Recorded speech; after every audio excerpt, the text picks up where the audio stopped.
Hello everybody, and welcome to today's stream of the Yu-Gi-Oh! GX Outback Champ Tournament. It's me, Cooper, and there is going to be a brand new character in today's tournament that is going to make this playing a lot of fun. So I hope that you all are excited, I hope you all are ready, and I am going to start sending out my links because we are in pre-stream time. So see you all in a minute as I do this. I am in my phone now, which is something I don't like to do to my fans, but I'm doing it. Alright, but I do see you all there. Welcome Alexi Bear, welcome Ghost Wolf, welcome Kurt, welcome everybody. Welcome Reaper, good to see you guys, good to see you. I'm very excited for today's tournament. As we all know, there's going to be a brand new character today, and they're going to have a lot of fun. Whether or not this character is good is not up to me, because AI, but we'll see what happens. What happens. We are going down under to Australia for this tournament? Sure, we're going all the way down. As far as we need to go to get these competitors. Welcome, Skyrus. Let me go ahead and share out these links so that people know the tournament is beginning. There we go. I sent that one out. Hey, what's up, Greed? And let me send this one out. Nate Dog, what's up? I haven't seen you. Oh, I have, but I haven't seen you in a week. Let's go ahead and go to Discord. Hey, Amon is subscribing. Hell yeah. Amon, thank you so much for subscribing. And the newest champion, even if it's not his first. Yep, that's Zane. He's on screen. You're right. But hopefully we get a new champion today from a new character. Hey, we even got a cheer from Reaper. Thank you for cheering, Reaper. I appreciate that. That's super kind of you. Alright, so let's go ahead and set this up. So I am sharing all my links right now. I am just about good there, so I'm going to leave the phone over there so I can look at you guys. You drunk 6 balls of watermelon jack and I feel woozy, but now... Oh, don't worry, drinking is part of today's episode. Granted, I do not support it. However, it is a big part of today's episode due to the new character. Welcome, Dragons. I hope you're excited. But, yeah. So today's tournament is going to be GX based. We're going to stay in the GX era today only because the new character comes from the GX era. And we just decided to call it the Outback Champ Tournament because it's going to be a lot of fun. You missed Red Nova Dragon? That's a shame. It was really good. The new character, if you have not noticed, it was on my YouTube channel, but if you have not noticed, I'll show you soon when I show the brackets, so we'll see. Hey, you made it, Richard Plays Stuff. I hope you have fun today. Chumley's dad, that's correct. The Chumpster's dad. His cards, even though there's only 4, do exist. 4 cards of Chumley's dad do exist in this game. So we'll see what happens. Hey, that's awesome, Dragons. I hope you have fun with Mega Man. I personally am having fun with that game as well. The Hot Sauce Master himself, that's right. I hope you can make it, Reaper. I mean, if you have to work or you have to go with family or whatever, or you just get tired, I understand. There's the YouTube tournament. I mean, the YouTube, it'll be up tomorrow. But if you can stay for the whole tournament, I'm sure you'll have a lot of fun. But today's tournament will be a little long, just because there's going to be around 50 characters. There's a lot of GX characters. They do not mess around. Hey, I'm happy to hear that, Darius. Enjoy your Mega Man. I will say, as a person that's never played Mega Man Battle Network, it is worth playing. But it's worth trying at least. But maybe you want to wait for it to get cheaper because $60 is a big price tag. But for as much game as you're getting, I'm going to say it was a good purchase for me personally. But we'll see what happens. Well, midnight for you, Reaper, is different from midnight for me. Because right now it's only 1:48 p.m. Yep, only 1:48. Which I guess if you're from a different place, that's 1,300 hours. Yeah. 1,304 hours, 48 minutes, or whatever. I played every single Battle Network. Cool. I can't wait to see you do... I hope you have fun with it. Your Battle Network, then. Since you've already played it before. You're cheering for Chumley to win his first tournament in front of his dad. That would be really cool. What's up, Safe Edin? It's already 3:49 for you. It's already 4:48 for you. 7 hours or less do it. Yeah, okay. We're going to be done within 7 hours for sure. A 50-character tournament is estimation of 4 to 5 hours, depending on how long the duels last. Nope, Chumley has never won a tournament in his life. He's gone second place before, but he's never won a tournament. That's just how it is for Chumley. Poor guy. He's been so close, yet so far. Let's see. So I'm gonna set this up just a bit. I'm gonna show you guys the bracket in 1 minute. In 1 minute, we're gonna see the bracket.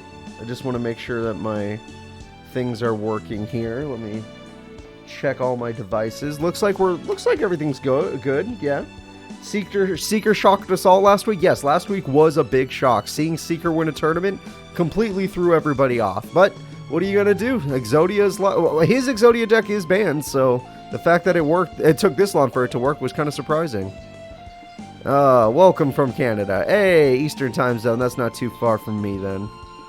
Wait, what about your Tag 3 tourney to find out who's your partner in Season 2 of Beginning of Destiny? That's not a tourney. That was like 4 characters. That wasn't a tournament. That was 4 characters fighting. A tournament has to be more than 4 characters. 4 characters is just a semifinals, honestly. Like, that's sad. That's a really sad amount. He got to win to be my partner, but that was 4 people. I'm not going to count that as anything. Alright, let's go ahead and set this up. Yeah, there's 4 characters. Obviously, there's 4 characters semifinals of anything. Hey, what's up, Vidal? Good to see you. But 4 characters is not enough for me to call it a tournament. Are you playing on PC or Steam? I believe this game is not on Steam, because there's no way this game is on Steam. Yeah, this is Yu-Gi-Oh! Arc 5 Tag Force Special. This game is only released in Japan. So, yeah. We're doing 7 today. Obviously, I can't do 3 because I can't use edited decks in 3.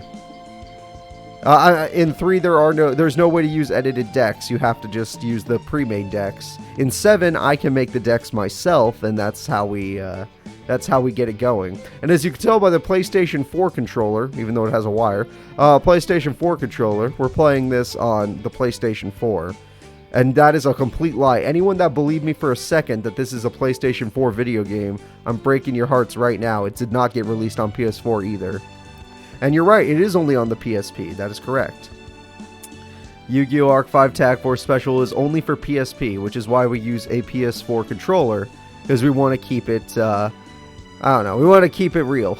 Like I'm playing on the PlayStation. Most of the time you play Steam on PC, I have almost never played Steam on PC. So I believe that is a gross overestimation.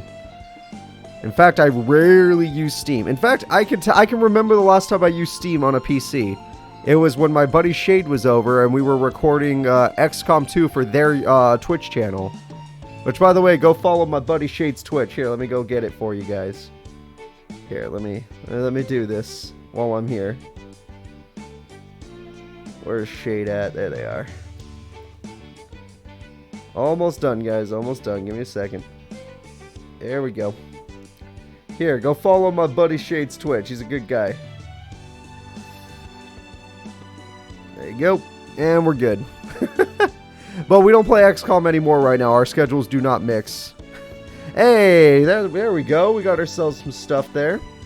So right now, it is time for me to show off the bracket. So I hope you all are ready for that. I know you guys have been patient, so I should at least do my job and show you guys what's going on today. Today is the Yu-Gi-Oh! Outback Champ Tournament. It's called the Champ Tournament because Chumley's dad is already a champion in the show. We're going to go ahead and take a look at our competitors. We got Tyranno Hasselberry versus Marcel Bonaparte. Zane Truesdale get first seed for winning the last tournament in general. We got Bonaparte versus Professor Banner. We got Kagemaru versus Alexis Cyber Angel. We got Aster Phoenix versus the Dual Giant. We got Jasmine getting the skip. We got Amniel versus Mindy. We got Slade Princeton getting the skip. We got Axel Brody versus Hell Kaiser Zane, of course. We got Jaden Masked Heroes getting the skip. We have Darkness fighting Chancellor Shepard with Alexis Cyberblader getting the skip. We got Donza Luke fighting Princess Rose with Jaden Elemental Hero getting the skip. We got Wisteria fighting Supreme King Jaden with Jinzo getting the skip. Don't forget Jinzo was in Yu-Gi-Oh! GX as a dual spirit. We got Jesse Anderson versus Jim Crocodile Cook with Kami getting the skip. Yep, I even allowed some of them. We got Titan versus Serena. We got Yasmin versus Tanya. We got Night Shroud versus Crowler. We got Chaz getting the skip. We have Cyrus versus Damon. We have Camula getting the skip. We got Prince Ojin versus Mr. Huffington. We got Balowski getting the skip. We got Sartorius versus Jaden with his new Neos deck. We got Fonda getting the skip. And finally, we got Blair and Bastion fighting it out. Dr. Collector getting the skip. Adrian Gecko fighting Ubel. And Chumster getting the skip. So, there we go, everybody. There we go. Let's see. No, Pegasus is not my father in Yu-Gi-Oh! That's for damn sure. He's a good guy. He's a fun guy to watch, though, that's for sure. So there are your competitors. Mr. Huffington is going to be Chumley's dad. I'm calling him Mr. Huffington because I wanted to be a little bit less transparent than just calling him Chump Daddy. I only called him Chump Daddy on the freaking, on the YouTube. I thought that was funny. I laughed anyway. And I only need my own laughs to keep me going. So there we go. His name is Mr. Huffington in official tournament brackets, though. What I call him on my own time, or what I call, or what I put on YouTube in my own time, is my business. All right, so we're gonna go ahead and let me set this up over here. Let me get the first predictions ready. All right, and the first predictions go to Tyranno and Marcel.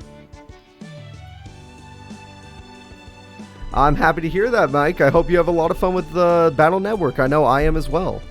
I'm going to try and make sure I can release Battle Network episodes every single day, even though I have a lot of other Let's Plays going on at the same time. But I really want to try it out because it's been a lot of fun. It's been a very interesting game. It's completely new to me. The battle system's completely new to me, so I'm enjoying it quite a bit. All right. And I'd be going through 6 games. I didn't guarantee that I would do all 6. I'm just trying out the first one. I want to see what it's like. So far, it's so good that it makes me want to play the second one so far. But no guarantees. I got a lot on my plate. 6 games is a lot to put on my plate. Don't really have the I don't know if I can fit it in. All right. I'm a big guy, but I ain't that big. All right. So let's go ahead. Stream friendlies. I don't play with friends. I don't have any friends at all. You should know that. Alright, so let's go ahead and see here. 156. We got a little bit more time. We're good. We're good. I got Marcel and Tyranno ready to go. I'm going to set up the fight in the background. And then we'll start our tournament in exactly 3 minutes. In exactly 3 minutes, the Outback Champ tournament will begin. Alright. Tyranno. There he is. Yeah, the Yin Yang cat's still coming around. I fed them this morning. What's up, Ruben? And what's up, Nitrate? I hope you both have fun today. Marcel Bonaparte. God damn it, Marcel's where are you? Marcel's deck is one of those decks I don't use that often, so it's hard for me to find. But we'll see what I can do. Maybe I got lucky. I found him. All right, lucky me. So, I'm already ready with the competitors. I'm going to put them on screen. Obviously, we still have a few minutes before the beginning of the tournament. Marcel Bonaparte looks like his dad right now, but that's only because we're looking into the future. Once he's in the duel, he'll be normal age. And then, of course, we have Tyranno Hasbury.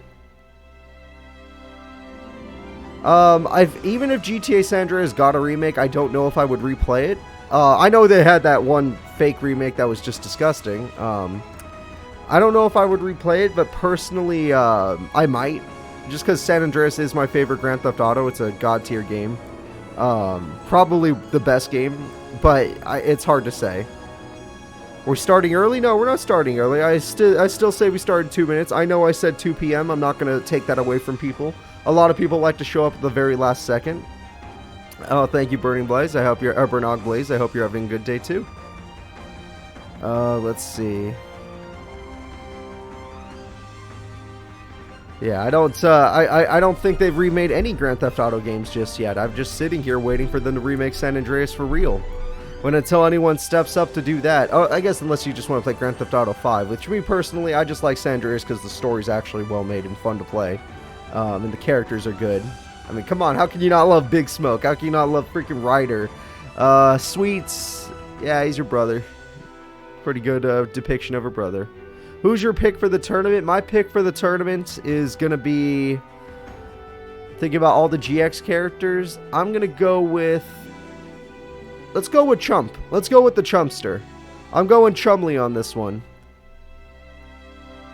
Doesn't matter who turns on who, Ghost Wolf. What matters is that they're fun characters to watch. I just need characters that are interesting. Alright, it's almost time to start the tournament, so the first predictions are going up.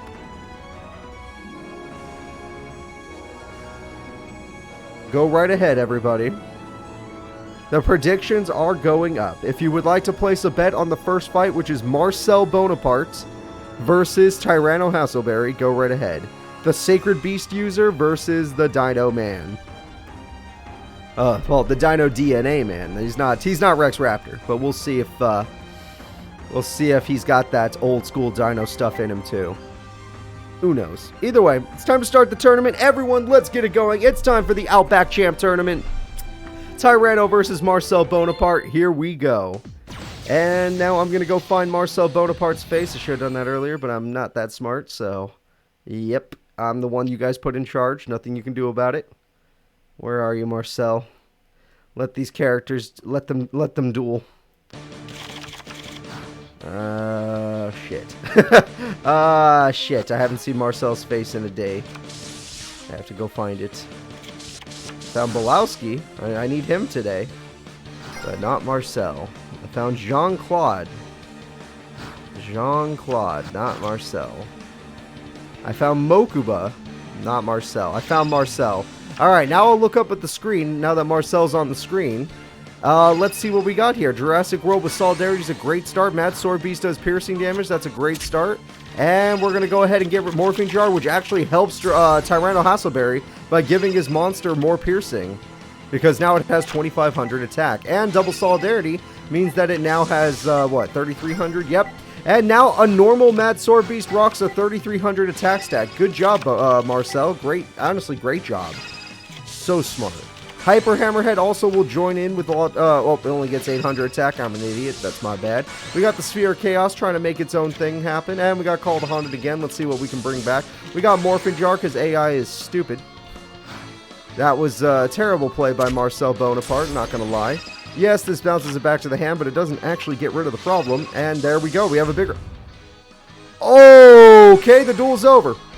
That is a 4,900 attack point ultimate Tyranno. Even Dragon Master Knight is sweating. He's not too scared, but he's sweating. And there's Tail Swipe. Tail Swipe's going to use its effect to get rid of both monsters. That's always fun. And we got Hydro Get On, which is super buffed, and that's going to end this duel. Yes, he needed a monster for Chaos Burst. And Limit Reverse is not going to work. Even if he did activate it, it would not matter. So that's going to be Destruction. That duel ended in just complete destruction. Had no chance. Tyranno had less of the vote. Don't know why. I will never know why, because you guys are crazy. Ignore the floating head. That totally didn't happen. Let's go ahead and go over to our bracket and see what's going on. We're going to see Tyranno Hasselberry gets to move forward. The next fight is going to be Bonaparte Sr. Alright, Bonaparte Sr. is here. And Bonaparte Sr. is going to be taking on, let me find out, Professor Banner. Oh boy. A Vice Chancellor versus a Professor. That should be a lot of fun. Let's see. Banner. There we go. Banner and Bonaparte. I'm going to go ahead and set these guys up real quick. Should take me about 3 seconds. And by that I mean 10 seconds. So let me find these guys. DX. Alright. There's Bonaparte. And there is Banner. Yep, they both exist. Good. So guys, how have you been doing today? Is everyone ready for a very brutal Yu-Gi-Oh! GX tournament? Honestly, I was going to call this tournament the Generation Next tournament, but, you know, out of respect for our buddy Chumley and his father, I decided to call it the Outback tournament. They deserve it. They deserve it. Chumster deserves a tournament. His dad deserves a tournament. It's fine. I gave Marcel Bonaparte a tournament for crying out loud, so why the hell wouldn't I give the Chump Daddy a tournament? Oh shit, I'm having trouble finding Banner's deck. Okay, I found Banner's deck. We're all good to go. It's time to get things started, guys. There we go. That's awesome, Nate Dogg. I love when my college professors cancel my classes. Why not Tag Force 3? Because I can't edit decks in Tag Force 3, which obviously means I can't use Chump Daddy. I can't even put him in the game.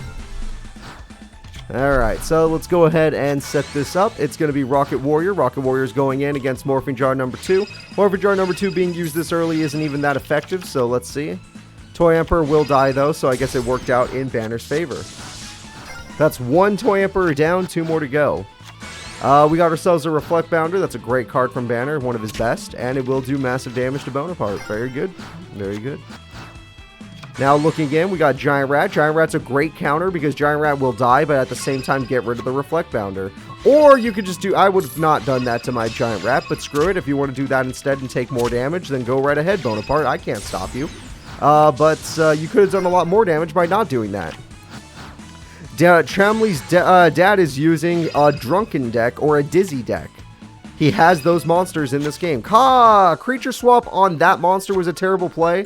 Okay, never mind. Your opponent ruined it. Yeah, Bonaparte, you should have let him keep the Giant Rat. You probably could have killed it, and then you would have been able to get... Okay, doesn't matter. Oh, you got his boss. And Bonaparte with his boss monster and Giant Rat is going to put Banner in a super bad situation. It's looking good to be a Bonaparte fan right now. I'm liking it. I'm liking it. Banner has 78% of the vote. Looks like he's about to lose, though. I guess you guys forgot that Bonaparte is a tournament champion. Banner is not. Banner has never won a tournament, at least that I think. Yeah, I don't think he's ever won a tournament. And Bonaparte has won a tournament, so... You guys did not bet knowing their history, I guess. But either way, we'll see what happens. Bonaparte, just go in, destroy a monster, get yourself a new trap card probably. Toy Magician's not a bad card. He's going to go in. Parasite Tiki will die. And now Parasite Tiki is going to be the end of this duel. The winner is going to be Professor Banner. I'm not a Bonaparte fan. I said all Bonaparte fans out there, here, have fun. Alright, so Bonaparte, you get to win this this duel. I don't know about tournament. There we go. And Professor Banner bites the dust. Yeah, empty jar only works if you actually get your jars. So, Professor Banner, you get to move, Bonaparte, you get to move forward. Alright, there we go. The next duel is going to be Kagemaru, the leader of the Shadow Riders, and Kagemaru is going to be taking on Cyber Angel Alexis, otherwise known as the strongest AI to exist and the winner of the Shadow Realm tournament. Alright, let me go ahead and set this up. Alexis and Kage. Alright. Everyone go ahead and place your bets. I'm gonna set this up as we speak. Honestly, between these two characters, I'm going to give it to the all-time Shadow Realm champion, Alexis. But Kagemaru does have stuff like Snipe Hunter, so you got to watch out. Snipe Hunter could put a hole in just about any deck, so Alexis is still going to have quite a time trying to take this guy out. Alright, we're all set up with our good old Shadow Realm Tournament champion, Alexis. Now I just need Kagemaru. I forgot he doesn't exist. I had to make him myself. For some reason, the final villain of GX, of Season 1 of GX, doesn't get to be in. Which doesn't make sense. That's like if they didn't put Pegasus in the game. But they did put Pegasus in the game. So what the hell? Why are you doing this video game? Why did I have to put the character in? Why didn't you put in the character yourself? Alright, why'd you put so many page 3 characters instead of main characters? How the hell am I supposed to know? Alright, here we go. Kagemaru versus Alexis. So I'm going to go look for Kagemaru. He's one of the he's one of the first characters I ever made. So let's get him up there. There we go. And let's see how they do. So we're going to start the duel with Phantom Skyblaster, which at least gets you 2 monsters, so it's not a bad start. And Vengeful Bog Spirit's part of his strat to get him on out. So, good start from our buddy, what's his name, Kagemaru. Valhalla's a great start for Alexis, especially if she can get her Splendid Venus. She's going to use Valhalla's effect to summon Senju. No, now you don't get its effect. Sonic Bird, on the other hand, is a great card for her deck. It gets her Machine Angel Ritual, which you all know can do this. She's already going to get it off. And by throwing away a Ritual monster, she could summon a Ritual monster, and she does not get rid of the effect monster. She gets rid of the token, which makes no sense. Because now you have to take 300 burn, which I guess doesn't technically matter, but at the same time, why the hell even take it? Well, with 3 monsters in one turn, that means she gets to attack, and her monster does do piercing, and Phantom of Chaos has 0 defense, so she basically attacked directly with 2 monsters, putting him below half. Really good play from Alexis right there. Not good for our buddy Kagemaru. He doesn't have any continuous traps. He has only 1 continuous spell and no fiends on the field. So him getting a Sacred Beast right now is extremely... It's not happening. It's just not going to happen. Welcome, Nightburn. Good to see you. And Royal Decree says no traps, so it doesn't even matter. Technically, they could stay face up, though, so that's actually good for him. But it does not matter. The duel is already over. This is the Shadow Realm champion. You got to put respect on her name. 33% of you were really dreaming, because honestly, how do you beat Alexis? Alright, Alexis Rhodes and her Cyber Angel deck is the winner. So, moving on to the next battle, let's go take a look at our competitors. Our competitors are... Wait for it. Aster Phoenix. Alright, our Destiny Hero man taking on the Dual Giant and his Orc Goblin deck. Alright, and cards he used in the show, just in general. So we'll see how it goes. The Dual Giant from GX was a fun character. He actually did really well in the Halloween tournament, but other than that, he's performed pretty meh. Which is fine. It's fine. I'm sure he'll find opponents he can actually stand up to later. This is the guy that was secretly two guys. Technically, in a way, I guess. The way he was two guys is he's one huge guy with a bunch of jackets on and the other guy talking to him through a communicator because the other guy was better at dueling. So go ahead and place your bets, everyone. I am going to set up the fight right now. I'll find these characters. Dual Giant needs some friends. He needs fight friends. Okay. Don't know what you mean by that, but sure. Alright, let me find out. The Dual Giant, where is he hiding from me? I haven't used the Dual Giant's deck in a while, so I'm actually... Yeah, he's deck number 99. Everyone remember that. I always like to say the deck numbers out loud just in case people actually write them down or remember. That way in the future I can't get lost, even though I totally will get lost. Yeah, Dual Giant was deck number 99. And then Aster Phoenix, that's an easy one. And it looks like we are ready to start this duel, everybody. Let's get it going. It's going to be the Dual Giant versus Aster Phoenix. The Dual Giant and Aster should have a good duel as long as both characters show off their coolest monsters, but we'll see. Dual Giant's coolest monster would technically be the Goblin King, but I don't know if he's actually going to get that. Dual Giant's deck is Orcs and Goblins, as I said earlier. Orcs and Goblins.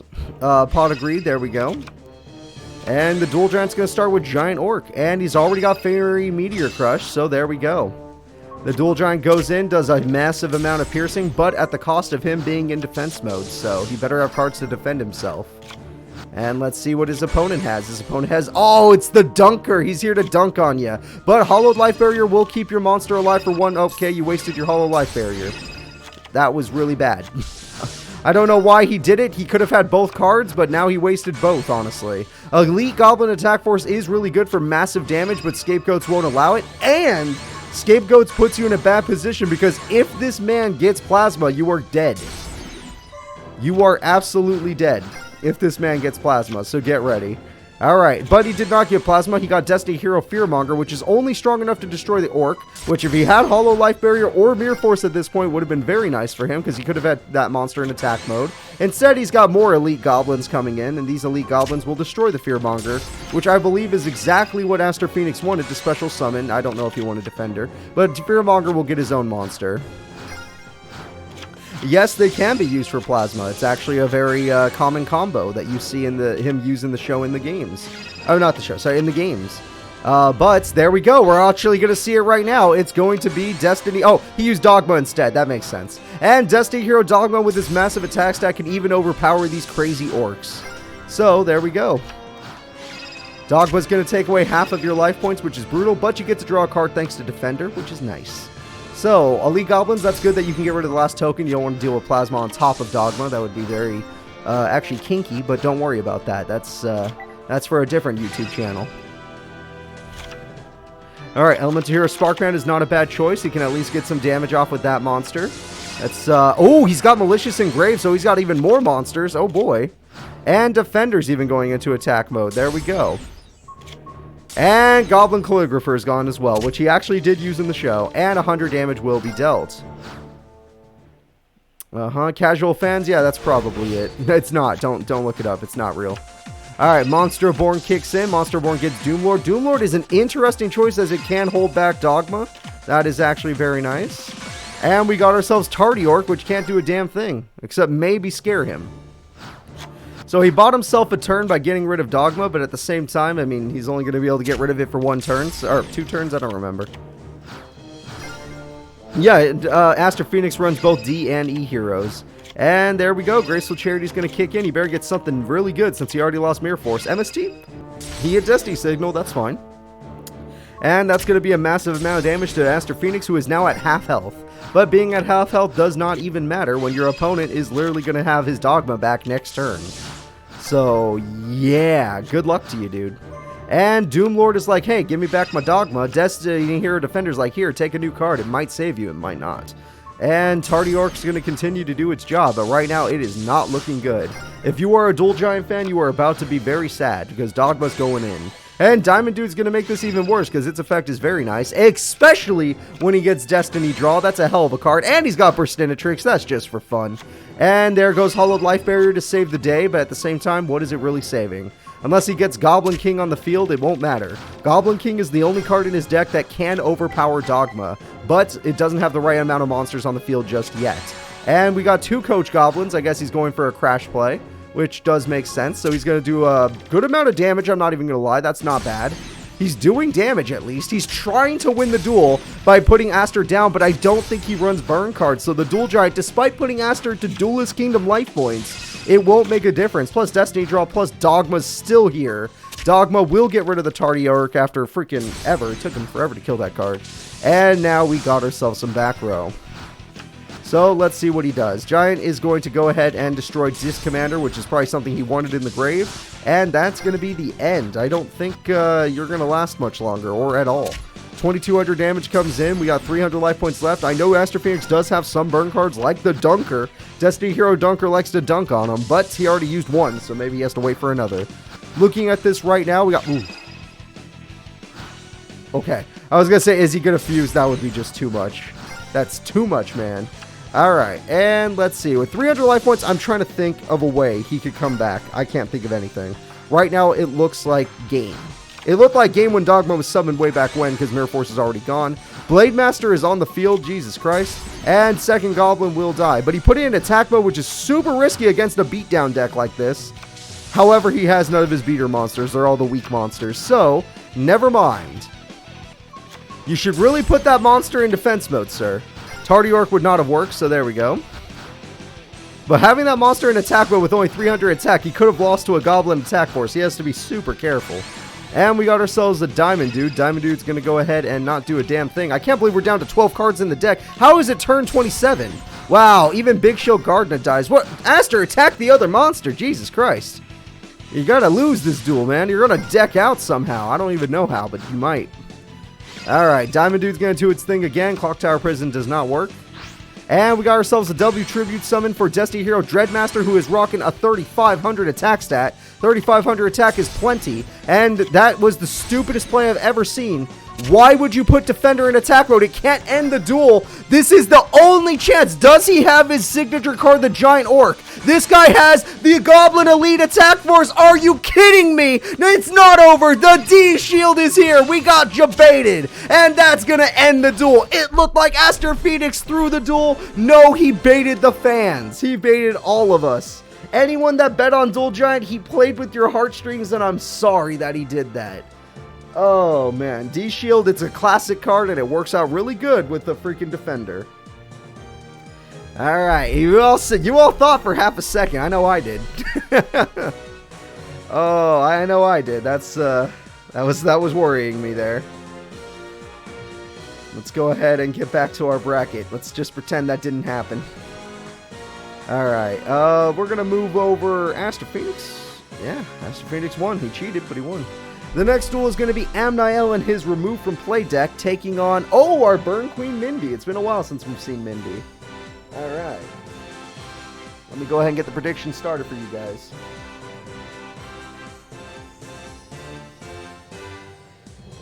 Everyone, go ahead and, yeah, go ahead and do your thing. Go ahead. You don't need to worry. Get yourself your bets. Mindy is up there if you love your Burn Queen. Anyone that has the Mindy emote, please put it in chat now. If you do not have the Mindy emote, then that's fine.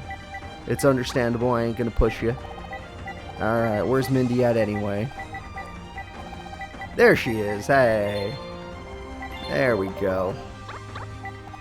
Everyone that has access to it has the power to make Mindy a champion again. She's only been a champion once, but maybe she'll rise back up and she'll be able to pull it off again for all her fans. Technically, there are 2 banners in this tournament. One is Amniel and one is Banner, so here we go.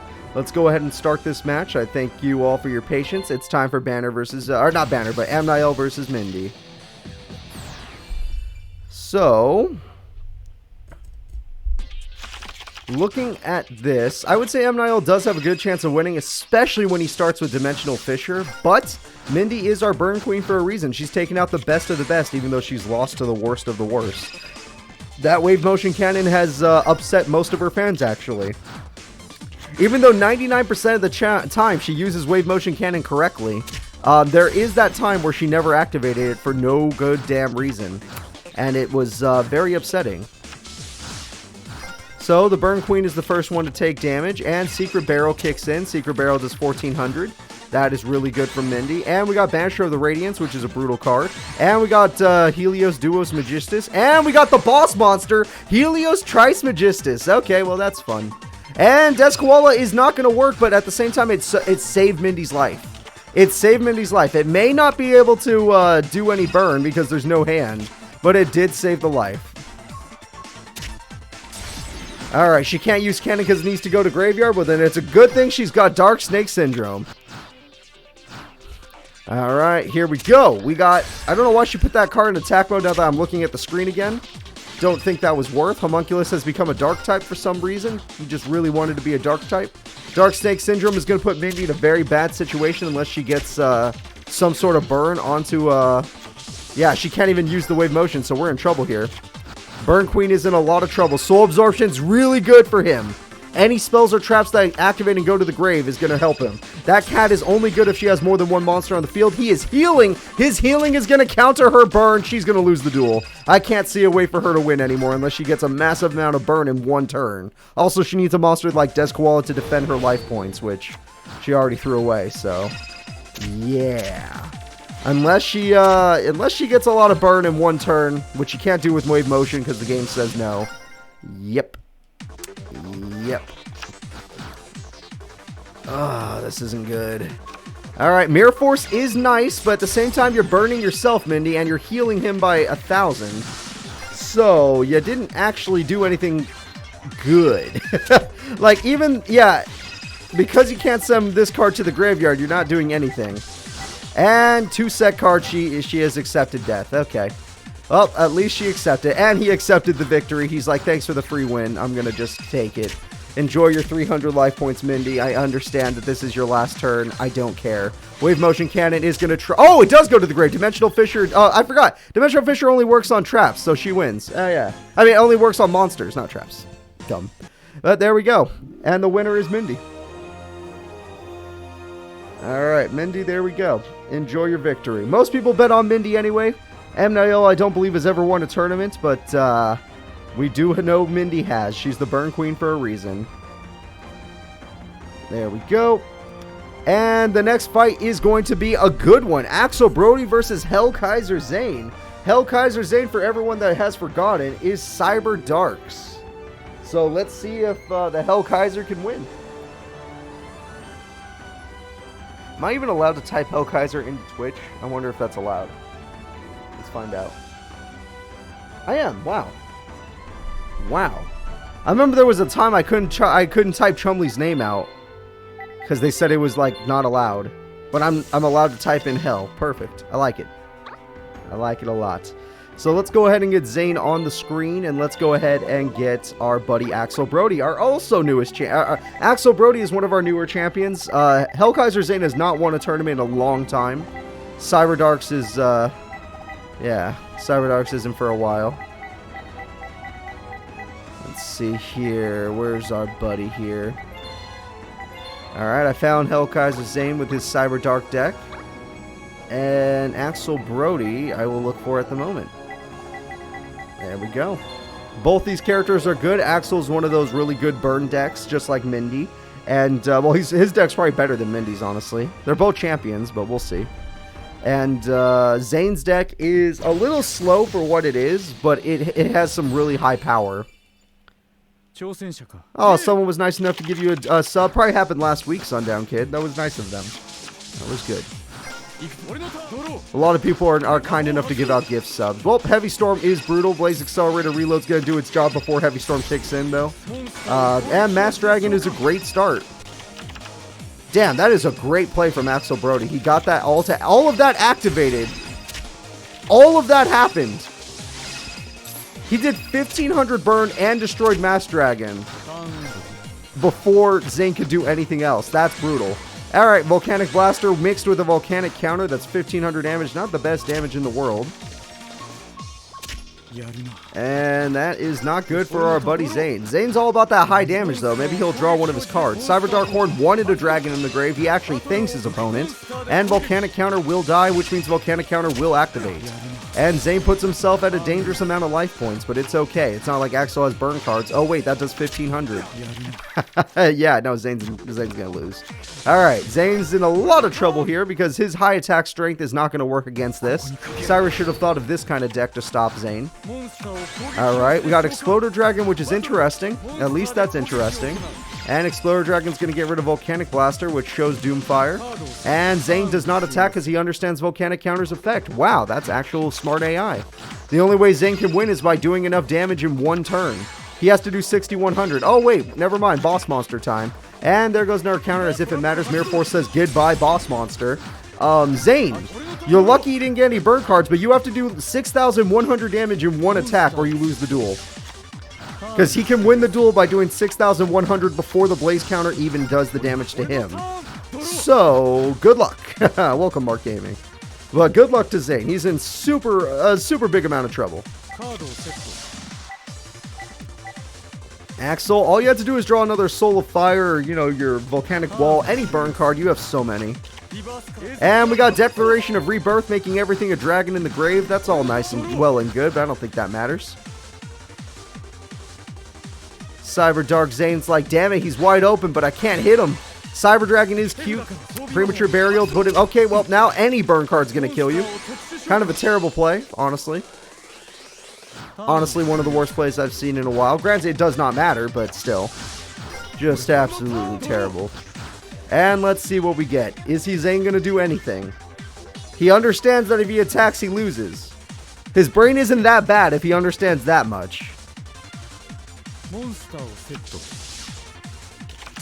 And, well, we're going to do a fusion summon. It's the bad one that he always makes. And he special summons Chimera Tech Fortress, which isn't enough. He needs at least 7 machines on the field for that to matter, and that's not happening anytime soon. And Axel gets himself a Royal Fire. There are plenty of fire monsters in the grave. Nope, he's not going to go for that. And he's going to crash to use Volcanic Counter to win the duel. And Volcanic Counter wins him the duel. That's good. And double Volcanic Counter. Zane Truesdale, just for having a monster in attack mode, you lose. And that is it. Axel Brody has taken down the Hellkaiser. He's Cyber Dark Zane is better in Tac Force, what's it called? Tac Force 3 anyway.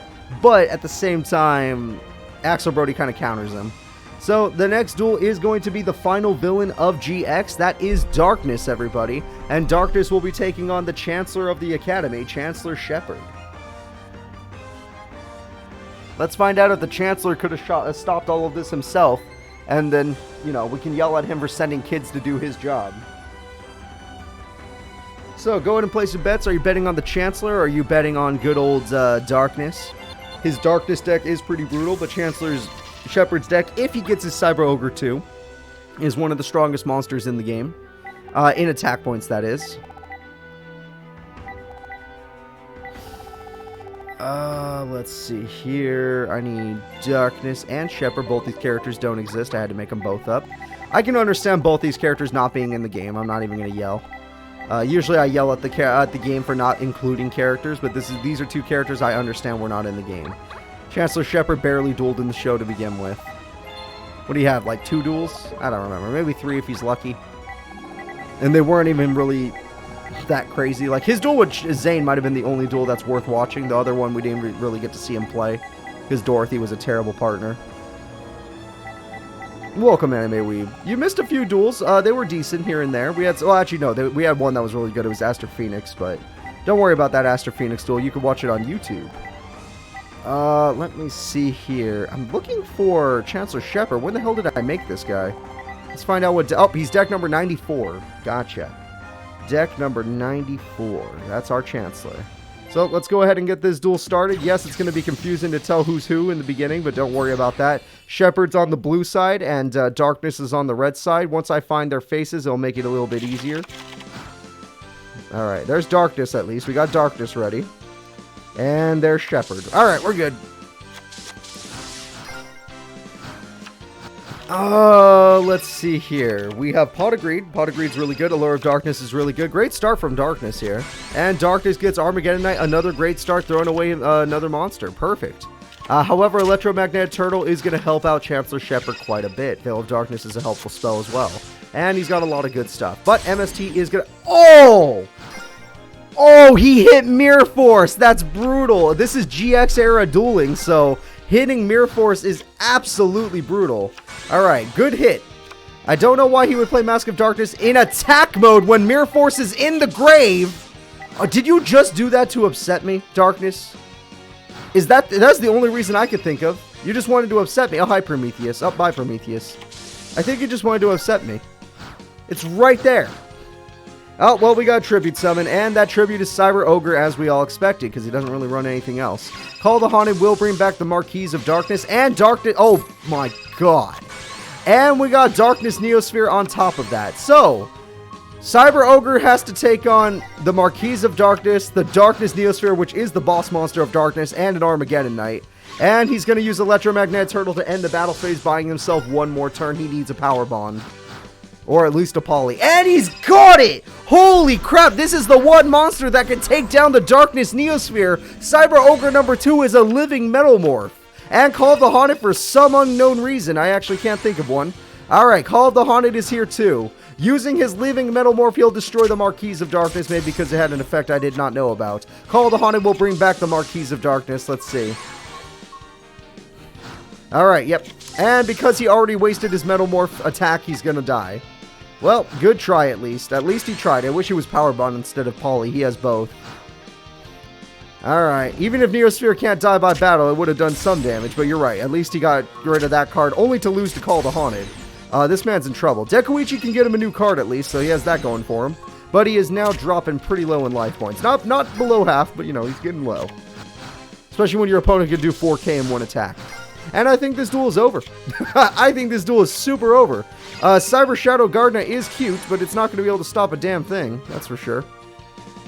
And what the... Yeah, okay. I guess... Well, it did convince him to attack with that monster at least, so you get to live one more turn.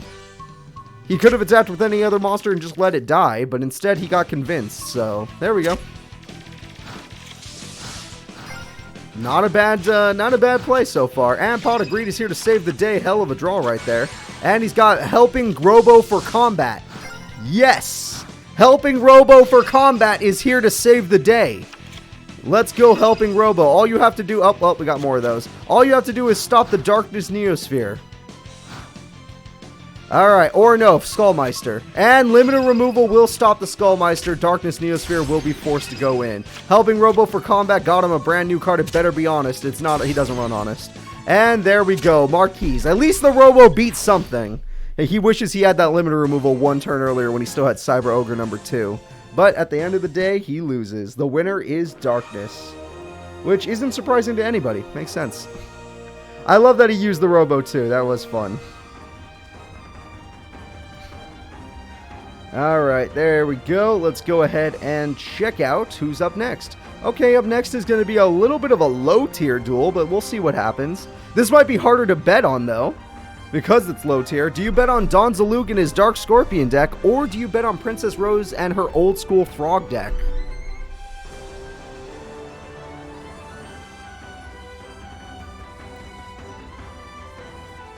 Now this one, if anyone predicts this, you're smart. Because this is going to be a hard one even for me.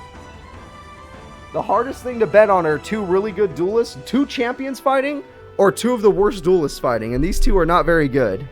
So, let's see what happens. Shadow Rider or insane lady that works for the Society of Light, technically. Alright, let's see. I'm looking around. I gotta find... They don't exist. Neither of these characters exist. And Don Zalug should have existed since he was a Shadow Rider. That means he had importance. And I liked his voice actor. It was funny.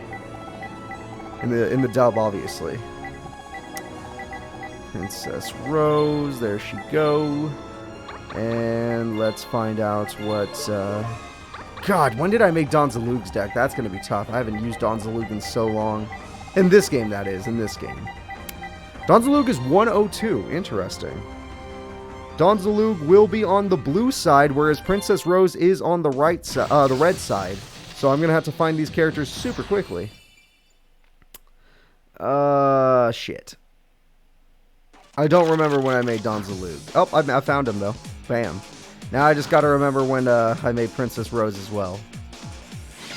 Bam. We did it. Alright. We have a set. Very nice. Dark Scorpion versus Frogs. The new duelist is known as Chump Daddy. And she stole Don Zalug. What an interesting start. Golem Sentry will not care, though. He'll probably flip it back into his own hand next turn. Jar of Greed is not a bad card. He needs to get more cards in hand. That is very good. Alright. We got Monster Born of his own, and he's going to steal her monster. What? Why did you even get... Oh, she threw that away later? I don't understand. Don Zalug is on the field, and she has her boss... Well, one of her boss monsters. Maybe a mini-boss. And Morphing Jar is a great play. Got to get yourself a new hand. Alright. He has not fought yet, Luis. And MST's coming in at a weird time, but whatever. Magic Jammer will be destroyed. And Reinforcements is coming in because he has a whole new hand. He got himself a Don Zalug. Yep. And he's got himself whatever the hell this is.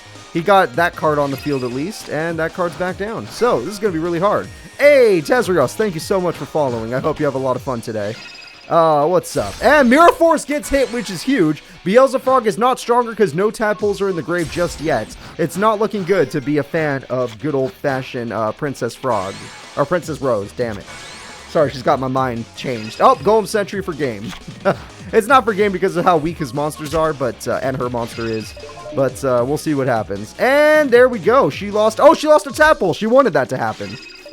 And let's see what else she loses. And a Polly. I guess she did not need that. Well, Beelzefrog will be a little stronger the next time she summons it, but it will not be able to stop Golem Sentry. That's for damn sure. So I'm going to have to assume this duel is over, and Don Zalug is the winner.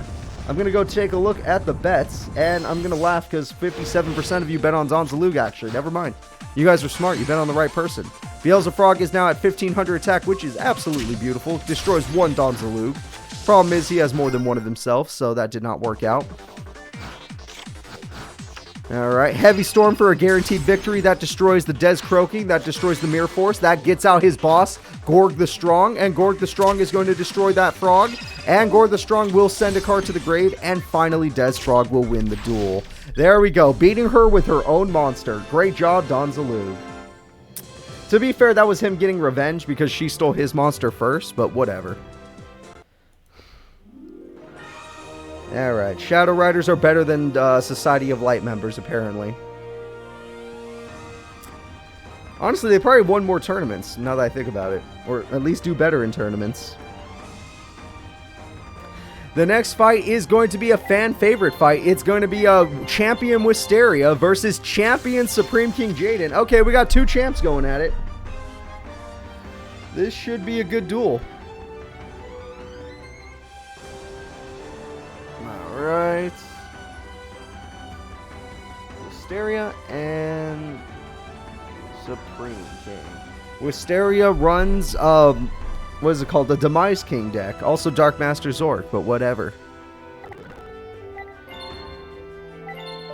It's going to be a tough duel, and if you guys bet correctly on this one, then you're damn smart, because this is going to be a really hard one to bet on. I mean, Supreme King Jaden is really consistent. He's won more than one tournament now.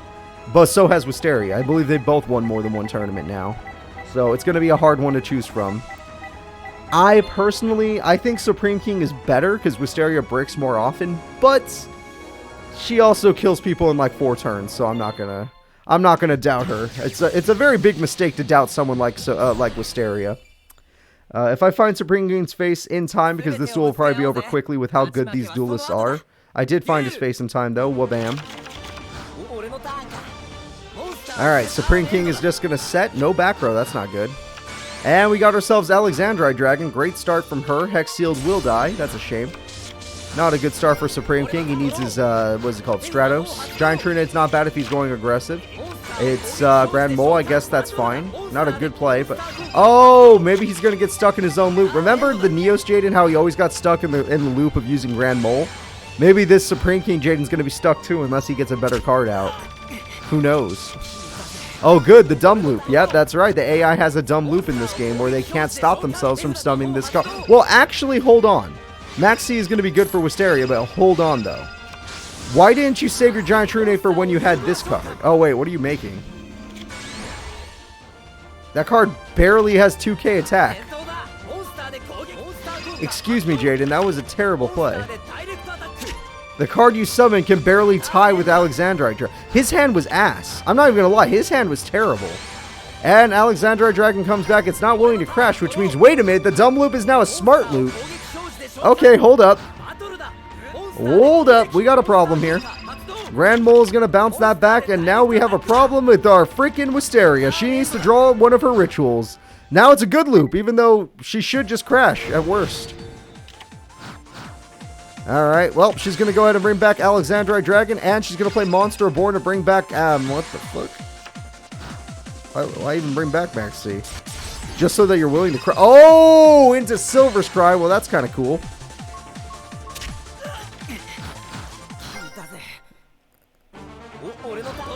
Alright. We got, yeah, he's stuck in his dumb loop. He's not going to be able to fix that. Okay. MST is going to get rid of his one card. Why would you set Monster Reborn? You have nothing on your field. You don't have very many life points. Why would you do that? Why? Okay. Supreme King Jaden has decided to lose the duel. He hates his fans. It's proof on the screen. He hates his fans. All right, and oh, finally! It's not the card we thought it was. Okay, Stratos is better. Stratos is a little bit better if he has a trap to protect it. He has a trap. Oh my God, there might be a hope. Everyone, hope and cope. We need them both.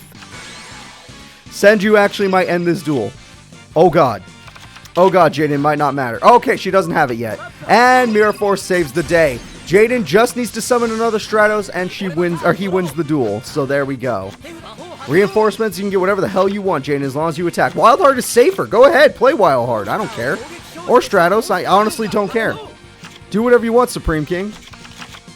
And let's see if she has her own Mirror Force or something of that. Oh God, she might not. Okay. And that is going to be it. She did not have any of her ritual spells, which means she loses the duel, everybody. The winner is Supreme King Jaden. RC 4000, thank you so much for following. I very much appreciate that. Supreme King had less of the vote, but he still wins because she does break. All right. There we go. The AI was not programmed to use the destruction effect no matter what. Even if he has no targets, it won't use the destruction effect.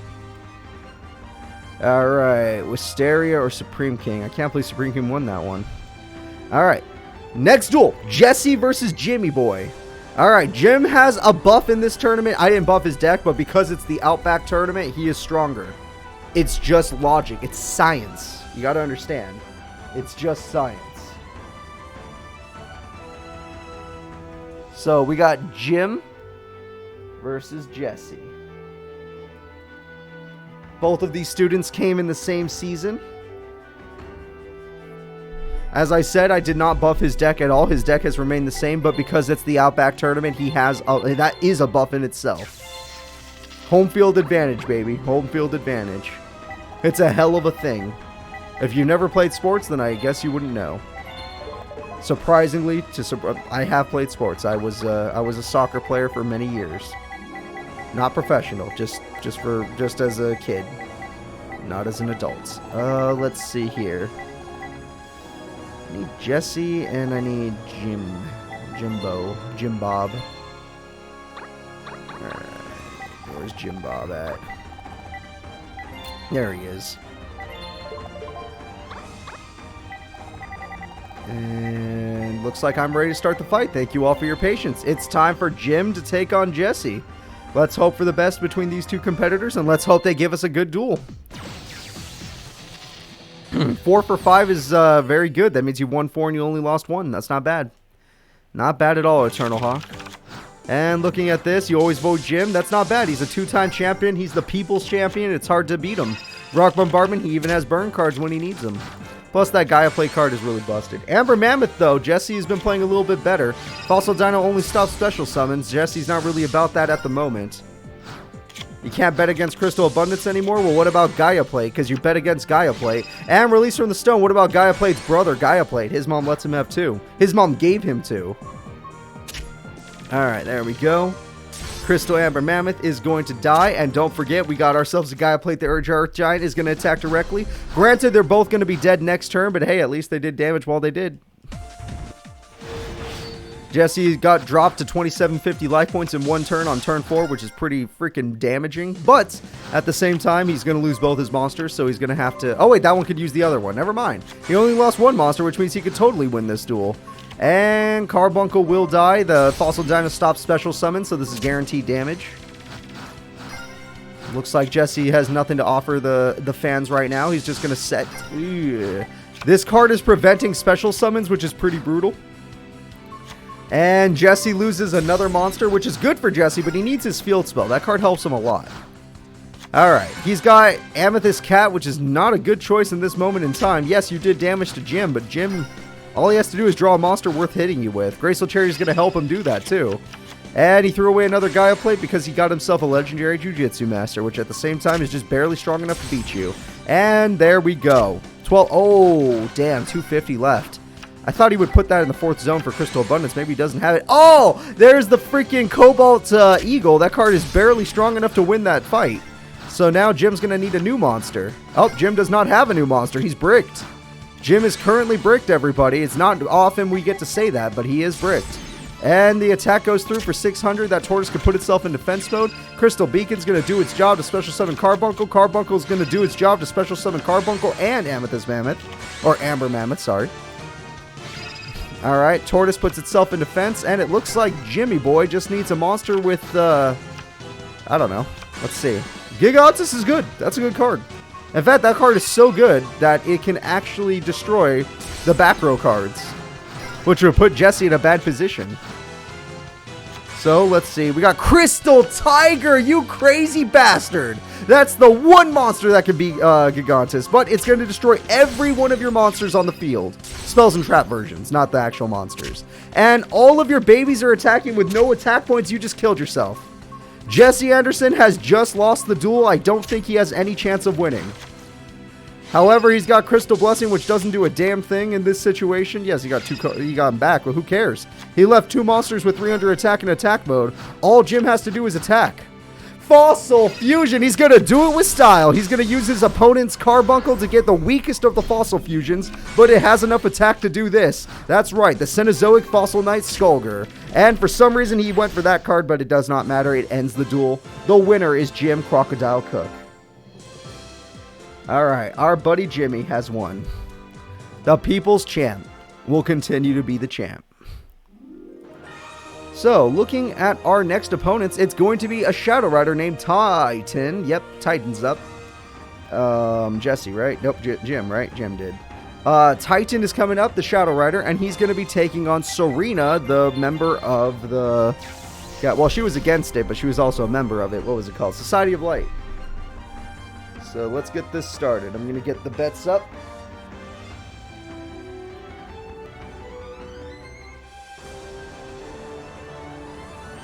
Alright, Serena is a member of the Society of Light. That's the sister of Sartorius.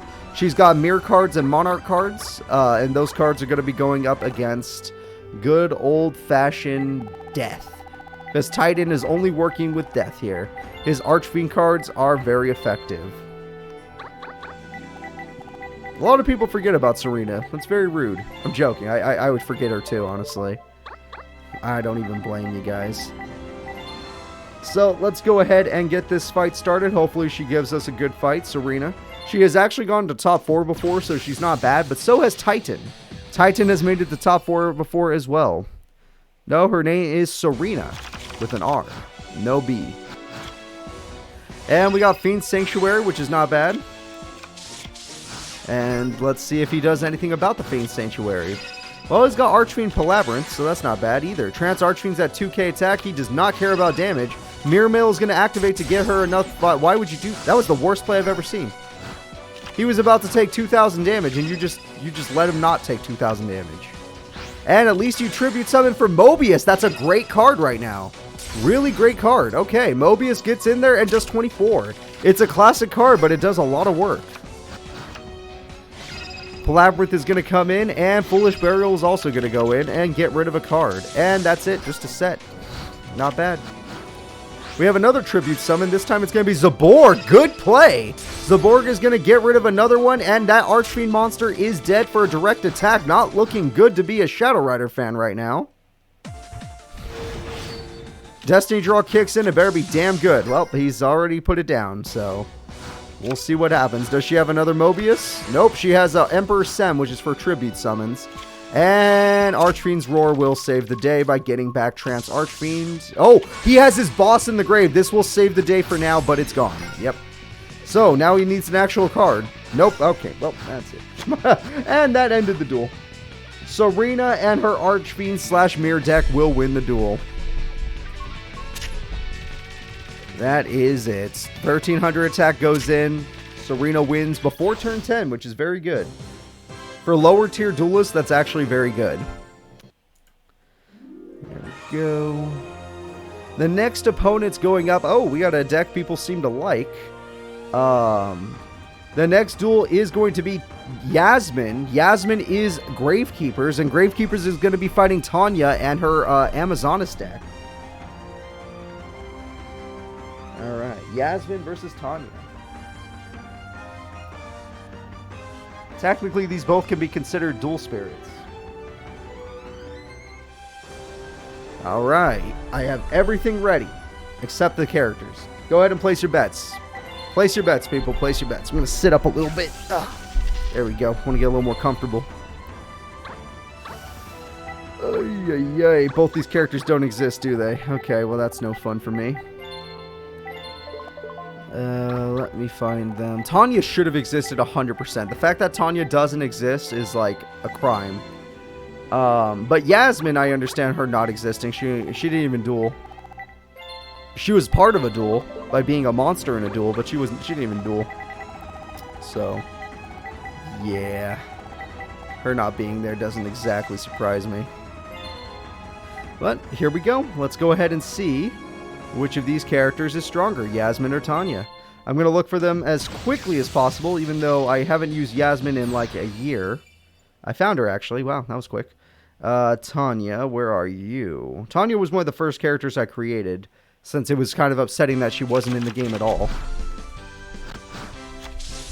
Alright, so Shadow Rider versus Dual Spirit, even though both of these characters are dual spirits. We got ourselves Amazonas Arena. That is Tanya's card from the anime. I was kind of hoping she used Village instead, but I'm guessing she did not draw it. Gravekeeper Spy, that's a damn good card right there. Gravekeeper Spy is going to bring out Gravekeeper Spear Holder, or Soldier, sorry.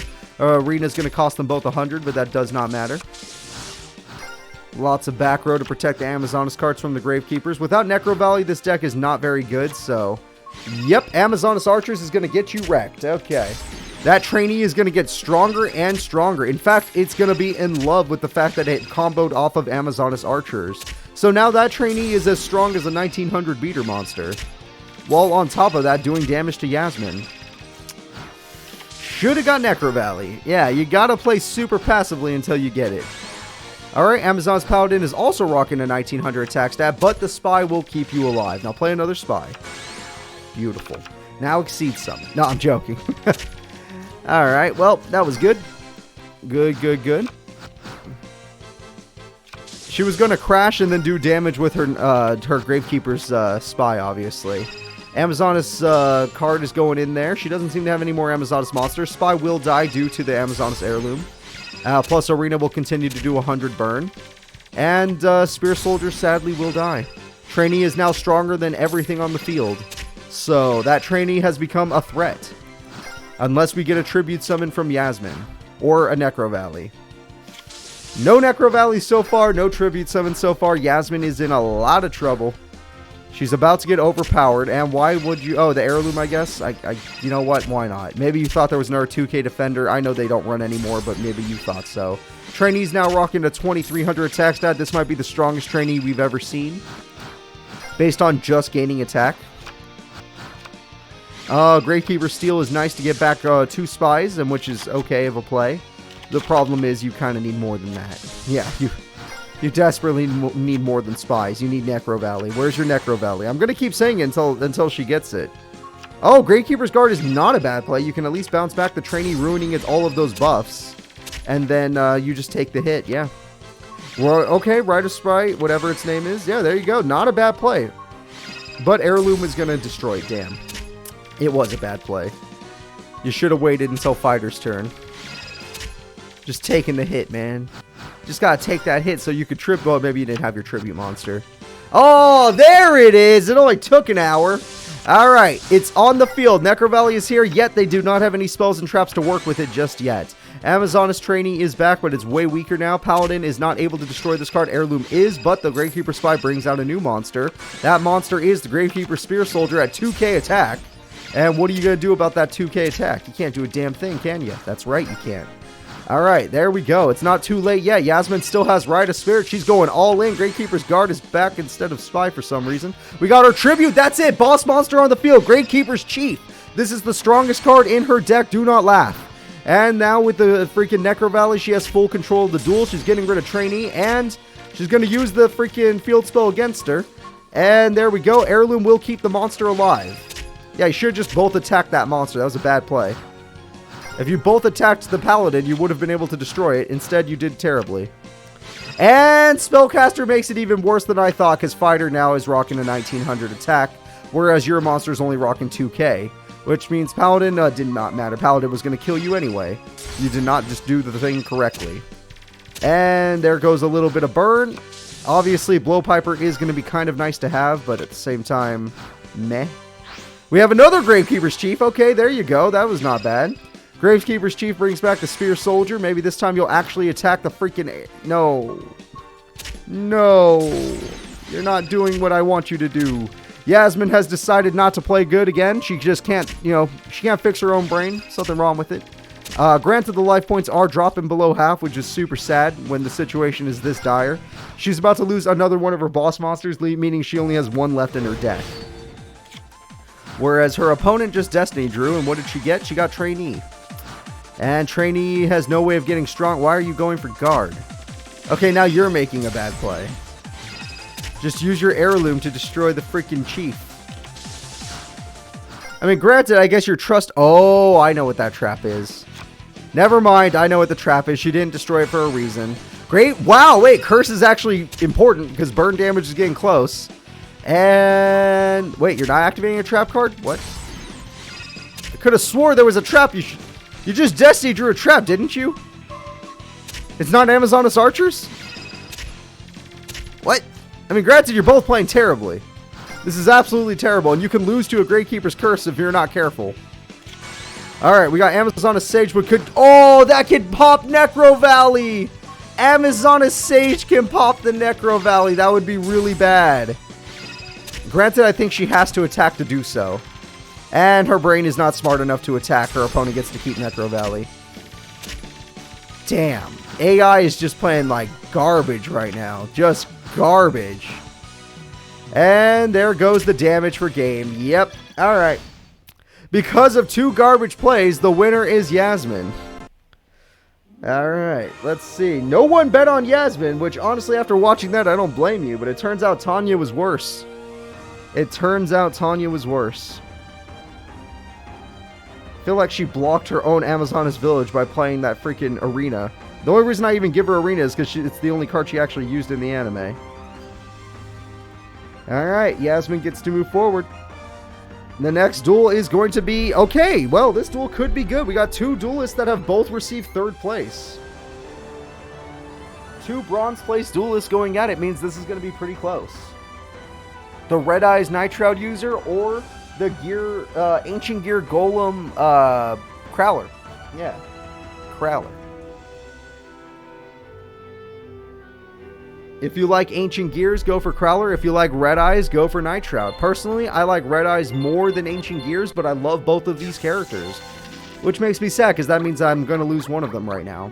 Granted, what that means one of them is going to win, which I should be happy about, but no. I'm going to choose to be sad about it, because I want both of them to move forward. I'm greedy. Allow me to greed.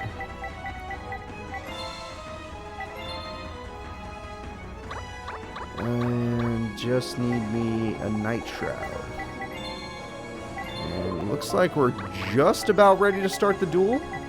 I hope you guys have already placed your bets. You still have 10 seconds left by the time you hear my voice, maybe. I don't know. Some of you guys have less delay than others, depending on your internet connection. And there we go. Night Shroud versus Crowler. Both these characters have received 3rd place before. Both these characters are very good duelists. Let's see who can win, though. Set pass. Not bad start from Night Shroud. Nothing wrong. It's a classic start. Gonna get some water. Ancient Gear Knight is a good monster. Granted, it doesn't get the trap stopping effect, but it's a good beater monster. Mass Dragon's better, though, because it lets him float himself another one. So, more Mass Dragons is better than none. And there goes a fire. Oh, his monster is going to be weaker, so that means he could just destroy it. And he's got Blizzard Dragon. And he's got... Oh, crap. Crowler has to destroy his own card to stop that card from happening. He destroyed Ultimate Offering, you fool! Ultimate Offering is way more valuable than your life points. Damn it, Crowler. That was a terrible play. Just take the 1,800 or 1,400 extra damage and then combo off of your gadgets with Ultimate Offering. Okay, well, nope. Instead of that, he's decided to do this. Allure of Darkness. Go ahead, Red Eyes. Go ahead. Blizzard Dragon, you're about to kill it. It does not matter. Oh, yep, there we go. And damage comes through, and Crowler is looking like this duel is over. If you're a Crowler fan, you might as well give up on him. He doesn't seem to care about his fans anymore. He's given up on dueling. He's just going to be a teacher now, just like Banner and Professor Satir. Sartir, I don't know. The guy who likes freaking curry. I think it was curry? No, it might not have been curry. What was he into again? Alright, whatever. Red Eyes is on the field. Red Eyes is going to win the duel. I love Red Eyes. Mirror Force is going to stop him from winning the duel. Actually, that's really bad. Crowler now has a small chance. Only small because he has... Oh, Ancient Gear Knight's not bad, actually. Alright, 18 damage. There we go. We have Spear Dragon, which is better than 1,800 damage. So there we go. Crowler loses his monster. Spear Dragon defense mode gives Crowler an opportunity to go all in. Let's see if he goes all in. He's going to summon Red Gadget. You might as well. And he's got Yellow Gadget. You might as well. Not activating either gadget's effect makes no sense. Unless you have... Are you telling me every card in your hand is Green Gadget and Yellow Gadget? Are you telling me this? That's a lie. Troop Dragon is on the field. The son of a bitch. That's the best card. Alright, Red Eyes Darkness Metal Dragon brings back the Red Eyes Black Dragon. That's going to end this duel easily. And 1,100 damage comes through. Jesus Christ. Okay. It looked like Crowler had a small chance there until I saw that play. That play is kind of damn. Then explain the Red Gadget. That was not a flip summon. Alright, there we go. The winner is Night Shroud, which is good. I like Red Eyes more than the other deck. Alright, Night Shroud, more than Ancient Gears. The next duel is going to be Cyrus Truesdale, our Roid Boy. That sounds terrible now that I've said it out loud. My apologies. Damon is our Exodia Man, his draw power deck. Let's see how it goes. Damon the Exodia Man versus the Roid Boy. Everyone, place your bets right now. I'm going to go ahead and set up this duel. Let us see here. I need you, Cyrus. There you are. And Cyrus is ready to go, but now I need Damon, who does not exist, of course. The man with no existence. I can understand them not putting Damon in the game, even though he did have like 2 duels. Damon. There he is. Alright, we're ready to start this duel, everybody. Let's get it going. It's time for Damon versus Cyrus. And I haven't used Damon's face in a long time either, so hopefully I'm able to find it. Oh, I found it. Heck yeah. So, Roids versus Exodia. Which one do you guys like more? It's Beater Exodia, too, because he runs normal monsters. Or he's just going to set a card and not activate anything. Okay, not a good start from Damon. He's supposed to be a draw power deck. Where's the draw power? Okay, Geomorph Werewolf is okay. Nope, it's gone. That sucks to be a Damon fan right now. He doesn't seem to have any of his draw power cards. Droroid is a damn good card. Now Damon can't play defensively. He can't use his 2K defenders. He's going to have to play aggressively. Unless he starts with a lot of Exodia pieces. That is a possibility. Magic Cylinder. Wow, Cyrus understands that he doesn't have much time to win the duel, so he has to do it really quickly. And we just have a set. Ooh, Cyrus is in trouble. If he's going all sets, he's in trouble.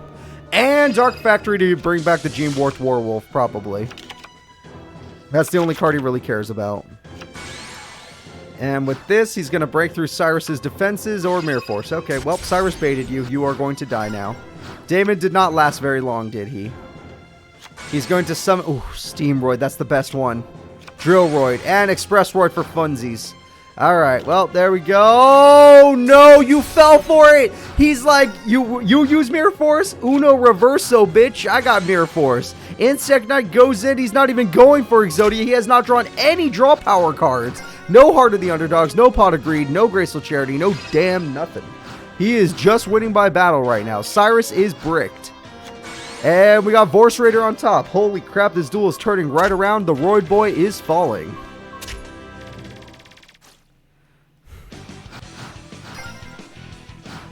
So, looking at the next duel, is it already time to look at the next duel, or are you going to get yourself back in? You already used Mirror Force, so what the hell was that? I can't even think of another card. Tribute Summon for Summon Skull, not looking good to be a Cyrus fan. Here comes the game-winning attack. It's Magic Cylinder! No! Cyrus, you dropped him to 2K! Cyrus, you were so close. I mean, you're still in the duel, but you don't have any cards left. Ah, he bricked. He needed a monster super badly. Alright, the game-winning attack comes through, and Cyrus loses the duel. The winner is Damon. The Roid Boy bricked on us. He was close, but he bricked on us. It's funny, because when you look at Damon and you look at Cyrus, you would think I'd be calling Damon the Roid Boy, but I'm not. All of that is natural. He got it from the woods. Alright, Damon, good job. The next duel is going to be our newest character. Okay, I'm setting up for this one. This is the character you've all been waiting for, everyone. It's time for Mr. Huffington, Chump Daddy. Chump Daddy is going to be taking on Prince Ojin. Now, this deck is untested. This deck is just exactly what it's supposed to be, alright? He's got hot sauce bottles. He's got flipping the table. He's got Dizzy Angel. He's got Dizzy Tiger. I don't know much else. But his deck is his deck. I know I'm not giving him a lot of praise, but that's because his deck wasn't very good. Like, the only reason he beat his son is because they played a duel that was 4,000 life points. And because flipping the table wasn't nearly as bad as it is now in this game. But let's see if it can work against Prince Ojin, who is Satellite Cannon.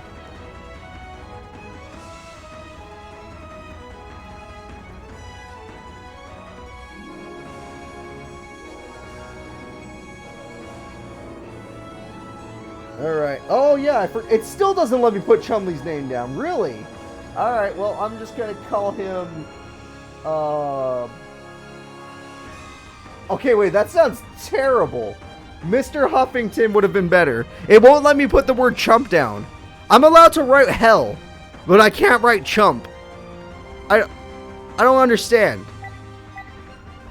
I don't understand. I can't write the word chump down, but I can write the word hell down.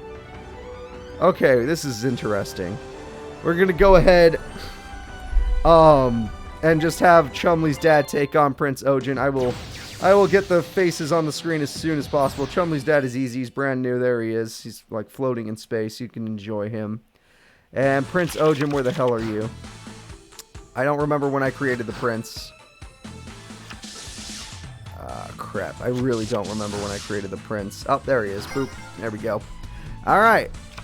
I got Prince Ojin, and he already has flipping the table. Great start. And he's got oh, he destroyed his own. He hit Mirror Force. By destroying his own flipping the table, he hit Mirror Force, and his Voltic Kong gets a kill. All right, good start from the Chump Daddy. And just more sets right now. He's just trying to set up his field. All right, we got Berserk Gorilla. That's not bad. Chump is an insult. Who cares? It's not even a bad one. That's just like, oh, you're a chump? That's like calling someone a casual. Who cares? A Robotic Knight goes in. Robotic Knight is just going to stand there face first. He didn't get to flip the table. He's got Armored White Bear. Okay, he's got a bunch of these freaking cards. Limiter Removal will destroy the Armored White Bear, which is exactly what the Chump Daddy wanted, because now he could special summon Voltic Kong. That's right. Oh, wait. Berserk Gorilla is forced to attack. I forgot about that. That is pretty brutal. Losing your Berserk Gorilla like that sucks. And it's a brick. Okay, well, you have level 5 monsters in your hand, don't you?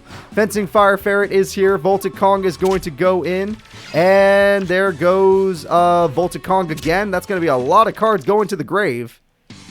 Yeah, Voltic Kong keeps getting rid of more. Oh, he lost his other limiter removal. Prince Ojin, it's time for one of them D draws. Yeah, time to Destiny draw. Let's try that out. D draw gets Graceful Charity, which could turn into something good. Let's see what he gets. Did he just throw away the only monsters he could have summoned?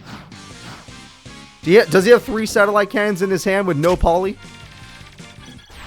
Alright, well, we didn't get to see... the only thing we got to see was, instead of flipping the table, him destroying his own flipping the table to destroy Mirror Force. Hitting that Mirror Force was really good, though. The fact that Chumley's dad was able to do that. So, good start for Chumley's dad. Very easy start, though. I'm not going to rate him until he fights a real duelist. A real duelist is someone that at least gets top 16. Someone at least in a top 16 range. So let's go ahead and move forward. Oh, this lucky bitch. God damn it. As you can see, this one, other than Zane being first seed, this was randomized. Mr. Huffington got randomized. The next duel is going to be the new Jaden deck, Neo Jaden. Remember, I did do that. Neo Jaden deck. So I can't put Chump Daddy, but I could put Huff Daddy. That's terrible. That's absolutely terrible. Alright, we got Sartorius and Jaden. This is Neos Jaden, but it is a changed deck. It's supposed to be better. We have not got to see it do better, but it's supposed to be better. And yes, this is exactly a plot duel, because Neos Jaden is the one that took on Sartorius, so this should be a good duel. It should be a lot of fun to watch. I'm going to have fun watching it, at least.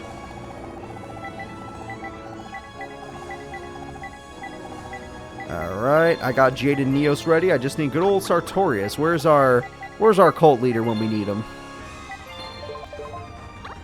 Yeah, where's the cult leader when you need him? And it looks like we are ready to start the duel. Sartorius versus Jaden. My odds on this one, I want to say Jaden, but he disappointed me last time. Granted, he had a horrible bracket last time, but I don't know if Sartorius is any good. Sartorius is a tournament champion, but only in Tag Force 2, which is very hard to count. It's hard to count Tag Force 2 as a champion because the AI is so bad in that game. But yes, this is a plot duel with correct decks, so this should be fun.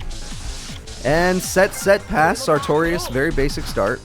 Jaden's already got Pot of Greed, which every freaking character has. Prisma's on the field. Prisma's damn good. Prisma's going to show Chaos Neos. Ignore Absolute Zero. The game is the texture pack is glitched. And we got Neos on the field on turn 2. Not bad, Jaden. Turn 2 Neos. That's just fast enough to match. Oh, whole shit. It failed! He suited... Oh, wait. He still has Cup of Ace. Okay. He got Pot of Greed at least. And this better work. We need heads. He got heads. Okay. He's got his heads. He got rid of Prisma as well. So the fact that Suit of Sword failed was really, really bad for Sartorius, but it's okay. Jaden's got Panther. Dark Panther could fuse if he's not going to. Okay. It makes sense not to fuse because you don't get to keep the monster afterwards. You might as well just have 2 monsters on the field. That is a lot more logical. However, your opponent now has the Chariot, so let's see what it does. I don't know if it wants heads or tails on Chariot because I don't... Oh, is this the one that steals monsters? Hold up. Is he going to steal the Black Panther? Damn. Or Dark Panther? Either way. He needs instant Neospace or just straight up Neospace. That's correct. If he had those cards, it'd be worth it. Aqua Dolphin has joined the field. Aqua Dolphin uses its effect, and we get to see the hand. It's all monster cards. Your opponent loses 500 life points. Aqua Dolphin can defeat his friend, and the Chariot is dead. So we at least know he has all the monster cards in his hand. No spells or traps to help him. That top deck must have been really good because the level 1 monster, I can only think of one. Aqua Dolphin, we already know what's in his hand. Yep, 500 more burn. Sartorius, oh, no! Grand Mole Loop when it matters? He's just doing damage! Oh no, Sartorius is in so much trouble. The Fool gets bounced. The Fool infinite bounce. What are you gonna do? Infinite Fool into infinite bounce. There's no chance for Sartorius anymore. Sartorius, you are staring down a Neos. You're staring down an Aqua Dolphin that does burn damage.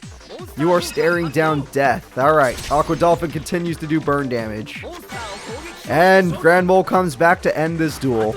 Grand Mole attacks to end this duel. Grand Mole succeeds to end this duel. Neos goes in. Why didn't you Mirror Force Grand Mole, you dumb idiot? Now you're still going to have to deal. Well, maybe he knows about the infinite loop and he wants Jaden to be stuck in that loop. Because Jaden might... Oh, what is this? Miracle Contact. Miracle Contact is going to put 2 cards. We got it! Elemental Heroes Grand Neos. That's one of the best cards in the game. And we got ourselves Flare Scarab for fun. And that's going to be it, everybody. That's a great play from our friend there. We got ourselves a Neos Fusion, which is very rare. Like, that is unbelievably rare. You're not going to see that happen again. Maybe. Maybe the Neos deck can do it. Maybe the Neo deck can do it. Sartorius had a oops all monsters problem there. And Jaden's Neo deck actually did good. We got to see 1 fusion today, and Neos. Let's hope he can continue to do that against Fontaine. But the next duel is going to be the first ever champion in any of our AI tournaments. It's Blair Flanagan and her Lightsworn deck versus Bastion Misawa. We'll see how these 2 characters do against each other. I'm going to put my odds on Blair because I'm not an idiot. Blair's a monster. Blair's not just a monster. She is a horrifying monster that hurts people. She hurts their hearts and their souls. And Bastion Misawa, he's an okay duelist. I mean, yes, I think he's won a tournament, but eh. He won a tournament like Tag Force 2 or 3. It doesn't really matter. And Bastion's deck is ready to go. We are good. Let's go ahead and get the predictions started. Bastion versus Blair.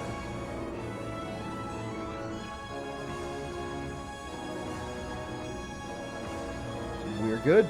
Everyone, go ahead and place your bets while you have the chance. I'm going to start this duel very soon. Let's get it going. Bastion versus Blair. We don't count the Dynasty series. That's humans dueling. Humans are better than AI, usually. Nah, you know what? Not always, but most of the time. Graceful Charity, there we go. Graceful Charity's going to throw away 2 cards. And set. Very good. Great start from Bastion. And very good start from Blair to already have the Realm of Light on the field, and it's gone. The Realm of Light early in the duel is the best time to have it. Later in the duel, it kind of doesn't matter to put it on the field. Mathematician dying is a really good play because you at least get a new card. I would have just summoned it face up, but whatever. And Carbonetton's going to summon Hyonzaru from the deck. That's not bad. He at least has his strong dragon now. Even if it is just a defensive dragon at the moment, it could be better.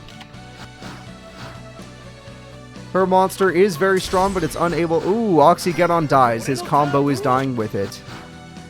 Yeah, Hydrogeddon may not be able to destroy this monster, but later in the duel, maybe he can.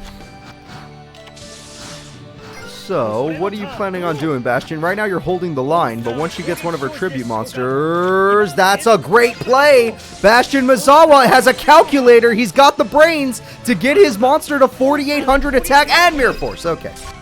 I had my hopes up. I honestly had my hopes up. That was a great play from Bastion, but all it takes is 1 Mirror Force to ruin everybody. Oh, TT! I would have waited for a normal summon, and this is why you should have waited. Okay. Well... Whoa! She's gonna summon it again. Oh, I thought she would use both. She didn't. Okay. She could have summoned it again, but she decided not to. It was a good idea for a combo play, just didn't go through with it. She's saving the card for an emergency. Carbonetton, does he even own 3 Hyonzarus? I don't think so. Yeah, I don't think he owns 3. He already threw away 2. Alright, set, pass. The monster goes in. Mirror Force, terrible timing because she still has premature burial. Yep. Should have waited until the field got a little more dangerous. Granted, you have to do it before Judgment Dragon, but she has not been using any of her discard effects. So, looks like Bastion's in a very bad position. Granted, he's lucky that his opponent has not drawn any monsters worth summoning. Which, that could be Judgment Dragon, and something else. I actually can't think of another one. You're not going to go all in? If you're going to remove it from play anyway, you might as well go all in and do 1,700 damage. Why flip? What? Why flip it anyway if you weren't going to go all in? God damn it. Program your AI better. Jesus Christ. Jesus Christ. And Judgment Dragon. Just end the duel. We don't even care anymore. Oh, it was triple. Oh my god, it was double Judgment Dragon. Jesus Christ. Bastion Masawa, you have disappointed your fans and you are going to the Shadow Realm. You're already there. You're already in the Shadow Realm. Blair Flanagan, you've done exactly what your fans have desired of you. You summoned Judgment Dragon twice. Just to embarrass him. And trust me, she has a lot more fans than him. Bastion is forgotten. Blair has not been forgotten. Alright, Blair moves forward. The next duel is going to be the worst duel of the day. I don't care. It is 100% guaranteed to be the worst duel of the day. We have Adrian Gecko. And we have, what's it called? Yubel. Alright, Adrian and Yubel. There we go. To be fair, if you see any writing like that, that's just because the translation is literally made by like a 3-year-old. Granted, I couldn't translate it, so who the hell? I guess that's better than me. Yeah. Let's see here. I'm going to go find Yubel really quickly. And she is found. Or they are found. Sorry, my bad. And then we are going to find Adrian Gecko as quickly as possible. So, I don't usually allow... yeah, maybe not... Okay, sorry. A edgy teenager then, not a 3-year-old.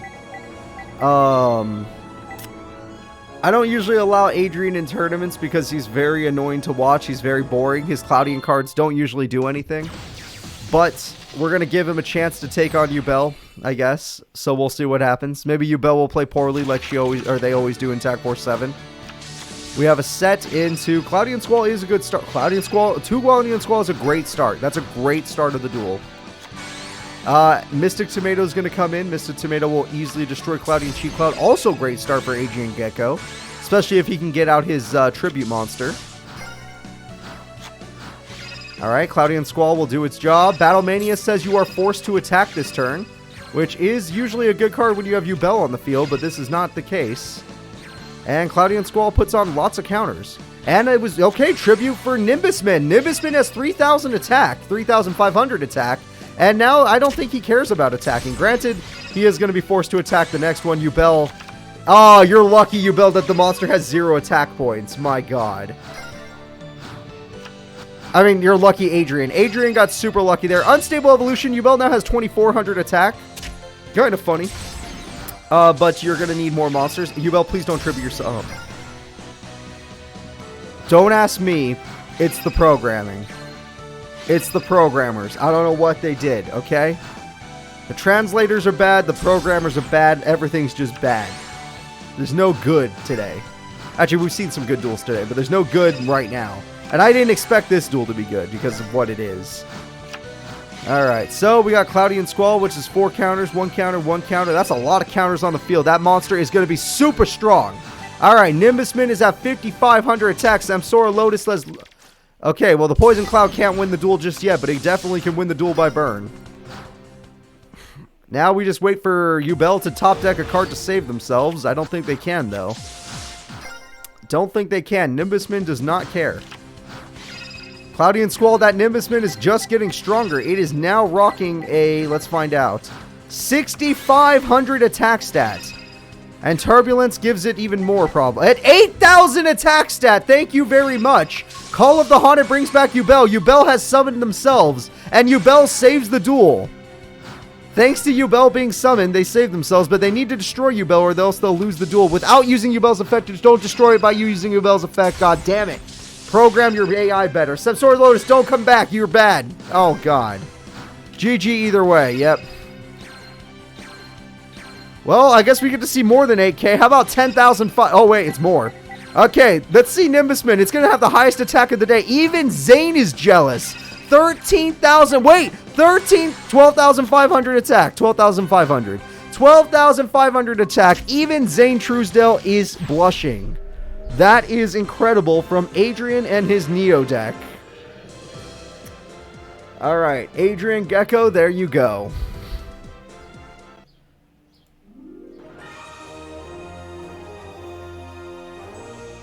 Oh, don't worry. Adrian's using his Neo deck today. I just wanted to see if it actually worked before I took credit. Okay, there we go. Adrian wins the duel. We're going to go ahead and put in Zane versus Tyranno Hassleberry in round 2. This is a battle between two of the strongest decks in the game attack-wise. Even though we just saw Adrian go ham against Yubel. Basically, his Neo deck is more about cloud counters and less about stall. I do not allow stall. I took out his stupid field spell. So, oh, whoops. I haven't set up the duel, but place your bets while you have the chance. Place your bets while you have the chance. Now, Zane Truesdale with the deck we're using today won the very last tournament we threw. So do not give Zane any crap. He is a damn good duelist. He is super good. Granted, most of his wins were by Chimera Tech, but, I mean, why are you judging? That's a great way to win. Other than, you know, his Cyber Twin Dragon win, which Cyber Twin Dragon's a little more classic. A classic win like Cyber Twin Dragon is very good. So, Tyranno Hassleberry, please, for the Dino Duelists out there, don't lose to Zane. We don't need Zane winning 2 tournaments back-to-back. It'll get people thinking his Neo deck is a little too good. And remember, we did everything we could to stop him from having Zane Brain. I took out the fusion monster that made him an idiot, which is why he only has 8 extra deck. But we'll see if he does anything. So he's going to summon Shining Angel, a very classic card, very good card. Shining Angel will sadly get bounced back by Hyper Hammerhead, which is also a classic good card. Monster Reborn will steal the Hyper Hammerhead, but you activate a Hunting Instinct. That was brutal. All right. Hunting Instinct is really good, but having a Hyper Hammerhead is even better, but Hunting Instinct makes it so... I mean, Hyper Hammerhead just means that Tyranno's going to get back to the hand, so it's not that bad. Zane now has to deal with a Dark Triceratops, which is very bad for him. Zane's just going to play defensively. He's in a very bad position right now. His opponent can go for Piercing for game. Destroyosaurus is going to make that Piercing even more thanks to Jurassic World. Jurassic World is on the field. Magic Jammer is worth using, Zane. Good play. We're going to get rid of Power Bond. I don't know about that, Zane. Power Bond's pretty valuable, but at the same time, you do not have... Oh, you flipped it up so we knew what it was. Shining Angel. Okay. Would have went for piercing damage if it were me, but, you know, that's just me. Shining Angel will die. We're out of angels by now. What is Zane going to choose? He's got his prototype Cyber Dragon. Now it's all up to... Oh, he threw away Power Bond. Crap. Crap, he threw away Power Bond. Call the Haunted. What's in the graveyard? Then it's just Shining Angel. Alright, Zane, you're going to have to think of something, because right now your opponent has the advantage, and you have 1 attack mode monster, and 1 card that does piercing. You're in some trouble here. And we have Fossil Dig to guarantee another monster. This time it's going to be... Oh, is he going for double piercing? No, he's not. Oh, Jesus, dude. Leave him alone. Leave Zane Truesdale alone. Alright, well... I think this duel is looking like it's over. And there goes another Shining Angel. He needs to get a better card. Something that can actually help in this situation. Prototype is not going to help. You are dying, sir. Your opponent has all of the cards that he could ever want. And piercing. 1,800 extra damage, sir. You are dying. And all you have is 1 last defense monster, which better be good. Cyber Larva can buy you some time, I guess. But there's no way in hell Zane survives this unless he gets Cyber... And Power Bomb would kill him. Cyber Twin Dragon, I guess, with a polymerization. That's all I could think of. I don't know how he would pull it off. Prototype's not enough. That ain't going to turn into anything. Overload Fusion changes everything. Wait a minute. Wait a minute. That's 5 monsters. How much attack is that? 4,000. That's outrageous. 4,000 attack. Holy shit. That's the end of the duel. Alright, Zane, with the final 2 cards in his hand. One is Prototype Cyber Dragon to have a Cyber Dragon on the field. One is Overload Fusion. He wins the duels. Tyranno Hasselberry loses. Damn. Alright. Most people bet on Zane, but I bet you they didn't expect that. Tyranno went as ham as possible, but he did not have the damage to win the duel. Zane did. That's the Zane we know and love. You got that right. Zane Truesdale, everybody. That was perfect. His last 2 cards, Prototype Cyber Dragon to count as a Cyber Dragon, Overload Fusion. Wabam. Beautiful. Alright, the next duel is going to be Bonaparte, of course. Bonaparte is going to be taking on the Shadow Realm champion, the #1 AI, Alexis Rhodes, and her Cyber Angels. So, let's see if Alexis Rhodes can take down the icky Bonaparte. The opposite of Zane Brain? Galaxy Brain. Probably. Probably Galaxy Brain. But granted, Kite's not very good either. Looking for Bonaparte as we speak.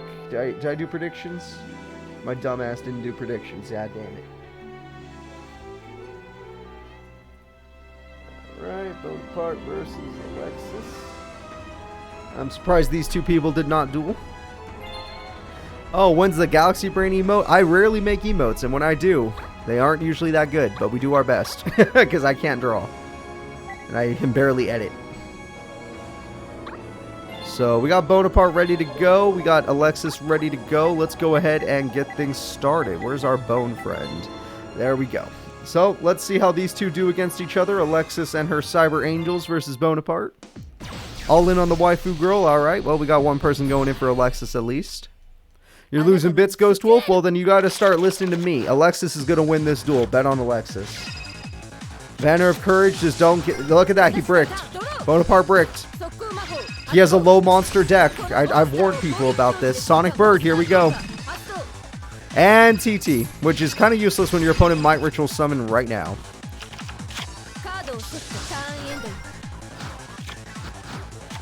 And there's Toy Soldier, which could evolve if he has the crown. He does not have the crown. Toy Soldier, though, if it could stay... Oh, he did have the crown. Why didn't you use it? Were you baiting out the trap card just in case? Maybe. Alright, well, Toy Emperor is now on the field, which means Alexis needs something strong. Sonic Bird, you already did that. You already showed us you need something else.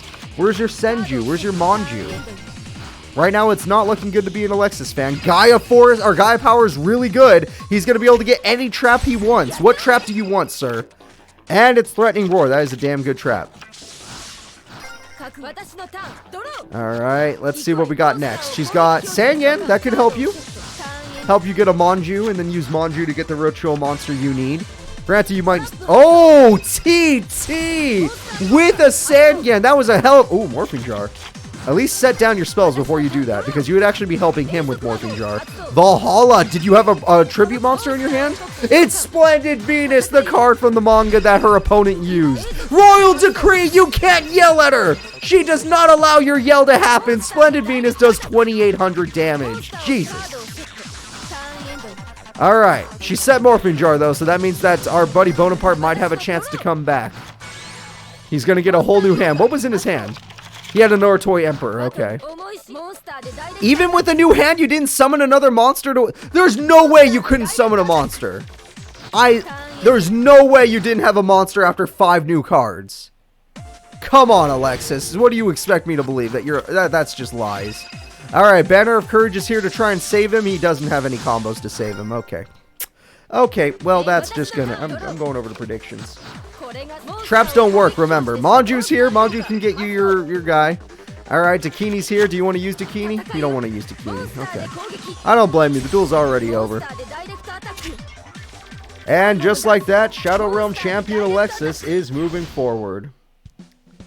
Alexis Rhodes, everyone. One of the strongest characters in the game. Let's go ahead and move forward to our next duel, which is going to be some Duel Academy students going at it. No teachers this time. We have Alexis's friend Jasmine, one of her posse, and Jasmine is taking on Aster Phoenix. Between these two, I would say Aster, who is a two-time champ, is better, but he's only a two-time champ in Tag Force 3. So, maybe Jasmine has an advantage here. She doesn't really have Harpies, she just has one Harpy. Jasmine is more of a Winged Beast deck. If you look at Tag Force 3, she actually does have more Winged Beast monsters. So she is more of a Winged Beast deck, which she does have Harpy Lady 1, so that's something. It helps out her wind monsters, after all. She does have Sigmorph, which did destroy her one time. But it also has destroyed her opponent in previous duels, so kind of just depends on the context. Let's go ahead and see how she does against Aster Phoenix, though, which we all know Aster Phoenix is a damn good duelist. You saw him with Dogma last duel. Even though he kind of made the duel look super close. With that, it was a close duel, but that trap card play was super, like, scared the crap out of me. I'm not gonna lie, it just scared the crap out of me. It should not have been like that. But we'll see what happens. Let's see if Jasmine can take out the Aster Phoenix champion. Yeah, I don't think you guys should you should sleep on Jasmine. She's a good duelist. She's a damn good duelist.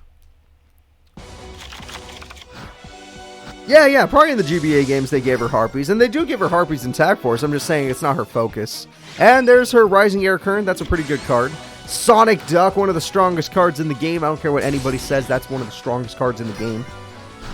Let's see if she can get even better. Ooh, he's kind of breaking right now. He's not getting his combos off just yet. Tribute Summon for Ryza! No! Ryza's brutal! Okay, well, he's going to be drawing the same ass card. That's not good for him. He needs to play a spell or a trap card. I want to see his hand. Are they all monsters? That duck is legendary. Oh, Harpy Lady. There we go. Yep, Ryza's at 3,200 attack. That's not good. Aster Phoenix is in a lot of trouble. She's kind of winning just by beatdown alone. And the fact that he did not draw any of his spell or trap cards or combos like Diamond Dude. Destiny Draw kicks in. It better be a damn good one. Another level 3 monster. What's with all the level 3 monsters? Yeah, even Defender can't stop Ryza. Alright, what's next? Oh, just stop! 3,500 attack points. Avion's dead. Avion had fit 2,100. Scapegoats! Scapegoats, help! Please help. Alright, there's a chance he has Plasma in his hand. But the only way Plasma is going to work is if he summons another monster to special summon Plasma. Alright, he summons a Fearmonger. He does have it! He has Destiny Hero Plasma! She loses all of her effects. She eats the monster. He's at 3,100. This is Aster Phoenix at his best. There we go. Plasma is on the field. She does not have any back row to save herself. Has no monster effects can activate. That is super on her side of the field. That is super brutal. She's going to have to think of something else. Without being able to use monster effects, she has to rely on spells and traps, and honestly, I don't think there are any spells and traps. Oh, that works, though. It's in the grave. That one works in the grave. Faithbird. Yep, we're going classic. The classic isn't strong enough. Alright, well, we got to think of something else. Monster effects don't work. Granted, that's not an effect monster. The real Destiny Draw from Aster Phoenix. Yeah, honestly, Plasma. Faithbird will die. Her trap is useless. It might have something to do with other things. Maybe it's a Jar of Greed. It's not Jar of Greed. Okay. Some of the old school duelists get Jar of Greed, so let me see. And that card, it's actually supposed to be Sonic Shooter. Ignore the fact that it's A-Forces. That's a texture pack problem. And it was... No! No! It was that! You had TT? Oh, crap. Aster Phoenix is back in danger. She's got herself Harpy's brother. Harpy's brother's going into 28. Okay, well, we got some trouble here. Aster, you need to get back your monster. No! No, Aster, you don't lose to Jasmine. Ah, he had it. One TT changed it all, but he had it. He was making a comeback a reality. It did not happen, though. Jasmine with 49% of the vote will... Oh, shit. That's my bottle. Go over there. Keeps pushing that in front of me. Alright, well, Jasmine is too good. The next duel in our tournament will be Slade Princeton. Slade Princeton is going to take on Burn Queen Mindy. As we all know, Slade is Chaz's brother, and he is a high dragon power deck. If you like beater dragons, this is the right person to vote for. If you don't like beater dragons, go for our Burn Queen, Mindy. Honestly, we're just surprised Mindy's still here. She almost lost her first duel. It was very intense. I don't blame her, though. Amniel has been pretty good lately. Pretty damn good. But we'll see if she could take down someone like freaking Slade Princeton. Slade is really good. Like, this guy has gotten top 2 multiple times. And top 4 pretty often. In Tag Force 3. We don't know about Tag Force 7. But he's still a good duelist. I'm not gonna put disrespect on the name. He's good. Alright, I'm almost ready to start the duel. I'm just looking for the character. Oh yeah, he doesn't exist. Whoops. It's hard to remember who exists and who doesn't exist. Slade Princeton, this is not the right Tag Force game for you. You don't exist in this one. I haven't used you in forever though, so what number are you? Slade's number is number 103. Deck number 103. Remember that for me, chat. Here we go, though. It's going to be Mindy versus Slade. Also, I have no memory of when I added him into the game. Oh, I added him for the Shadow Realm tournament. Interesting. You're betting Mindy? That's a good bet there. Ash Coper? Ash Coper. I'm going to go with that. Good luck, though. Mindy can win by her burn, and oh, Upstart Goblin helps out Mindy, actually. But Axe Dragonoot is a 2k beater, so Mindy might be in some trouble there. I don't think any of her monsters can hold back. Oh, maybe Prevent Rat. But other than Prevent Rat, none of her monsters. Trap Jammer would have been nice. She drew her 1 stall card. She drew her 1 stall card, but no burn cards. Alright, well, once he destroys that stall card, she has no other stall in the game, so there you go. The only reason she even earned that stall card was by becoming the Burn Queen. Well, there's Burning Land. Okay, well, there's the burn card. It's not the best one, but it'll do the job. Very slowly, but it'll do the job. Burn Queen Mindy is just going to have to take some burn herself, though. She's going to need some more spell trap card burn, though. This is not enough. Giant Rat's alright. You know, that gets under Messenger of Peace. It could do work. It destroys the defense mode Axe Dragonoot. You might as well play all cards in attack mode, dude. She can't stop it.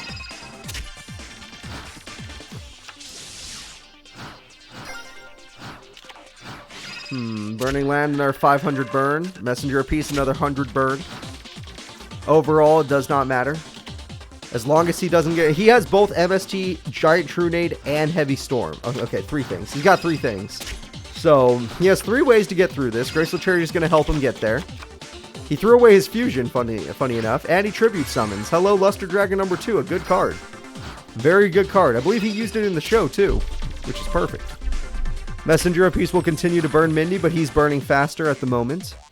And she is still not drawing any more of her burn cards. Where's the traps? But where's the traps, Mindy? I know he can't attack you just yet, but eventually it's going to be like Kaiba when he fought Weevil. Or when he fought Mako. He's going to get Heavy Storm eventually. And he has... I forgot, he has Stamping Destruction too. Good point. Actually, he has a lot of spell trap card destruction. Where the hell is it? Oh, there's regular Luster Dragon. Look, it's the daddy and the son. But he's disappointed in the sun because the sun came out blue. He wanted the sun to be a bright green like him. But what he doesn't know is he's going to evolve into a Blue Eyes White Dragon. Oh, look, it's Yanzaru. Well, Blue Eyes would have been cool. But he doesn't run Blue Eyes. He runs King Dragoon and he runs 5 God Dragon. Well, Dark Room of Nightmare is going to speed up the burn on his side of things. And there it is. There's the Dark Snake Syndrome. Okay. Jar of Greed. There it is. Remember I said classic duelists usually use Jar of Greed? There it is. Alright, Mindy is going to win the duel thanks to Dark Room of Nightmare with a Dark Snake Syndrome. That is brutal, but we're waiting on that Heavy Storm. Everyone's waiting. It might happen last second. Currently, he's just monsters, probably. He's probably just monster cards right now. 500 burn to Mindy. And 200 burn to him and her. Well, he takes 300 extra. That's true. Everyone's still waiting on that Heavy Storm. Burn Queen Mindy still doing her thing. And Burning Land will continue to do its thing. That's another 800 burn. I'm liking this so far. Mindy is going to be able to win this just like that. Granted, if she had a trap card, that'd be nice too, because her traps do a lot of burn, like Secret Barrel, but I'm guessing she just didn't get it. 500 burn to herself, but at the same time, she's going to do another 400 to herself, but 700 to her opponent. And Messenger of Peace does another 100, but I guess that does not matter in the grand scheme of things. And there goes the final Axe Dragonute. He's lost all of his Axe Dragonutes now. She did play a trap card, funny enough. I wonder if she'll actually use it, or if she's just going to end the duel using Dark Snake Syndrome. Finally, Destiny Draw. It's probably not Heavy Storm, though. People do not get Heavy Storm Destiny Draw.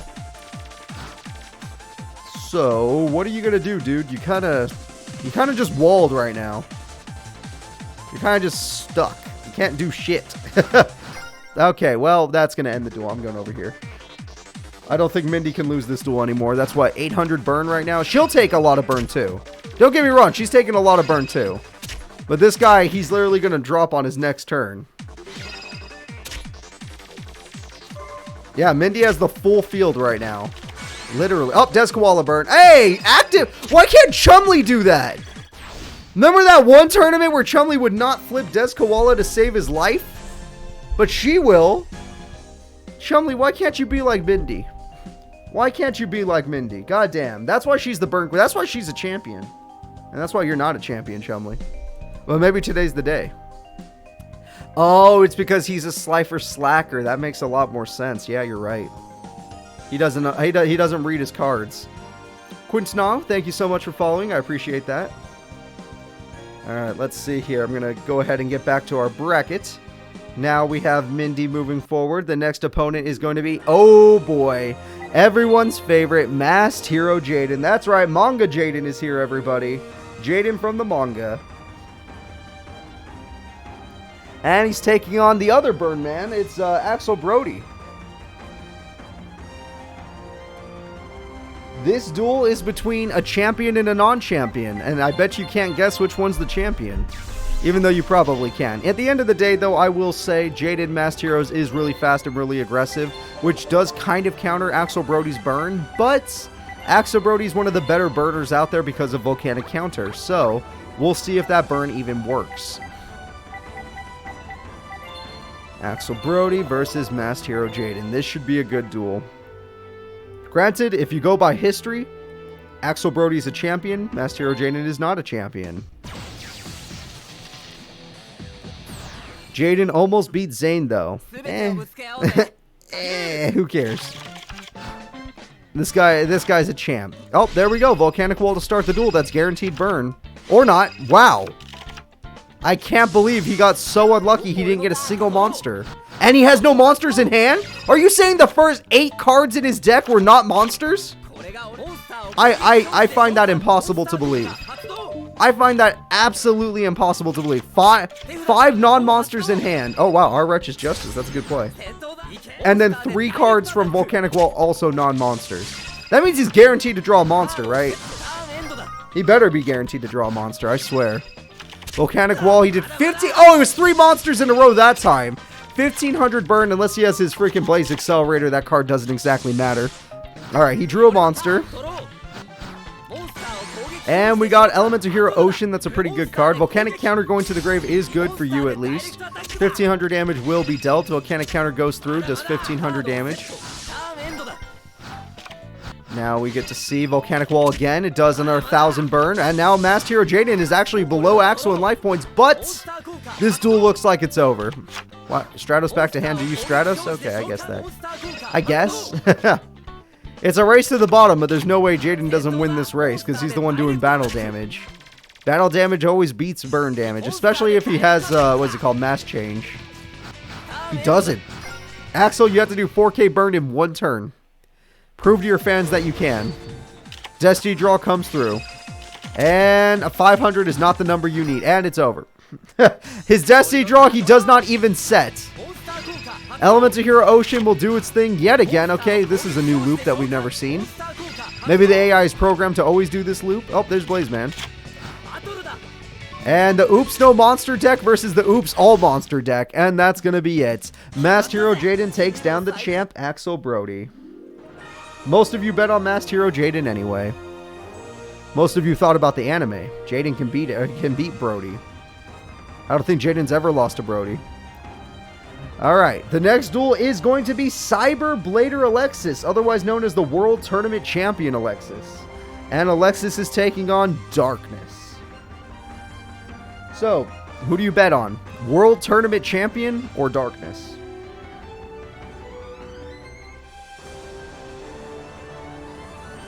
I know it's a hard bet.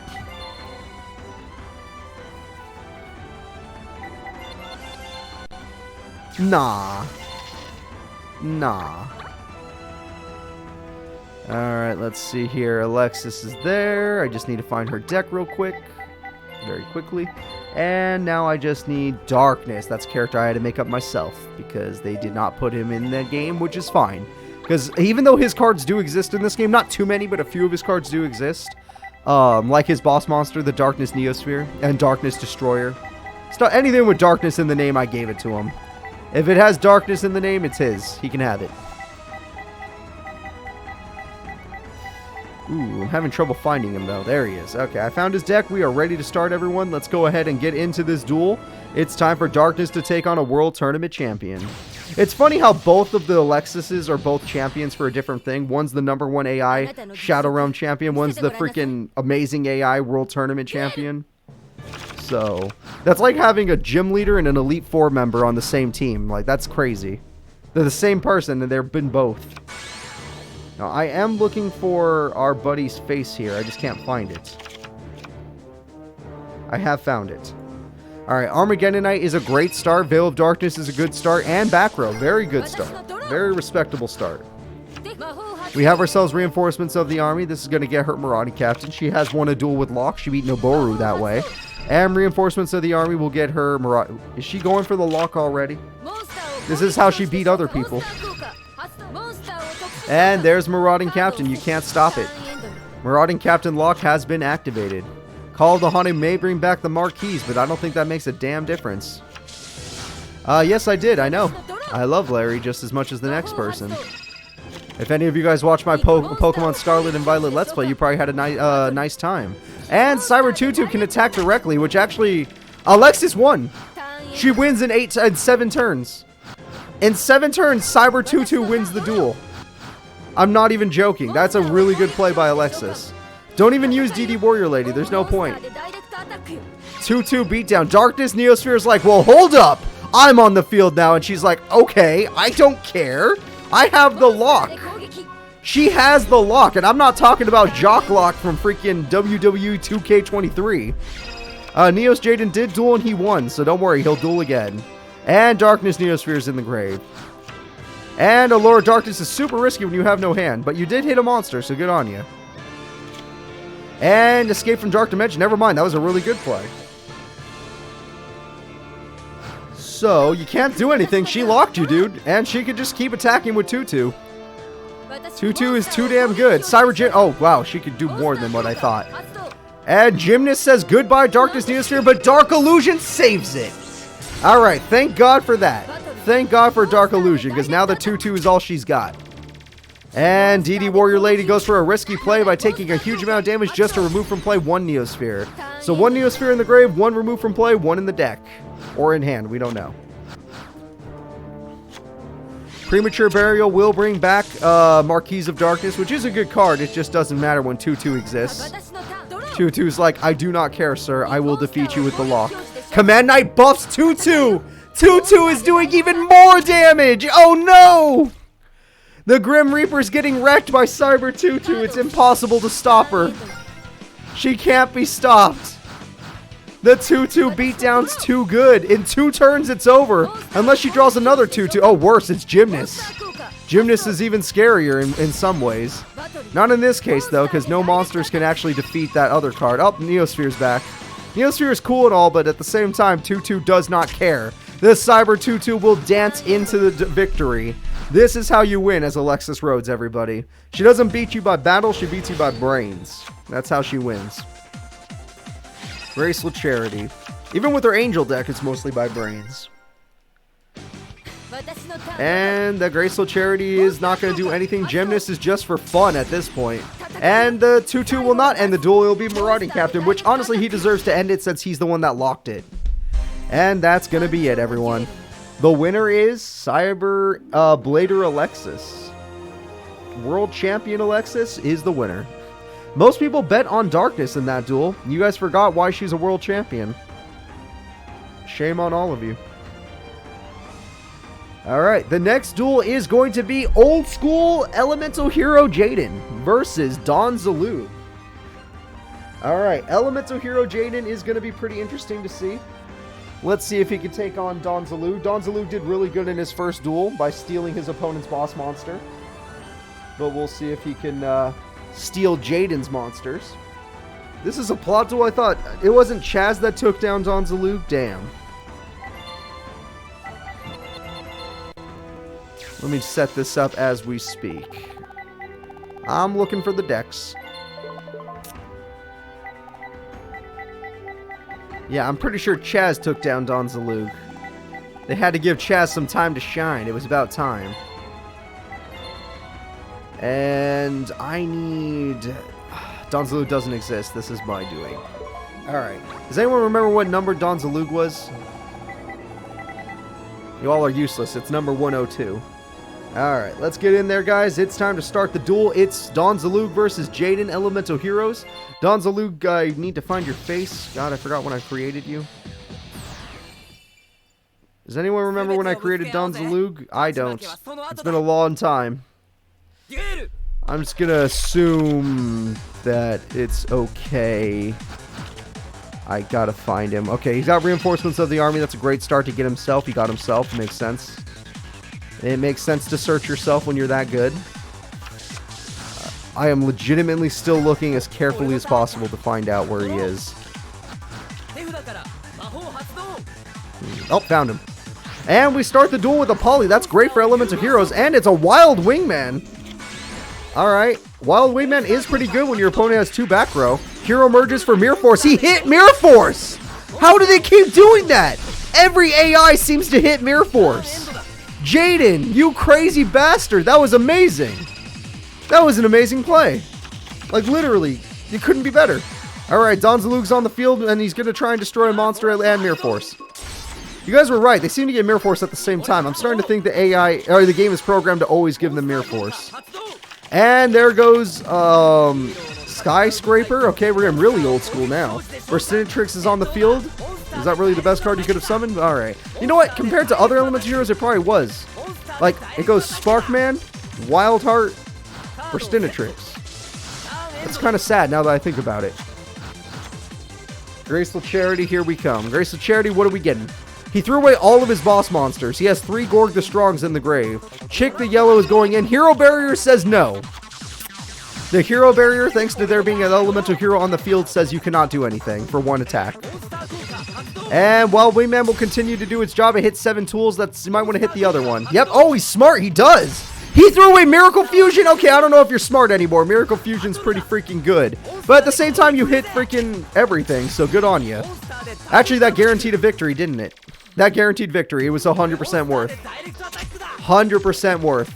And with Wild Wingman, that is probably the first time we've ever seen Jaden win a duel with Wild Wingman. Wild Wingman has won Jaden a duel. Did he ever do it in the anime where Wild Wingman was the main card that won him the duel? I don't remember. But in this duel it was. Really good from Jaden. Really good. So let's go ahead and move forward in our tournament. Our tournament competitors that are up next are, when this thing decides to load, I could probably see from here, Jinzo versus Supreme King Jaden. All right. Let's see if our favorite dual spirit Jinzo can take down the Supreme King.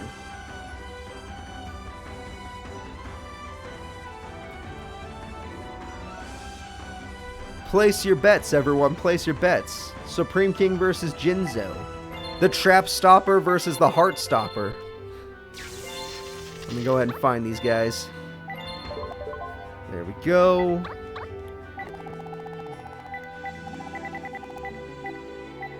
Got Supreme King already. I just need our buddy Jinzo.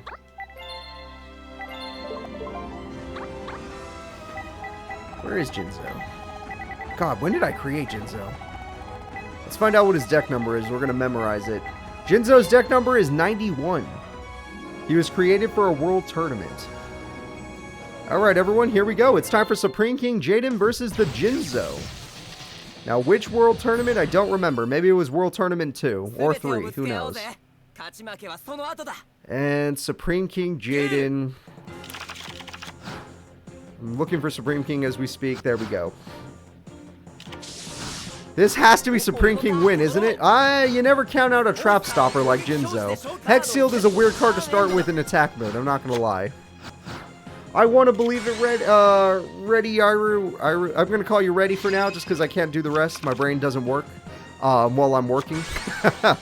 Yeah, Supreme King should win this. But you can't count out Jinzo because, like, you can't count out Esperoba either. He's been to every world tournament, basically. And Monster Reborn gets Jinzo on main phase 2. I don't know why he doesn't do it on main phase 1. MST hits that card. Powers of Doomsday is gone. Jinzo has complete control of the duel. Supreme King Jaden's like, screw your control. I'm going to summon Wild Heart and make my own Wild Wing, man. There is an evil version. It's like Evil Cyclone or something. And he special summons Snipe Hunt. Oh, Jesus. Supreme King might lose. Just saying. Just saying.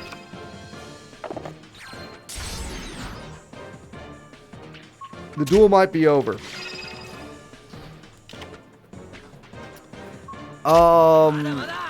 Yeah. Exact damage. Turn 5 victory for Jinzo. That was super uber aggressive by Jinzo, and he won the duel. Alright. Jinzo with 27% of the vote is moving forward. He has defeated our Supreme King champion. That is pretty brutal. I didn't expect it to happen. I didn't think it would happen, but it happened. We live in the reality where Jinzo can take down the Supreme King.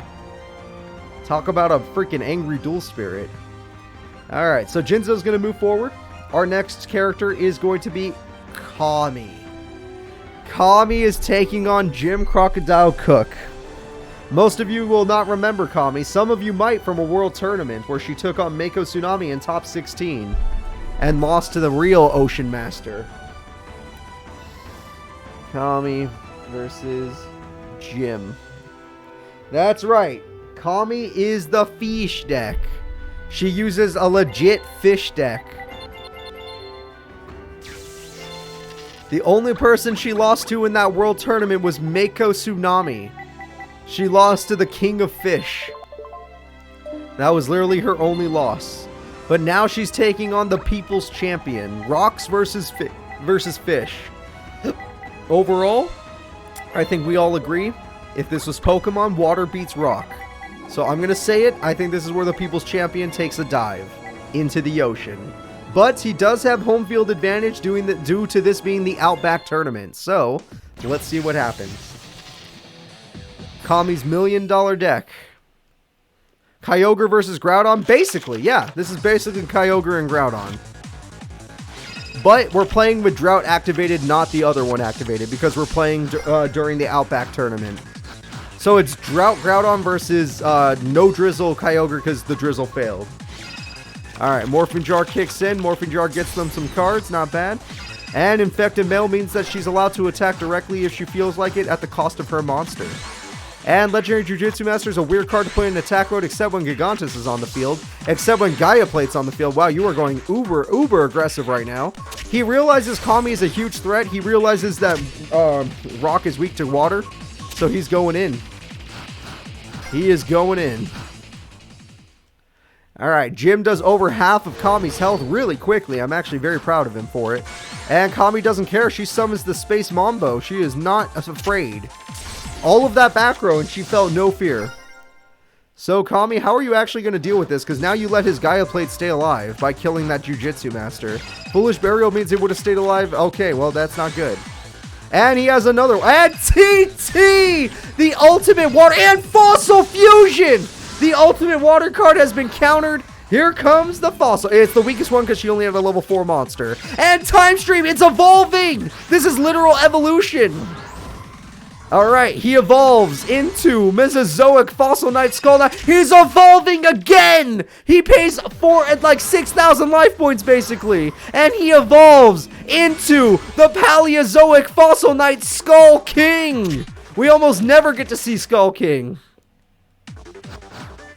Yeah, the Skull King looks like a Triceratops. God damn. Normally you need a level 7 monster to make Skull King. And it does piercing. That's game. Skull Greymon is not here just yet. Skull King's a little different. but it is still a great card. Yeah, the Skull King is based off of a Triceratops guy. Jim Crocodile Cook in the Outback will not lose.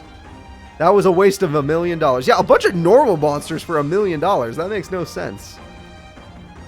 Bet on ground every time. Alright guys, the next duel is going to be Serena, Mirror Lady with her Monarchs, versus Yasmin, which is, oh, yep, I forgot. This is the, Mikhail Senpai, thank you so much for following. I appreciate that. Yasmin is Gravekeepers. So, Gravekeepers versus Mirrors and Monarchs.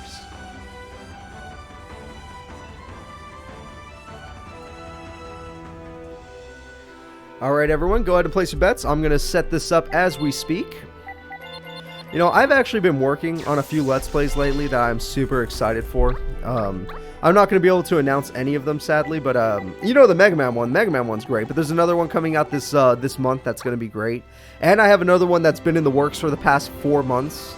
Literally haven't released a single video or a single hint of it, but for 4 months I've been making a Let's Play, and it's so good. It's going to be so freaking good. You guys are going to love it. No, it's not Yu-Gi-Oh, so don't get your hopes up in that case. I don't only play Yu-Gi-Oh, I have other things in my life. Yu-Gi-Oh is just what pays the bills. But I can't wait. It's going to be a great time. Serena, where the hell are you? I know you exist. I know the other one doesn't. Yasmin I had to make up myself. There we go. You finally doing Sly Cooper? Nope, I'm not worthy yet. I said, you know what? I will do Sly Cooper when I earn myself a plaque. If I ever get one of those plaques from YouTube, then I'll do Sly Cooper. That'll let me know I made it. If I ever get a plaque, I'll do it. If I never get a plaque, then I guess Sly Cooper just won't be shared with the world. Because I didn't earn the right to share it. It's too good of a game. I feel like a lot of people don't play it because it's just too good of a game. You really have to earn that one. Where is Yasmin? 96, yep. And here we go. Let's start the fight. Yasmin versus Serena. I will do my best to find Yasmin's face, but do not hate me if I fail. Yasmin was created around the first World Tournament era, I think. Yep, right around the first World Tournament era, not too long ago. What about Ratchet or Jack? I've already done Jack 1 and Jack 2 on my channel. Ratchet and Clank I did not grow up with except for Deadlocked, which I will probably do one day with one of my friends. But I did Jack 1 and 2 on my channel, and I did a Jack 3 stream, which most people can't find anymore, which I find hilarious. It's like, yep, that's fine by me. I did the Spyro trilogy, but not the OG. I did the remake. Even though one day I do plan to do the OG. Just not today. And we're going to go ahead and see. Thestalos is going in, and Serena is in complete control of the duel. But I did do the whole remake of Spyro trilogy. I have not done Crash Bandicoot, though. Don't expect Crash Bandicoot anytime soon. Crash Bandicoot is one of my favorite series. Yeah, if you want to see the remake of Spyro, go look at my channel. I have a full Let's Play of it. The entire game, 100% completed. On every one of them. Necro Valley, there we go. Rite of Spirit, there we go. Oh god, Cannon Holder, 1900 attack? That's all well and good, but we got one problem. You needed your Tribute Monster. Alright, Yasmin, you got Necro Valley, but you needed your Tribute Monster. So, Thestalos will continue to do a damn good job, and Gravekeeper Spy will save the day with its massive defense stat. It will get negated due to the trap card, I assume, but it does not matter. That monster has too much defense for you, but we have a Tribute summon, and that will be for Kuraz! Are you serious? Alright, well, there goes Necro Valley, and there goes most of your life points. Okay. Well, next turn, Yasmin loses unless she finds a way to stop Serena here.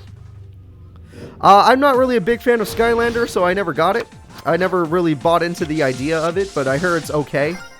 Kind of a kid's game, which is fine. I like kids' games. I'm more into the Spyro trilogy, the one that came after the first trilogy. What was it called? What is it called? The Legend Begins or something? Whatever it's called. I did a Let's Play of the first and second game. I did The Eternal Night. That was the second game.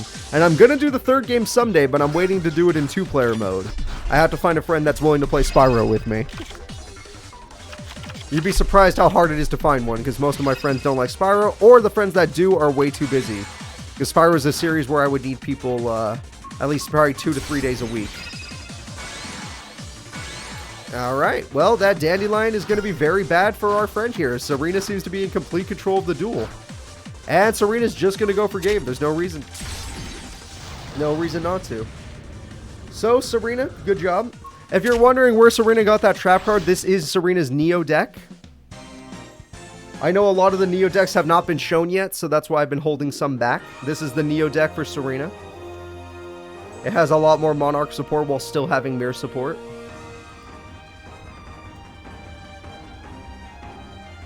Alright, the next duel is Chaz Princeton versus Nitro. We got a main character duel right now.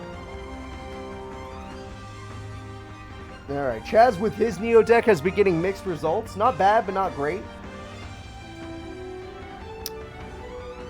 But we'll see if he could do good here. He's lost to all the best characters. Like, he always loses to, like, a guy who gets top 3.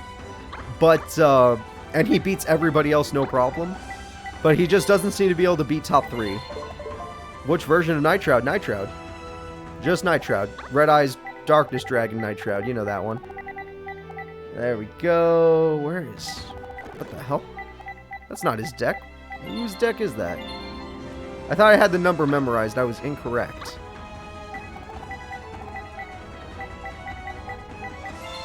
Yes, this will be Red Eyes versus Armed Dragon mixed with a bunch of other stuff too, because Chaz uses way too many goddamn cards. It's just, let's just say Chaz. It's Chaz. It's all Chaz's all the time.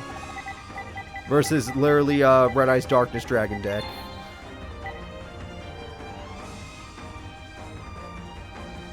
So let's get started here. Nitro versus Chaz. I don't know what Dark Dragoon even is, so that's probably way too in the future.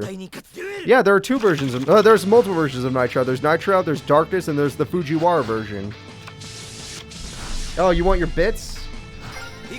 What do you mean your bits? I already did the predictions. I can't do another prediction unless I gave out the bits. If you didn't get your bits, that's just how it is. Like, I did another prediction, which means the bits were already given out. I actually physically can't do another prediction until the other predictions are already put in. Alright, so we have ourselves a Spear Dragon with a Troop Dragon. Really good start for Nitroud. Z-Metal Tank will go there. Call of the Haunted is really good because if he has another piece, he can put together something special. Let's see what happens. We have ourselves a Z-Metal Tank getting rid of the Spear Dragon. Does he not have another monster? Why? What the hell are you doing, Chaz? Is this really the best you could do, Chaz? You're starting to upset me. Armed Dragon level 5, that's pretty damn good. Level up, that's pretty damn good. Alright, this is the Chaz I like to see. This is the Chaz I like to see. Armed Dragon level 7. Granted, he should have done this on main phase 1, but I'll live with it. Troop, what? Metalmorph, really? That's, no. That was not a good play, sir.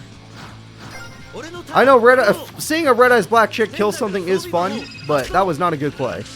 Armed Dragon level 5 working together with Armed Dragon level 7 is pretty good. Armed Dragon level 7 is going to clear the field with W-Wing Catapult, and Chaz is taking Nitroud to school. This is very sad.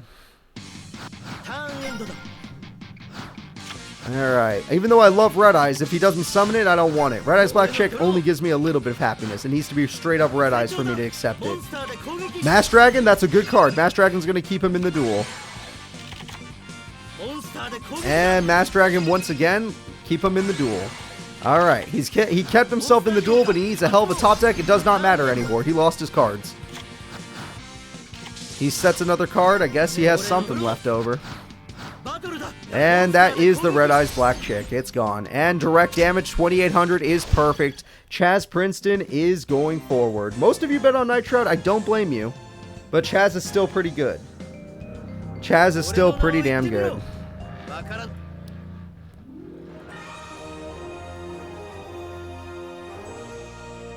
The next duel will be Camula versus Damon. I forgot Damon even beat Cyrus, but here we go. Camula versus Damon.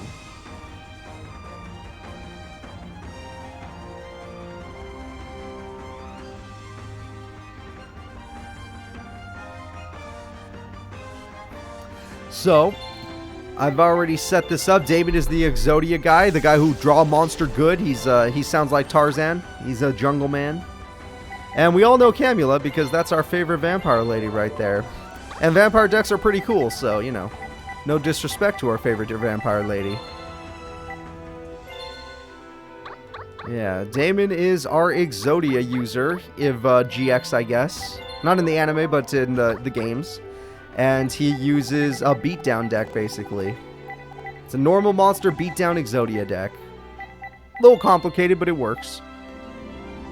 I don't think he's ever gone farther than, like, top 8, though. So, here we go. We got Damon, and we got Camula. I'll find Damon's face way too late, but I'll still find it. Because it's my job. It's my job to find his face. There we go. So, looking at this duel, Vampire Lady has advantage, in my opinion. Especially when Damon doesn't start with any draw power. That's really bad. Graceful Charity, she has your draw power, Damon. Why can't you draw like her? Vampire Sorcerer is perfect to summon Vampire Lord. Vampire Lord is already on the field, and Vampire Lord will start doing its job. I would throw away spell or monster cards. Because if you get him to throw away Exodia's head, you win the duel. He has no way to bring back Exodia's head. If he loses Exodia's head, he has no way to win the duel by the way he likes to win usually. And her next card, Vampire Hunter, of course. Luster Dragon is going to sadly die, and Vampire Hunter is going in. Damon, any draw power? Nope, just search power. I guess that's fine too. There we go. We got Insect Knight. Insect Knight can at least get rid of that card. Vampire Hunter is annoying after all. Most of Damon's defensive monsters are dark monsters, so he can't run a 2k defense beater when Vampire Hunter exists, and it exists again. Because you can't keep zombies dead. They stay... Oh, look! Camula summons herself, basically, and then evolves herself into a Vampire Lord. Very nice. That's not the final form, though. There's still Vampire Genesis. Vampire Lord will do the thing, throw away a spell card. Heart of the Underdog is a big loss. 2,000, here it comes again. Trap card, Mirror Force is a huge loss. 1,600. Not looking good to be a Damon fan. He can't even Destiny draw now. Well, he probably could, but it won't be Mirror Force. Alright, Camula, Monster Reborn. Is there anything in the grave? Just Insect Knight? Not great. Not a great... Oh, Tribute Summon. Hold up. Summon Skull. That card is going to die anyway because Vampire. Yep. It's a dark monster. You need to get rid of the vampire guy before you summon Skull. Vampire Hunter, too good. Oh god, she had 2. It did not matter. The duel was already over. It did not matter. This duel has ended. The winner is Camula. And I'm going to go over here. Never trust an Exodia deck except that one tournament with Seeker. That's the only time. But you're not supposed to trust an Exodia deck. And Camula, a tournament champion, don't forget she's a champion, will move forward.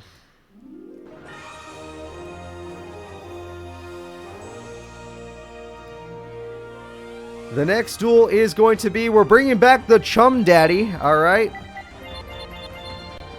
He's coming back, our brand new character, who did play Flip the Table. He did not activate it, but he played it. The Chump Daddy is here, and he's taking on Belowski, which that is the luckiest bracket any man could have ever asked for. If Belowski wins this duel, Chumley's dad is officially the worst duelist I've ever seen. Even though Belowski has won a duel now. Before this duel. I'm saying it now. If he loses this duel, he's the worst. This is how it happens. Belowski's deck is deck number 100. Interesting. And we will always play with the special condition whenever Belowski's here. If he summons Moki Moki King, Belowski wins the duel. In our AI tournaments only, if he does it, it's a guaranteed victory. I give him the win no matter what. If he summons Moki Moki King. Otherwise, he has to win the duel legitimately.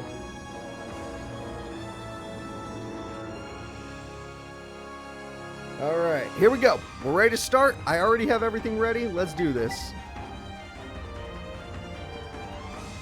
Flipping the table with a real card, it probably would be good. Go ahead and place your bets. This duel's probably going to take a while, so you got time. Let me get one of their faces on so you know who's who. There you go. Chumley's dad's going to be over there for a second while I find Belowski.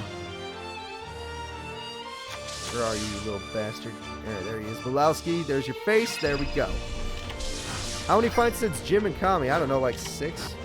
Probably more. Grace of Charity kicks in. Grace of Charity will throw away a few cards. He has his Berserk Gorilla. That's not bad. Berserk Gorilla will easily destroy Keymates. And Monster Reborn better bring back Green Baboon. That is his boss monster. Green Baboon is his strongest card. No, there's no boss Dizzy monster, sadly. He does have the Dizzy monsters, like Dizzy Angel. Thank you for proving my point.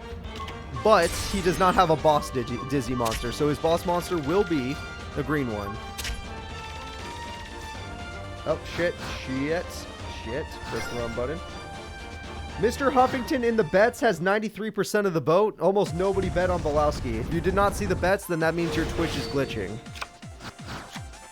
Alright, Graceful Charity kicks in. And, okay, Moki Moki Smackdown's real nice if you actually have another turn to get a Moki Moki out, but I don't think you do, sir. Unless that trap is really good.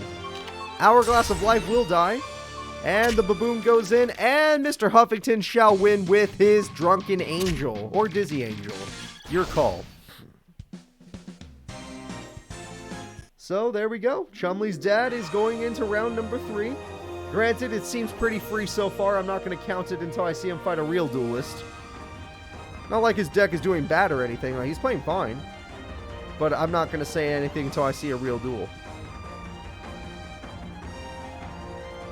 So, let's go ahead and move him forward. The next duel is going to be Fonda Fontaine versus the Neo Jaden deck. Neos Jaden deck. I know it sounds weird to say.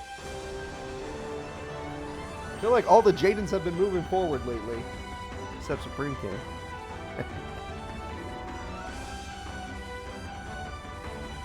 Well, guys, here we go. It's time for Neos Jaden to take on Fonda Fontaine. Sadly, between these two characters, Fonda Fontaine is the champion. She is a champion, no matter how much I want to deny it. So, let's give her some respect. Even if she plays horribly in this game. And she's a champion in Tag Force 3. Or her AI could play a little bit, it's still ass in that game.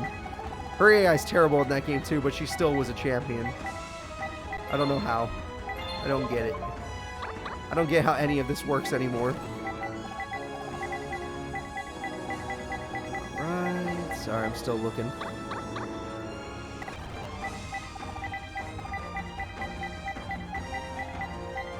Still looking.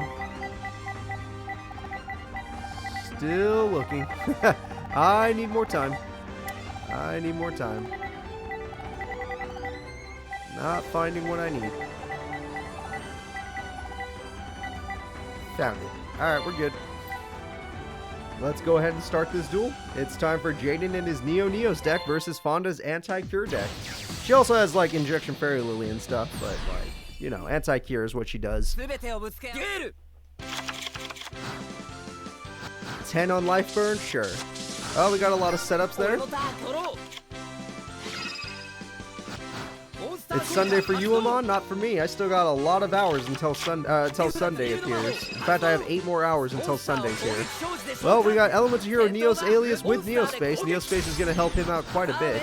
Soul and Wishes is going to help her out, though, so she at least has that going for her. But until she gets Bad Reaction to Samochi or one of her other cards, she's in a little bit of trouble. So we got 2 Elemental Hero aliases. Hey, we actually get to see his hand. So this is what Jaden's working with right now. He's got Neo's Pathfinder. Wow, not having your card is really sucking for you, Fonda. You need your Bad Reaction or at least your Dark Nurse or Reticule. And random again, this is not helping, Fonda. You're only healing your opponent. Stop. Flare Scarab would be really good right now. Alright, let's see. He's going to summon Pathfinder for 1800 instead. That's fine. Again, stop healing your opponent. Jesus Christ. Well, I don't see how Fonda can win this, seeing as that's his hand, and we know her hand is nothing, unless she plays this card. It's nothing.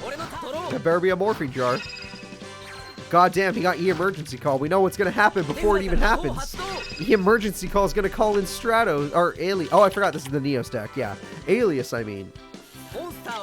And he's got 3 aliases on the field. He just loves those 1900 beaters, I guess. He could have had a Neos at any time, Laser. All he has to do is summon Alias instead of summoning these other cards. Nimble Manga at least is a good comeback card for her. Yeah, all he has to do is summon one of these aliases, and then he could use Miracle Contact, I believe. I think, maybe. I don't know. But it does not matter. His duel is already looking over. Unless, what is this trap? I have to know. Dark Cure doesn't work until she gets her bad reaction. All of these cards are pretty bad until... Oh, she... Okay, whatever the brick may be, she bricked. So, are you going to summon an alias this time? Or are you going to go for a Hummingbird? Hummingbird's fine, too. Oh, alias. There we go. Alright, he summons Alias, and that's it. Oh, he gets buffed by Neospace. I forgot. Yeah, now that his name is Elemental Hero Neos, he's going to do that, and he's going to win the duel just by damage. He does not need to he doesn't need a fuse. So Neos Jaden will be moving forward, and Fontaine has failed all of her fans, which is 38% of you. People are seeming to like the new Jaden deck, so there you go.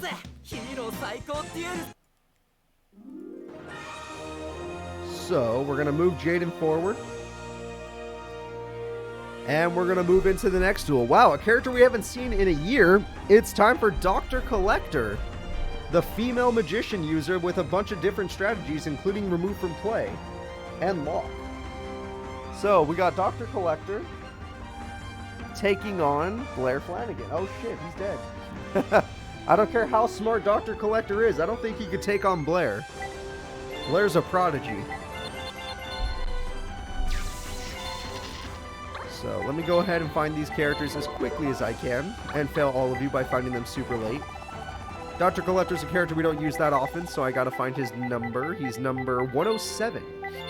And Dr. Collector will be taking on Blair, and we all know Blair all too well. She's a multiple-time tournament champion, and she is known as the first tournament champion. She is the OG. The bets are up. They've been up for 30 seconds, for those of you that have not noticed. If you haven't noticed, you have to leave and come back. That's how it works. So, let's go ahead and start this duel. It's time for Blair Flanagan to take on Dr. Collector. Again, I would go with Dr. Collector. He just seems like a safer bet. I'm joking, Blair. That was me going crazy.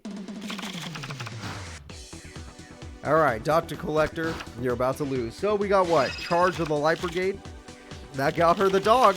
And she already threw away like 3 monsters, so that's pretty good. Great start for Blair to get her Judgment Dragon. And White Magician Bikuru is not a great start, but I guess if you knew the dog was on the field, there's no reason not to. Whose character is the worst that's not literally made to be trash? I don't know. There's a lot of just trash out there. And by paying 1,000, he lost Nightmare Wheel. Damn. Damn, he just keeps losing his Nightmare Wheel. Blair already has Judgment Dragon on turn 3. A turn 3 Judgment Dragon is pretty brutal. It's not over yet. He could still get Dark Hole. Dimensional Fissure does not help you in any way, shape, or form. In fact, none of this helped. You lost. All she has to do is pay 1,000. Or she could just Heavy Storm if she feels like it. Or she could use Raikou. She didn't have to do shit. She was in complete control. She has Dog and Big Dog. And Dragon. That is way too good. Alright, Dragon will win the duel. That is very good. Good job, Blair. 3k damage. So, with Blair going in like that, there was no way he had a chance of winning. Plus, getting Judgment Dragon on turn 3 is just not fair. That's starting to look like Blair back from the first ever tournament. If you look at Blair in the first ever tournament, she used to get Judgment Dragon so early. It was crazy. And we finally made it to the time. Chumley, very upset that I allowed his dad into the series, very upset that I allowed his dad into the tournaments, is here. And Chumley is going to have to take down the Neo Adrian Gecko, the guy I tried to help out.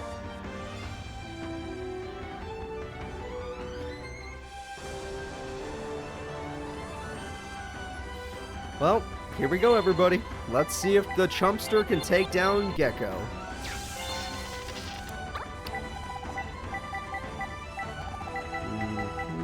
There's our buddy.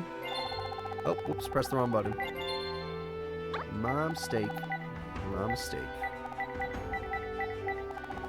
hell are these guys? There they are. I forgot, they always put Chumley way at the bottom for some reason. It's like they don't even want to put him in the game. It's like, how dare you? How dare you make fun of the chump? There's Adrian, and I need the chump. We're just about ready to start this duel, so, you know, give me a second, and we're good.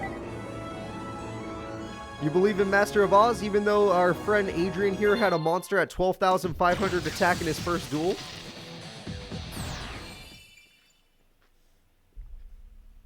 That's a lot of dreams you're having there, gamer. That's a lot of dreams. Well, we have a basic set from Trumpster. There's nothing wrong with that. And his opponent has Cloudy and Ghost Fog, which is going to go in. Do no damage because it doesn't take battle damage, apparently. That Cloudy and Squall card is a card that can win him a duel, so be careful. Natural Disaster, okay. Grace of Charity is going to go in. And Grace of Charity got him an Earth Rocks Hex Sealed, which is a weird card to summon, honestly. Of all the cards you could have summoned, that is a very weird one to choose. The Ghost Fog will put counters on the Hex Sealed. Let's see what Adrian Gecko decides to do now. Cloudy and Squall will continue to put more of these cloud counters on. Fog counters, yeah. Alright, Gecko is playing in defense mode, which is not... Oh! I did not know he threw away Big Koala. That's a big change. And we got it, everybody! Master of Oz! The strongest card in Chumpster's deck. Destroys the Sheep Cloud, which actually helps the opponents more than anything.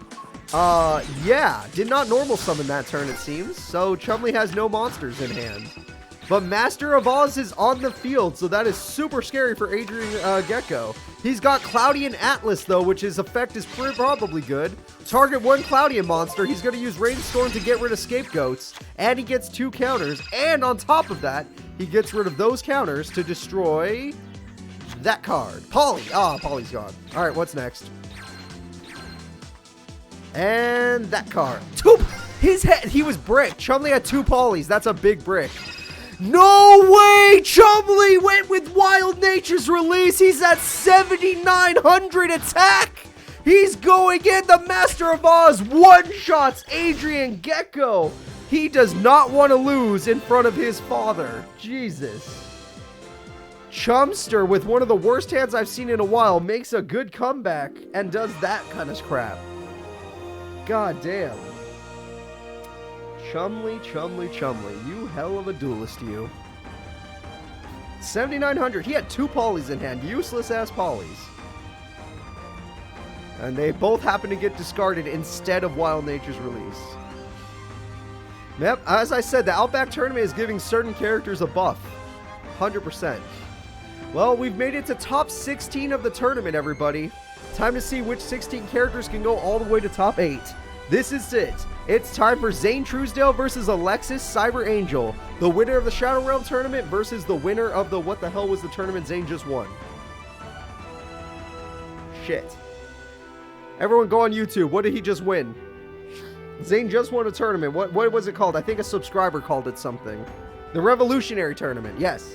The Revolutionary Tournament. The Revolutionary Champion versus the Shadow Realm Champion. This is going to be a very hard duel to bet on. Both of these characters were at the, you know, we're both at champions. They're both at the finals multiple times. They're very powerful. There's nothing else to say. They're both very powerful duelists. I don't know which one's going to win. I'm very excited to find out who's stronger. Because remember, this is Zane's Neo deck where he has less Zane Brain holding him back. We took out the cards that was giving him the Zane Brain.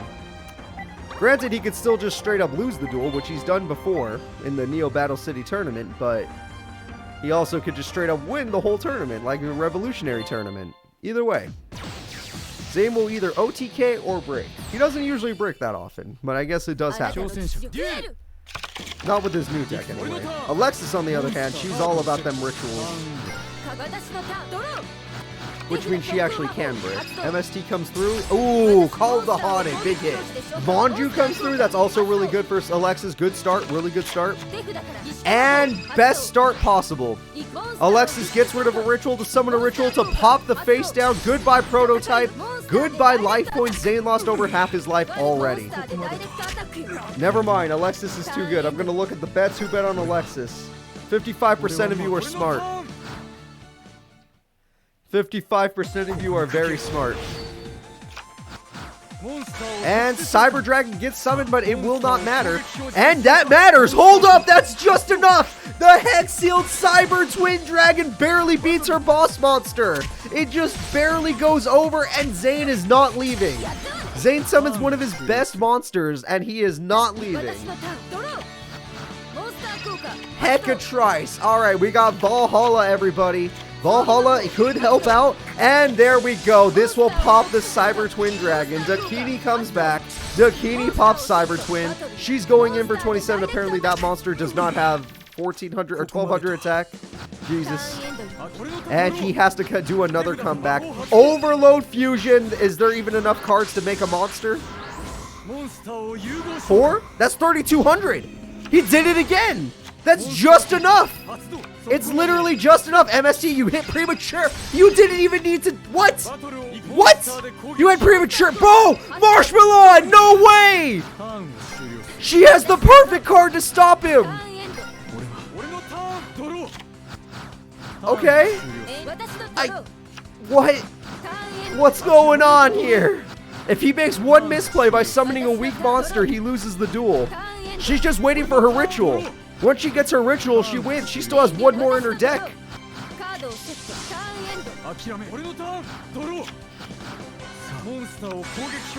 Cyber Phoenix for protection. Future Fusion's too late to the party. Future Fusion's way too damn late. That's Cyber Twin Dragon. Summon anything, Alexis. Even Marshmallow. She's bricked! She's officially bricked! He has time! He has time. No, he's bricked too! It's a battle of the bricks! They're both building houses. They both are bricks. Zane gets Cyber Twin Dragon. The only thing keeping her alive is the swords. The only thing keeping her alive is Swords of Revealing Light. He has the Cyber Twin. 4 cards in hand, all tribute monster. Heavy Storm! Does she have it? Pot of Green, draw a monster! Valhalla, sure. It wasn't Splendid Venus. It was Senju. Oh, you just drew that. And it's over. She wants to end it with her boss. Zane Truesdale once again loses to Alexis Rhodes. Dakini will end the duel. It was great. We got Cyber Twin, we got Chimera Tech, we got Cyber Twin, and we got triple Dakini. 3 Dakinis versus 3 Cyber Dragon fusions. And the Dakinis win. Alright. Not bad, Alexis Rhodes. This is why she is the Shadow Realm champion. Shadow Realm champion made her the #1 AI. Revolutionary champion didn't mean anything. It just was cool. Alright, Alexis, good job. The next duel is, oh my god. In top 16, we have Jasmine versus Mindy. This is gonna be a duel, alright. Jasmine was all about speed. Mindy was all about going slow. Jasmine's all about damage and tactics, whereas Mindy is all about burn and tactics. This is going to be a duel, everybody. This is going to be a great duel. I mean, the last duel was great, but this is going to be fun too. So, I want to see in chat and in the predictions, but in chat, who do you bet on? Who do you like more? If you like Mindy, I want to see Mindy's in chat. If you like Jasmine, I want to see Jasmine's name in chat. The winner of this earns the right to fight Alexis. That's so funny. That is so funny. How did they make it this far to make this happen? Holy crap. Like, Mindy makes sense, but Jasmine making it this far, that's a little more surprising. Oh my god, this is great. This is great. Jasmine and Mindy together at last. But only one can fight, or one can earn the right to fight Alexis. Alright, the Burn Queen or... Oh, man. Between these two, if I had to be 100% honest with you, if I had to be 100% honest, I am more of a Jasmine fan. The only reason I even teamed up with Mindy in Tag Force 3 was because people made me. I am more of a Jasmine fan. But we'll see if Jasmine can take down Mindy, the champion. Something Jasmine's never been. Jasmine's been top 4, but she's never been a champ. Here we go, everyone. The Battle of Besties. That's what it's going to be called, the Battle of Besties. If I make a YouTube... if it's good enough for a YouTube short, Battle of Besties. Remember that, Cooper. You hearing me? Alright, Burning Land's a good start to get the burn going. Alright, Jasmine. Sky Scout's coming in. Sky Scout's going to do 18. That's really good, which that's just Harpy's brother. And Special Summon Giant Rat. Good start from Mindy and good start from Jasmine. Both of them are looking pretty good right now. Alright. What is your next card? It better be good. And Wave Motion Cannon will give you... that's how you won your first duel today, so let's see if it can win you this duel. Burning Land will continue to do its job. And we got Wind Sage Falcos. That's a pretty good card. Giant Rat's going to go and die. Giant Rat's probably going to make Giant Rat. Yep. And Mindy is lucky that she gets another monster. So what is she going to choose? Out of all her monsters, she... yeah, that's a good one. Mindy's just trying to keep herself alive so that the burn cards win her the duel. Jasmine needs to move faster. She needs better combos right now. I'm trying to think of cards she runs that could help her. Sigmorph would not help against Mindy. It would not help against Mindy. She needs more monsters. Lady Ninja Yay does help, actually, because that gets rid of the cards. Oh! She can't use Wave Motion Cannon, and she has Garuda the Wing Spirit! Oh, no! Really good play so far. Nimbamamanga will heal. Nimbamanga. Oh, one's already on the field. She got unlucky. Mindy got unlucky. The Bonding Traveler, thank you so much for following. And there goes more damage. And there goes more. Okay, Mindy's healing, but she can't use any of her stuff. Lady Ninja Yay is insane. It's going to keep throwing away the spell and trap cards back to the hand. So the wave will keep getting reset. She can play it, but it's going to get reset. And Burning Land will only do 500 burn. 500's not that bad. And Garuda forces you into attack mode. Oh my god. Jasmine, you're kicking Mindy's ass right now. Despite the life points. And there we go. We got another follower, Ash Kofer. Thank you so much for following. I appreciate that. There we go. Rescue Cat is dead. And Mindy is suffering. Jasmine's in complete control of the duel. And we have Swallow's Nest. She's not done. She's not done. She's got another Harpy's brother. It's going in for 18. God damn. And there we go. We got Sigmorph, which does not work against this opponent, in fact. So, weird play. But either way, Jasmine's in control of the duel with 2 Harpy's brothers and a Sigmorph. What is Mindy even going to do? She'll get to keep Wave Motion from now on, but she's the one losing life points now. So, it's not good to be a Mindy fan. Sigmorph continues to be held back due to the fact that there are too many spells and traps. Burning Land will hurt Jasmine a little bit. The attack goes through. Rescue Cat will not... oh, not Magic Cylinder! That's a classic! Magic Cylinder's classic damage is too goddamn much. That's cool that you play Dragon Maids. Good on ya. And Burn Decks. But right now, it looks like Burn Decks aren't going to win this duel. Unless... Wave Motion's only at 1 counter, right? It's just barely not enough for the AI to know to do it. The AI isn't smart enough to activate it for Burning Land to win the duel. The AI isn't smart enough. You should all know this. You've all seen it before. Alright, there we go. Harpy's Feather Duster, just end the duel. It's already... you can end your turn to end the duel. And just like that, Jasmine takes down Burn Queen Mindy because the AI was not programmed perfectly. And we have seen these duels happen so many now that we can predict the bad AI. That was really good. Jasmine, with only 33% of the vote, is going to top 8 of our tournament.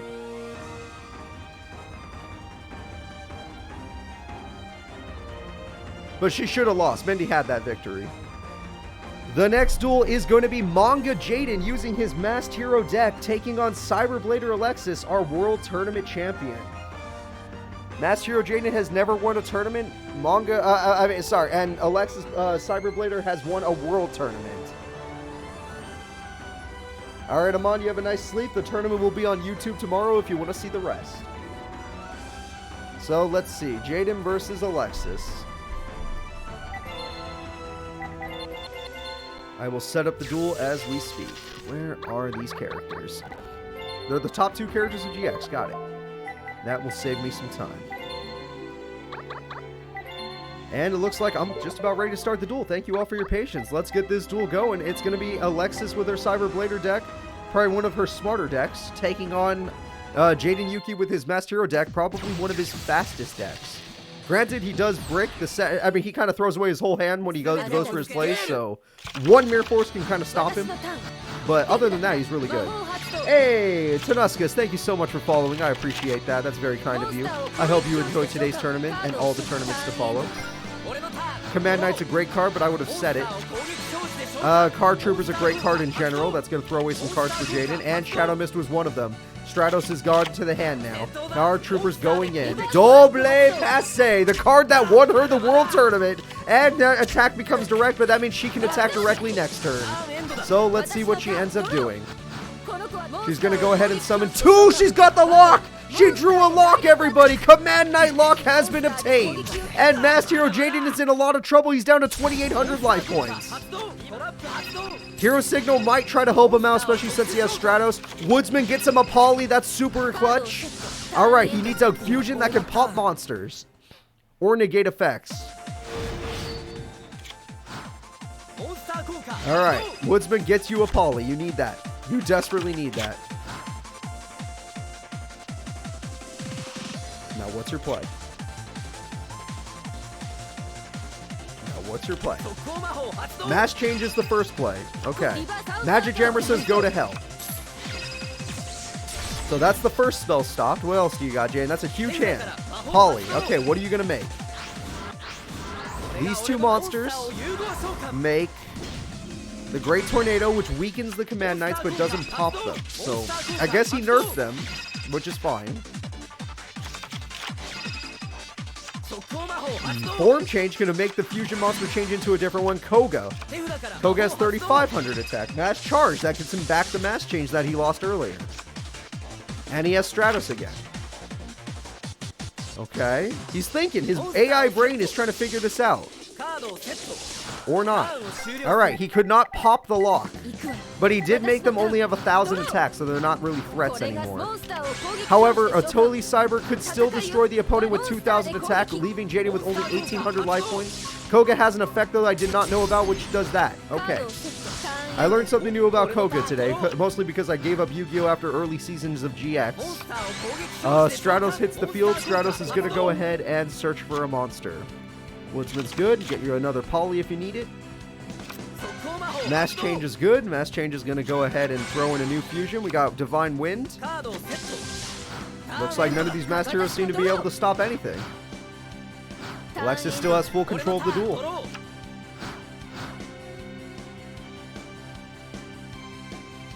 I'm trying to think of a card he runs that can help him in this situation. Because right now, Alexis, I know cards she runs. Even her Cyber Blader itself could be useful. Cyber 2-2 can attack directly. I mean, she has... And Cyber 2-2 will have a shit ton of attack, too. So she has options to win this. He, on the other hand, the only hero I could think of is Thunder Giant, Ron deck. That's not in his Master Hero deck, sadly. If Anki can attack directly, then he needs that monster, whatever that one is. He does need Absolute Zero, but he would have to kill it. Form Change would kill it, so... Yeah, if he gets Absolute Zero, he could do it. He does run Absolute Zero in this deck. Alright. MST is going to go ahead and hit Call of the Haunted. Call of the Haunted's really good. Okay. I might have to go into fast forward mode. Get ready, everybody. 3, 2, 1. Until we see something happen, we're in fast forward mode. Quick play spell, nothing changed. Okay, Marauding Captain, hold up. Marauding Captain has been summoned. Blade Skater in attack mode, that's kind of risky. He can actually attack Marauding Captain, he's allowed to. He's allowed to attack Marauding Captain in this situation. And then he's allowed to attack Blade Skater, so that's a lot of damage. Alright, here we go, he lost some cards, so Card Trooper is now stronger. Pot of Avarice, that's a really good play to give him more cards. Okay. What is the plan here? Marauding Captain does have a lot of attack. Koga's 4,500 attack. I did not know. Double Passe for game. 2,000 damage will be dealt. It's so close. All she needs is Cyber Tutu. She will take a massive hit, but she can take that hit. All right. All she needs is Cyber Tutu, and she wins the duel. Oh, wait, no. That card trooper's going to be super weak right now. Oh, no. He's got mass change, too. She doesn't have that many life points left. Diane is here. Uh-oh. Uh-oh. Wait a minute, Jaden. Wait a minute. Jaden's going in. We got damage. Monster effect from Koga weakens the opponent. It's over. Jaden finds a way. At the end of the day, Jaden finds a way. There we go. Card Trooper would have cost him the duel, but Mash Change 2 says go to hell. That is a duel. It's her own fault for banking it all on Double Passe, even if it gave her a chance to win the duel the next turn, which it did, but Mash Change 2 changed everything. Jaden will be moving forward with his Masked Hero deck. World Tournament Champion knocked out. So with Jaden moving forward, we're going to move into the next duel, which is Season 1 Old School Elemental Hero Jaden. This is the one with Thunder Giant. And this Thunder Giant Jaden is going up against the Jinzo Dual Spirit from the show. So everyone get ready to place your bets. Jinzo versus Jaden. Jinzo very easily took down, who was it? The Supreme King Jaden. Supreme King Jaden got knocked out by Jinzo, so maybe he could take out Elemental Hero Jaden as well. Or maybe Jaden will get revenge for his evil hero counterpart. And Jinzo. Jinzo's a character I had to create myself, so get ready. Gonna do my best to set it all up as we speak. Jinzo deck number 91, and we are ready. This is a canon fight with these exact decks, basically. Well, not exact decks. Jinzo's deck has Tag Force 3 buffs, but whatever. Close enough. We got a plot duel. That's all that really matters. We got a plot duel, everybody. I'm gonna look for Jinzo's face as we speak, but right now it's just Zombie Master. Shit, when did I create Jinzo? It's been a while. There he is. Alright, we got Jinzo versus Jaden. Perfect. E-Emergency Call kicks in. E-Emergency Call gets Sparkman. That's a damn good card to search for in Old School. And we got Polly. Polly's gonna fuse 3 monsters. Hey, my favorite fusion monster. It's Elemental Hero Tempest. That is literally my favorite Elemental Hero card. And Elemental Hero Tempest will actually help out oh no. Oh no. Oh no. Please roll a 1 or a 6. Don't kill Tempest. That's my favorite. Yes. Yes, keep doing that. More 6s. No. Damn it. Jaden, you lost it all. Snipe Hunter's not going to try and hit the... What if that's Clayman? Oh, it's Bubbleman. Damn. Damn, Jaden's unlucky. Damn. Monster Born in main phase 2 is normal. The AI does know how to use it on main phase 1. They're idiots. Alright, there we go. Jaden's got nothing left in hand. Oh my god. Oh my god. Jaden, no! Even if he gets Mirror Force, it doesn't matter. And Jinzo summons his ultimate monster, Jinzo Lord, and he summons himself. He walks onto the field. Jaden Yuki is about to die. Even if he got Mirror Force, what's the point? It makes no difference. That's 5,000 damage. Jinzo wins on turn 5. Oh my god. Jinzo has taken 2 Jadens out of the tournament. Well, as cool as Tempest is, he just ain't anything compared to a Snipe Hunter. Jinzo now has 2 Jaden souls in his collection. Wow, a lot of you bet on Jaden. Even though he beat Supreme King Jaden, who's better than Elemental Hero Jaden. Well, Jinzo, let's see if you can take a I can't believe he's fighting all these Jadens. What the hell? Jinzo the Jaden Slayer. Look at this. Jaden, and he's fighting Jaden again. Can he make it 3? The next duel is going to be Jim Crocodile Cook. That is the People's Champion taking on Serena. Neo Serena.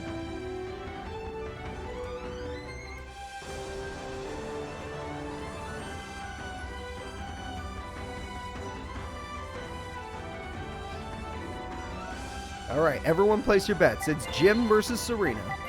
I'm going to go ahead and set up the fight.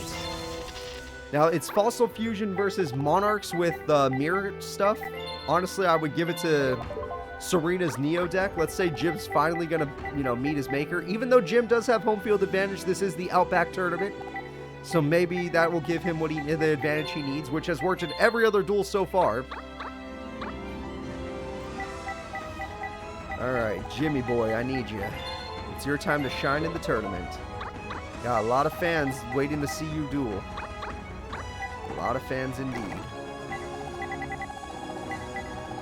So, looking at this duel, I'm going to go ahead and predict Serena wins.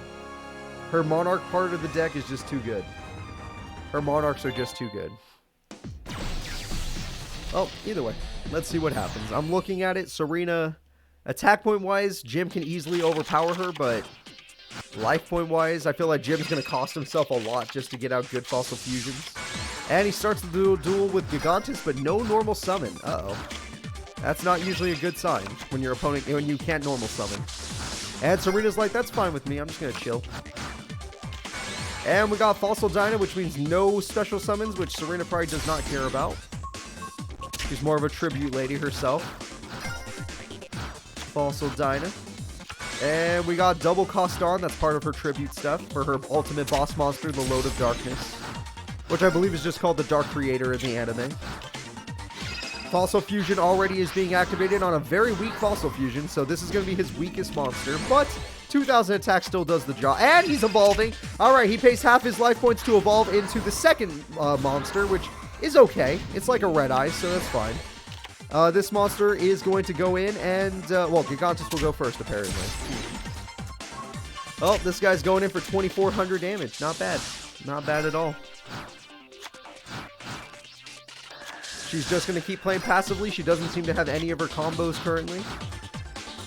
He's going in with this monster, which can destroy double cost on no problem, and Gigantus can destroy her life points. And that puts Serena in a part where she's probably going to lose next turn if he draws a monster. Excuse me, guys. I'm having a little bit of hiccups right now. I'm trying my best to hold them back. I might beat them, I might not. Rock Bombardment's going to burn her when her life points are this low. That's pretty scary. Again, she doesn't seem to draw anything that can actually save her. Weird play. And he summons another Gigantus because he wants to guarantee a victory. So here he goes. Spirit Reaper. Oh, wait. Tribute? Does she have a good Monarch after all this time? Fiend Sanctuary. Is she going for her boss monster? She sacrifices just the Sanctuary. Ryza! That's a brutal card right there. And Ryza's going to get rid of Gigantus. No, it's not! Mirror Force, but Spirit Reaper lives. But Spirit Reaper lives. Jim can still get screwed over by the Monarchs. She still has a tribute left over. And she doesn't even have to use Spirit Reaper. She can keep it safe. And nope, it's her boss. That's it. Load of Darkness, the 3,000 attack point monster that also does burn damage. Jim Crocodile Cook at this many life points is in a bad situation. So with the burn, he takes 700. She does not have her field spell to summon 4 more, but don't worry about that. Her boss monster is going to be super brutal because it will do 700 burn per monster. And Reflect Bounder kind of guarantees her a victory. What the hell is he supposed to do now? And Golem Sentry could have helped, but it's not going to help. It's gone. Oh, crap, Jim. Find a way to do 1,800 damage before you lose this duel, dude. You're about to lose this duel, dude. Destiny Draw kicks in. It's Fossil Fusion, but what is there? Ryza. Interesting. He gets a level 6 version, which was that guy. Level 6 is not strong enough unless he evolves, and he doesn't have the evolution card. That's it. If he evolved, maybe he would have had enough damage. Not really. It still would have been a game. Like, honestly, it's not over yet, but it's over. It's not over, but it's over.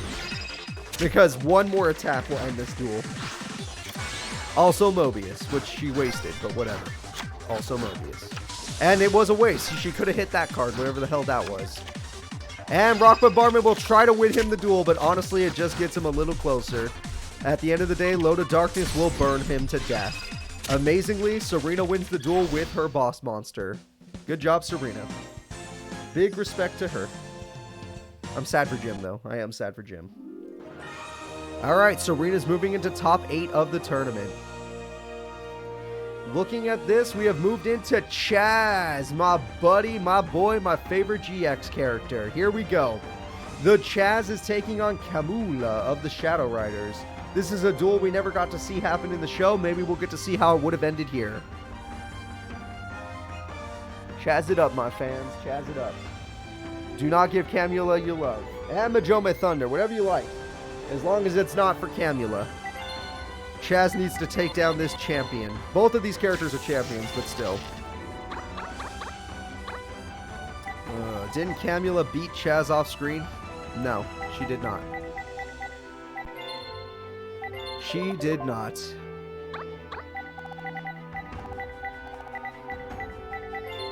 Alright, there we go. Losing my voice here. The tournament's been so long that I'm kind of losing it. Plus, we had the Thursday tournament recently, so not a big enough break. Not a big enough break.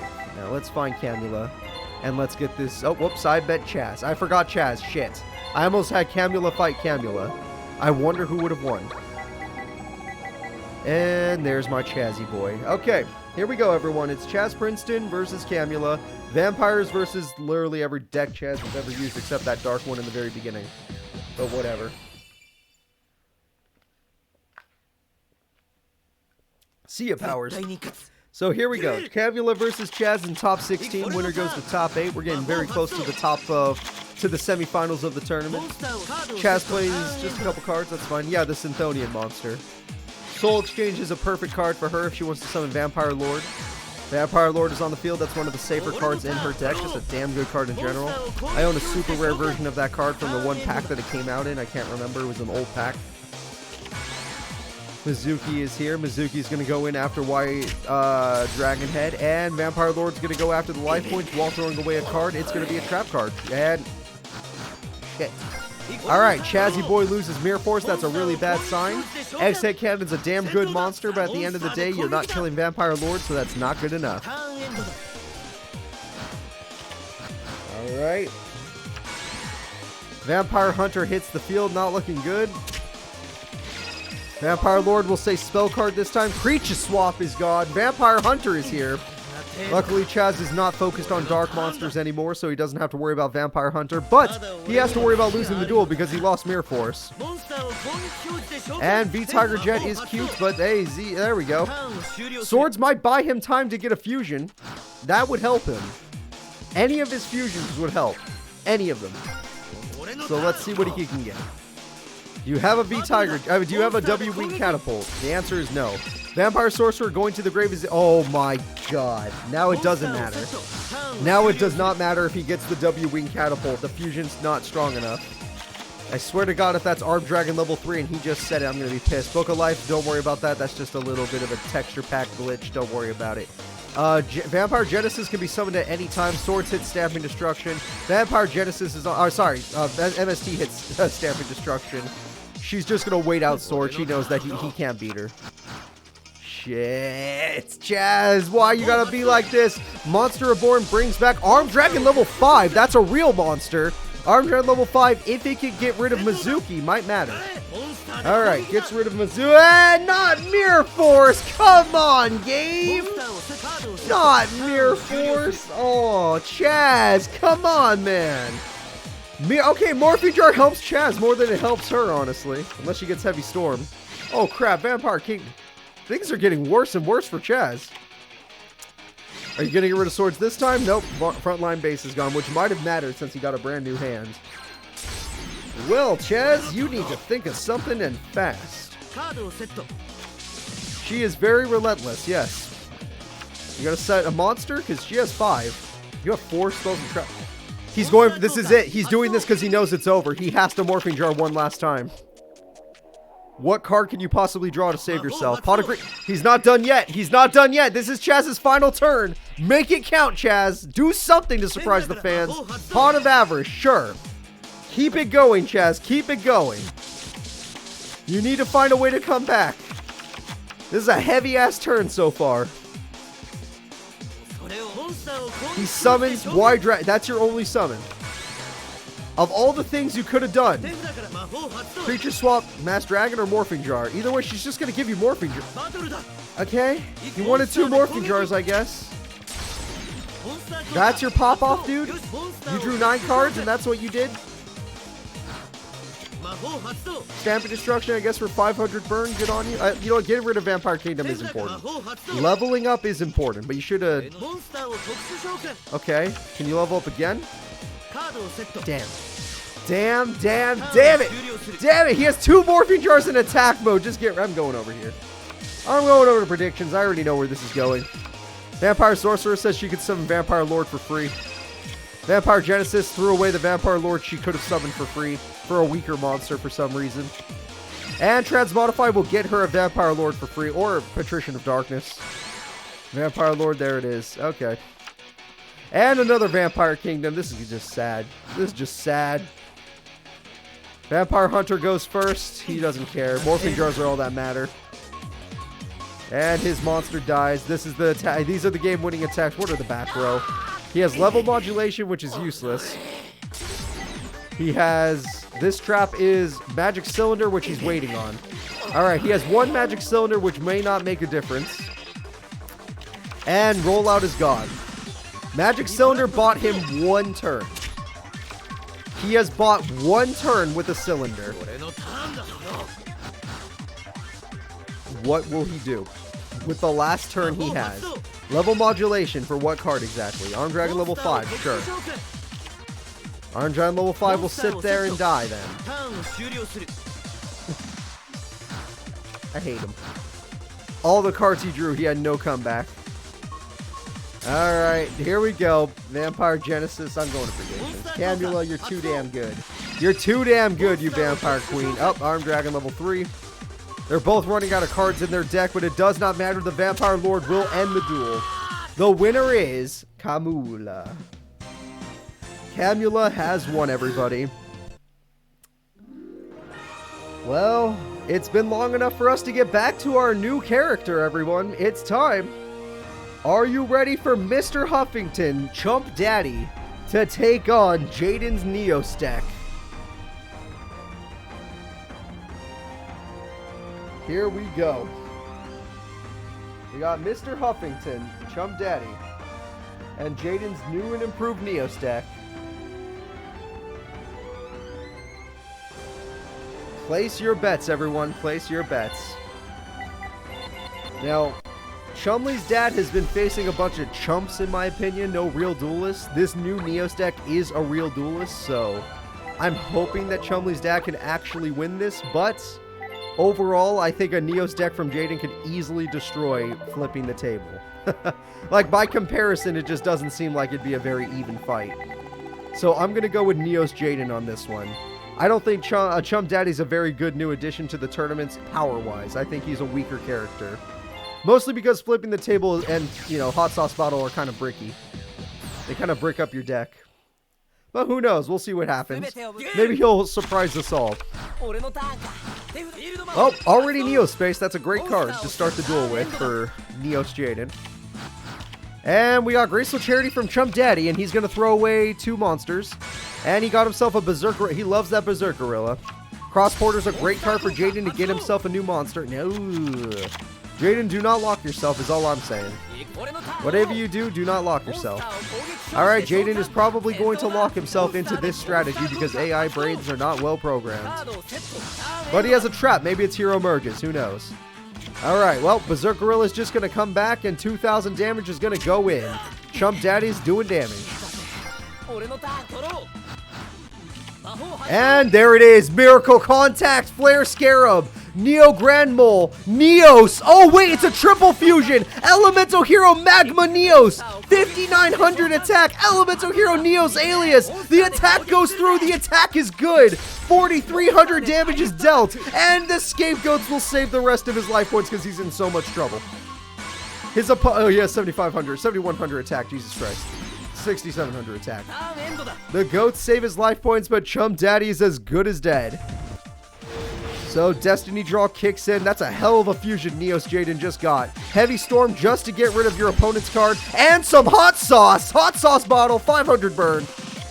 And set. No flipping the table, sadly. The good news is... Oh, that killed all the... Oh, that did that? Oh, I didn't realize it killed every Scapegoat token. That's really bad for Chumley's dad. Chumley's dad is in a terrible situation. That Heavy Storm was great, don't get me wrong.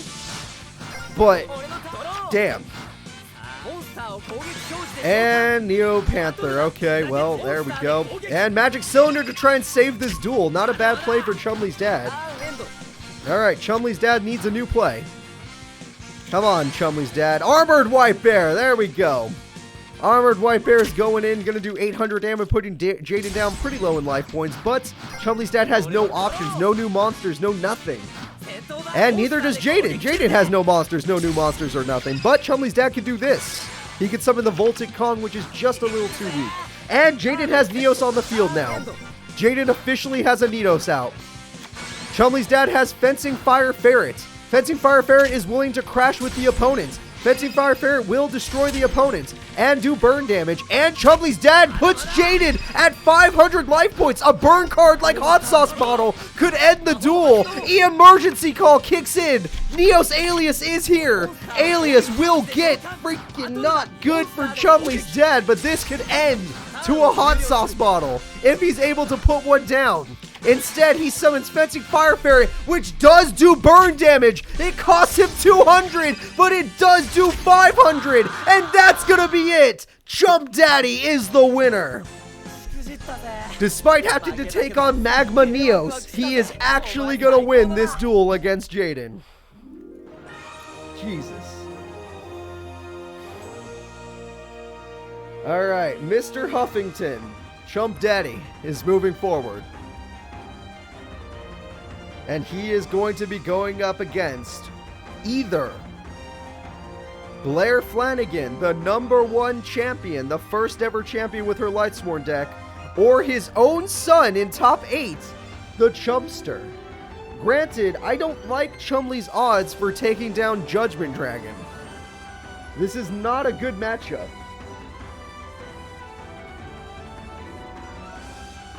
In fact, I will say this is a bad matchup. If Chumley, by some miracle, and it would have to be a miracle, takes down Blair, then he could take out his own dad, and we get a plot duel. But as we all know, Blair's deck is insane. Literally insane. She has won multiple tournaments. She is one of the strongest champions we've ever had. Her Lightsworns are decently consistent, not all the time, but they are against these level of opponents. Whereas Chumley, we don't call him the Chump for nothing. He's kind of an okay duelist that has gone in second, but I don't know if he has power to take on a deck this consistent, this powerful, this quick. Because Chumley's not the fastest duelist in the world. But either way, here we go. Chumpster versus the #1 champ Blair, the first ever champion. Oh, this one, I'm going to know who, like, you guys are saying Chumley in chat. I'm going to check the bets. I'm going to know if you guys even really believe in Chumley. Ha! You're all liars! Liars! 75% of you bet on Blair. I don't care if you say chum it up. You're all liars. You're saying chum it up while believing in the wrong person. All right, here we go. Field spell activates. Realm of Light. Great start. I mean, you can vote for Chumley, but it doesn't matter. And there's the Giant Rat to bring out Giant Rat. Chumley at least has a monster, even though she has a great field so far. And one Judgment Dragon is in the grave. 2 more to go. I saw it. Chumley has his Air Rock Sunrise, which could not weaken the opponent, actually. I don't think that weakens it. Yeah, I don't know about that play, Chum, but it's fine. And we got Glorious Illusion to bring back the Groth. Groth is really good. Fall Knight's right. Chum it down. We got another Lila, which I guess, you know, not setting any track cards means he doesn't have to worry about that. Giant Rat's going to go ahead and get out Gyakko Gire Panda. What a play from the Chump. Okay. The Chump wants to have... Okay. He's trying to turn this into an actual duel. Sangan even lets him search for another card. What does he feel like? More...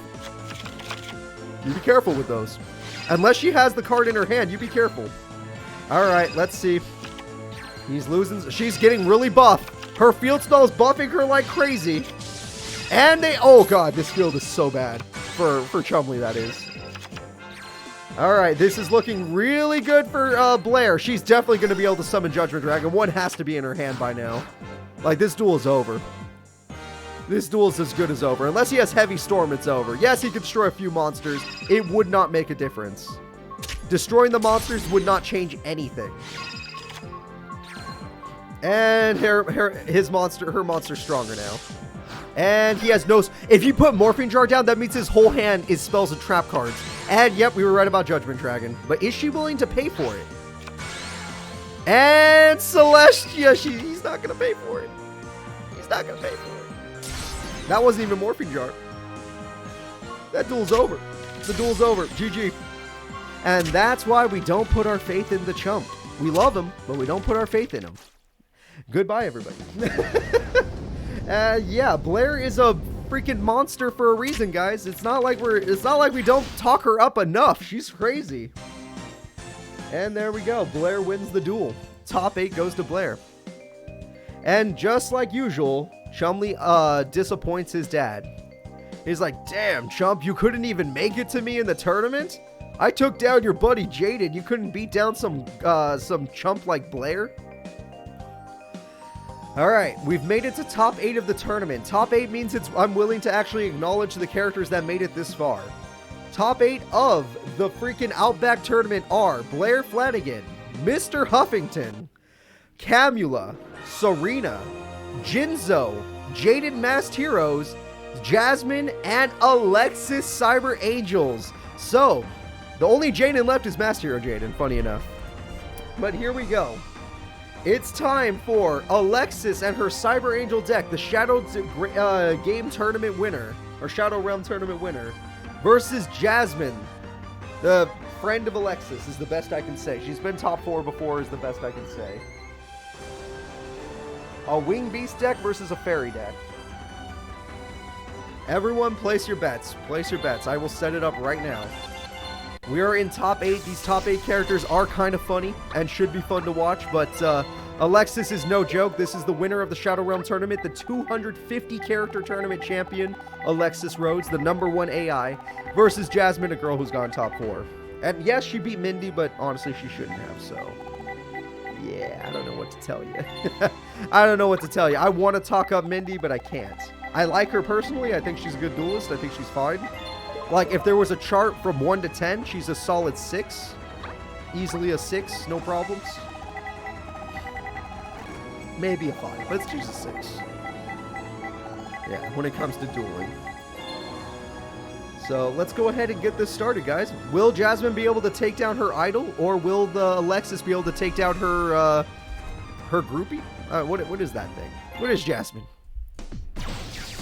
Her posse? Her friend? It's hard to call her friend. Alexis doesn't really treat them well. Henchwoman? Henchwoman works. Yeah, her henchwoman. Jasmine has the basic start. Set, pass. Good old school Yu-Gi-Oh! Nothing wrong with that. And it's over. And we already have the ritual monster on the field. That is Cyber Angel Dakini. Cyber Angel Dakini destroys Flying Kamakiri. Manju gets you another Dakini. Oh, Jesus. Oh, God, this is bad. In one turn, Alexis has put Jasmine below half, which is exactly what she did to Zane. And Zane lost his duel, too, so I don't know what to tell you. Yeah, well, then, that's how Alexis duels. I'm going to see if anyone bet on Jasmine. 20% of you did. I feel bad for 20% of you. Swords buys Jasmine much needed time. She needs time, so that's really important that she got swords. Sonic Bird, okay, she can make another Dakini whenever she wants now. Like, literally whenever. And she chooses now. I would not have chosen now, but she chooses now. And Dakini will pop the other face-down card. And she hit Lady Ninja Yay, which is a good card, but in this case, it wasn't going to help. 2 Dakinis versus a Rising Air Current. Jasmine is completely stumped. She has no chance here. The Swords is buying her some time, but I don't know about that. Yeah, a turn 3 Destiny draw is a very bad sign. Flying Kamakiri with 1900 attack is pretty good. Swords is gone, so this is Jasmine's last turn. She has to figure something out. She does have a tribute monster. It is Swift Birdman Joe. And TT, you killed your own monsters. Wait a minute, Joe, you did good. You did good, Joe. You did good. You made Alexis throw away 2 Dakinis. All she has left is 1 Dakini. There's only 1 Dakini left in her deck. It's right there. But what are the odds she has her final ritual spell? She only has 1 ritual spell left in her deck as well. Jasmine, if you just summon a monster, you can win this.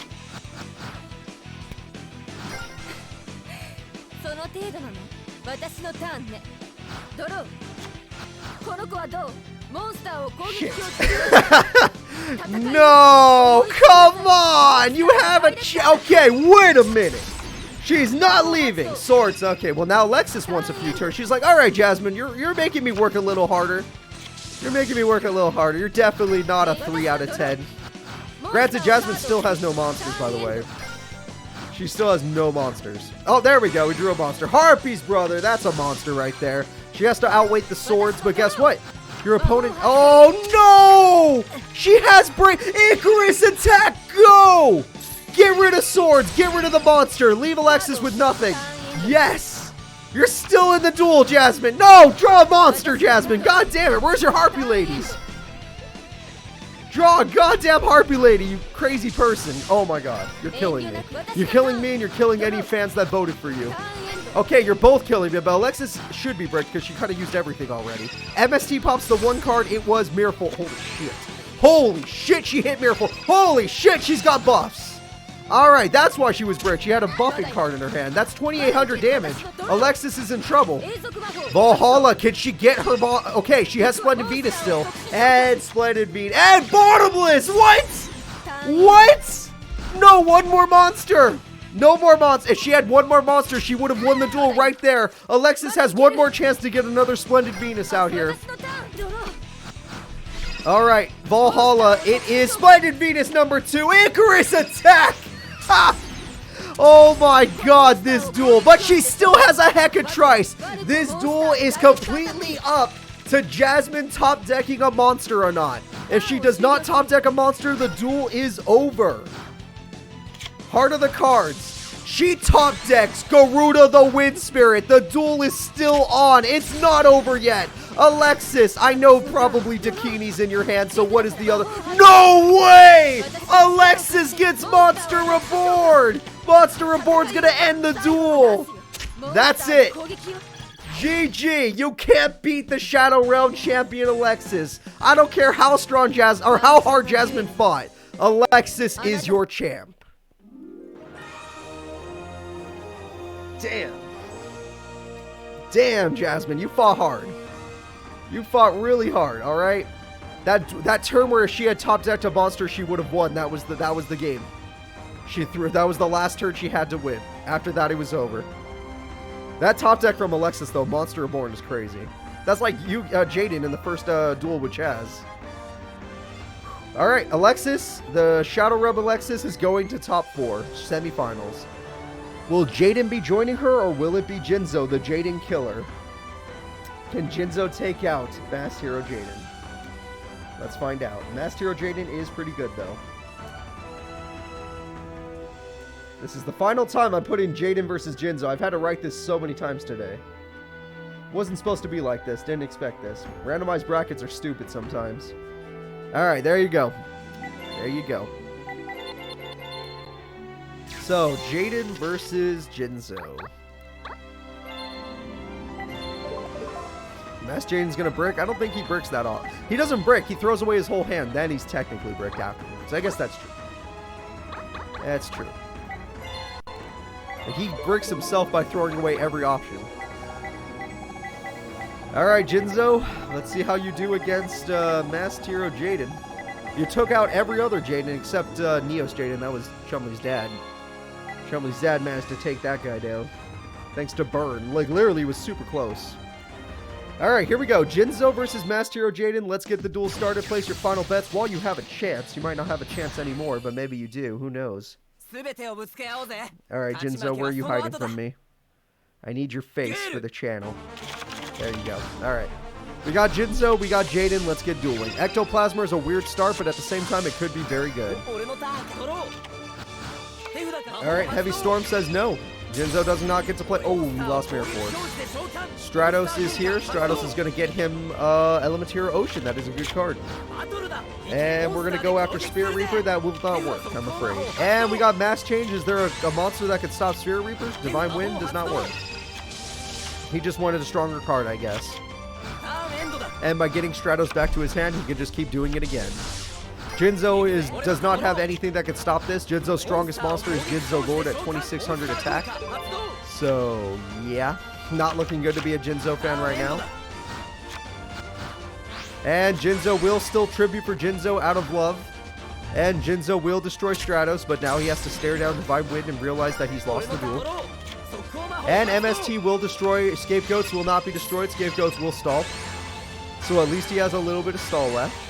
He's trying to keep himself in the duel against Master Hero Jaden. Master Hero Jaden still has not won a tournament and really wants to win this one.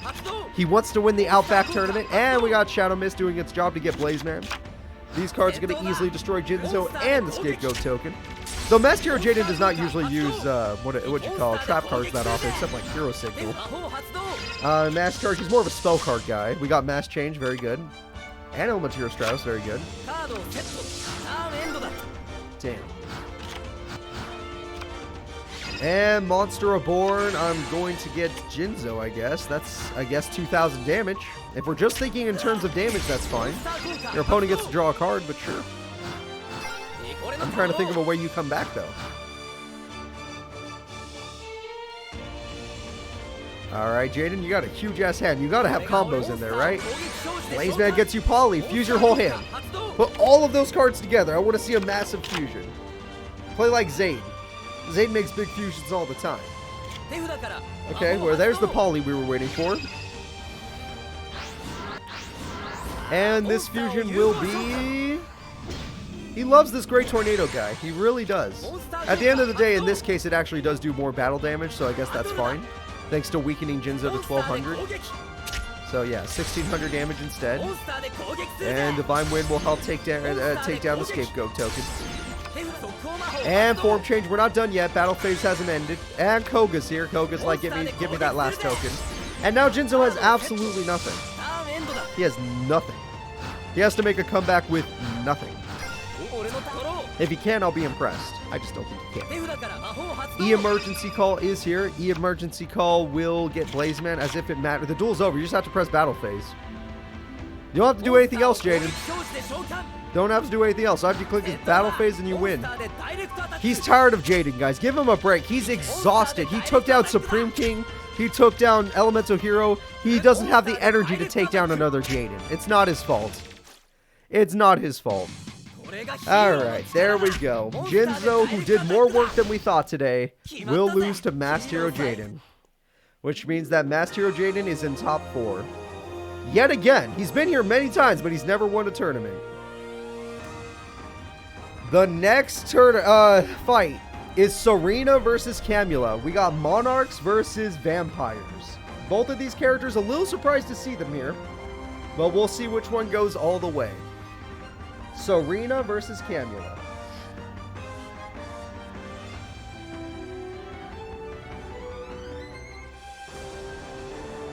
Go ahead and place your bets. Does Serena run Caius? Of course she runs Caius. She has every Monarch, basically. Serena has most of the Monarchs. She runs Koreas, too. And then Camula, as we all know, runs her crazy vampires, which, when she has her Vampire Kingdom, is super fast and super brutal. But we'll see if she can keep it up against Miss Monarch over here.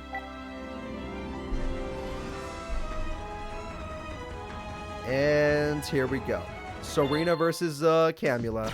Winner of this goes to top 4. Camula has won a tournament in the past. Serena has not. Serena's Neo deck got her to top 8. I think that's pretty good. But she has to see if she can close the deal. So let's see. Serena's going to start the duel Pot of Greed. Fine card. Nothing wrong with that. Queen Sanctuary. Great card. Nothing wrong with that. Tribute Summon. Rise Up. Perfect card. Beautiful.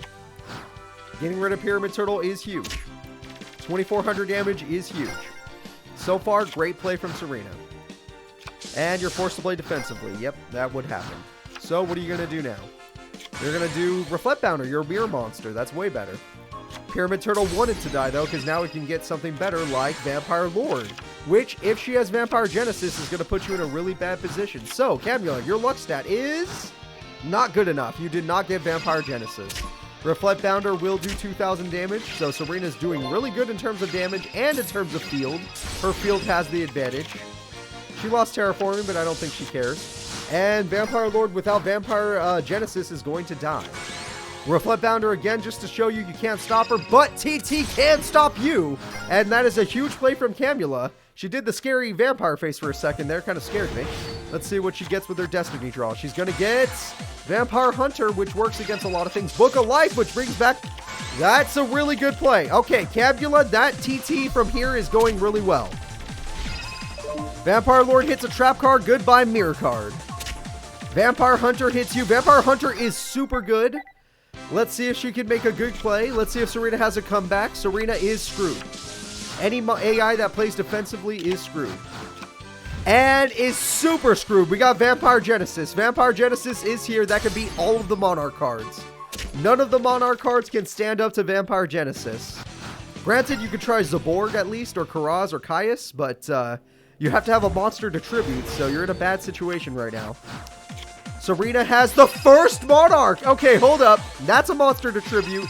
The first Monarch is now able to tribute for 2 Dark Monsters, and it will be used to summon the boss, the Load of Darkness, and she has the Infinite Mirrors, but it's just to crash into Mirror Force, and it's over. A mirror has destroyed Serena. Camula is going to top 4, baby. Camula is going to top 4. And even with all of that, it is over. Just like that, the winner is Camula, our vampire lady. She's doing good. Camula's just a good duelist. I can't even judge. She's just a good duelist. So, thanks to Camula's victory, we have made it to our final duel of top 8. This duel is going to have a lot of people dreaming behind it because he managed to beat Neos Jaden with a buff deck. Can the Chump Daddy take on Blair? Blair is our #1 champ, the champion from back in the day. Will her Lightsworn deck just destroy a flipping the table deck? Or will the Chump Daddy be able to find a way to win? In my opinion, he is dead within 5 turns. I honestly think he has 5 turns. But if he wants to show his son that he is truly a champion, because in the anime, Chumley's dad is a 3-time champion, we need to see if he can take down our champion, Blair, our OG champion. And here we go. I hope you guys are placing your bets while you have the chance. This is going to be a big one. The Chump Daddy versus Blair Flanagan. Judgment Dragon will easily destroy him, and she's gotten Judgment Dragon every single duel. Nothing has stopped her from getting Judgment Dragon. Will she get it again, or will he find a way, like life? Solar Recharge throws away Wolf. Solar Charge of the Light Brigade throws away Monster Reborn and Giant Trune, but she got the dog. Realm of Light on the first turn is clutch, but she has the dog. That's what matters. And flipping the table already. And Graceful Charity. Okay, Graceful Charity throws away some cards. And Graceful Charity. And Graceful Charity throws away some cards. And we got Storm to get rid of the field spell, which is alright. And Berserkerilla, which is going to die anyway. She lost Mirror Force, I saw that. But she probably could summon Judgment Dragon by now. And there's Judgment Dragon. And there's Jane. So, I would love to ask Chumley's dad, you're a champion. How do you beat that? How do you beat Judgment Dragon? I would love to know. If you have an answer, show me. Because there's no way you can beat it. It'll just activate its effect. You lose everything. That's what I thought. You don't have an answer. Judgment Dragon, clear the field. She summons a monster, ends the duel. Oh, Armored White Bear. Okay, well, you have to do it again. Pay another 1,000. Because for some reason, it's not a once per turn effect. And Green Baboon. All right, well, he's like, I'm not leaving. I'm not leaving. Pay another 1,000. Judgment Dragon's so busted. Holy shit. Holy shit, is Judgment Dragon busted. All right, well, he made her pay for it. But at the end of the day, Chumley's dad has lost. He made her use it 3 times. But Judgment Dragon's just busted. It is not a once per turn effect. It is just a god tier card. Alright.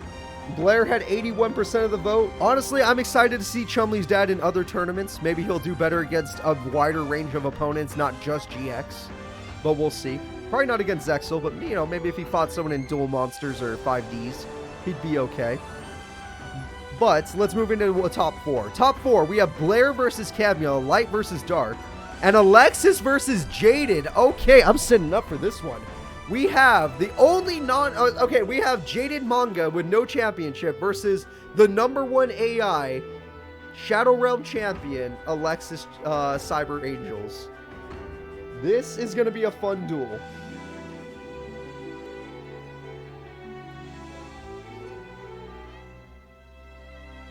Alexis versus Jaden.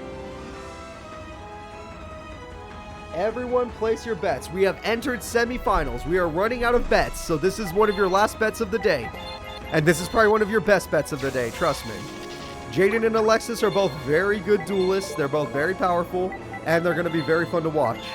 Granted, Ritual versus Fusion, I'm going to give it to Fusion. Even though Alexis is our #1 AI, and even though she's done really good in this tournament, I'm going to give it to Fusion. I think Fusions are way easier to do than Ritual monsters. Rituals are just so difficult to use. I'm sorry, that's just true.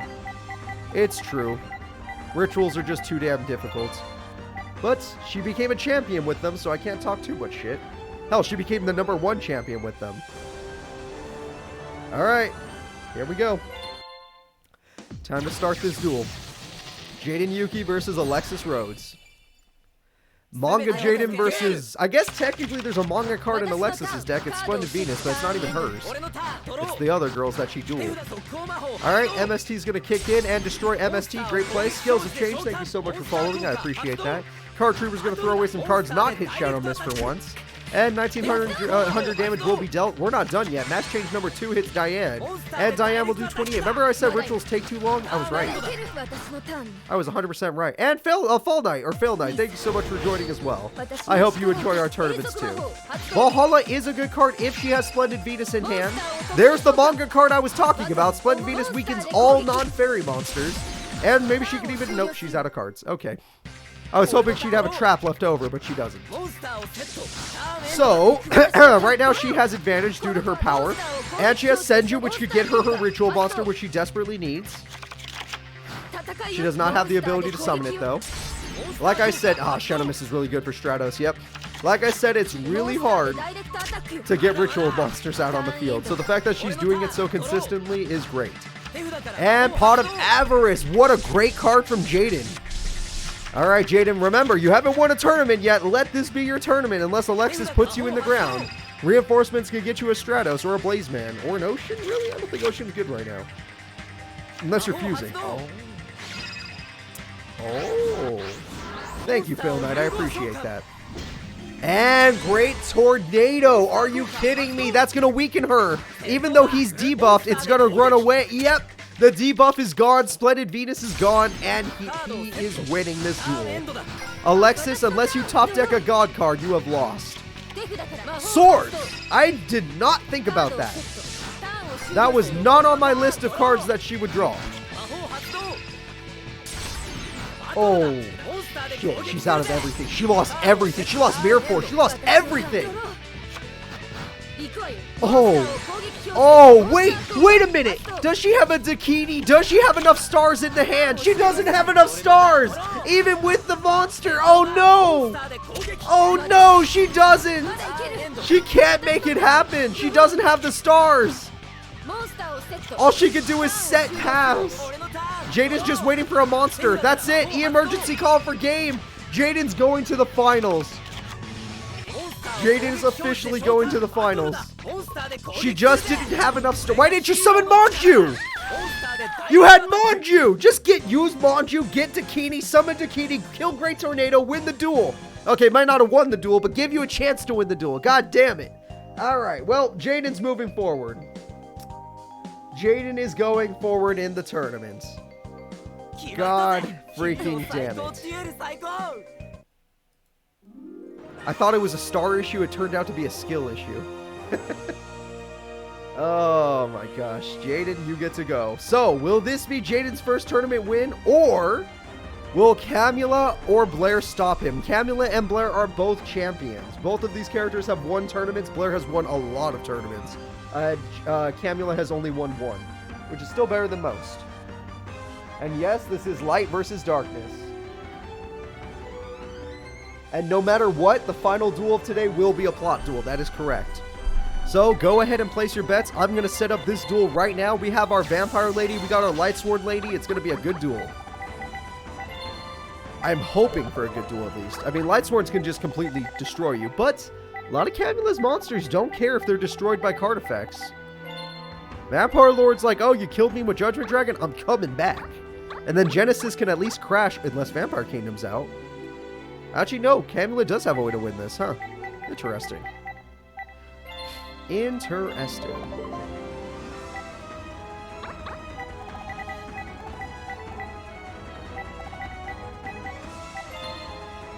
Here we go, everybody. This is the duel. Camula versus Blair.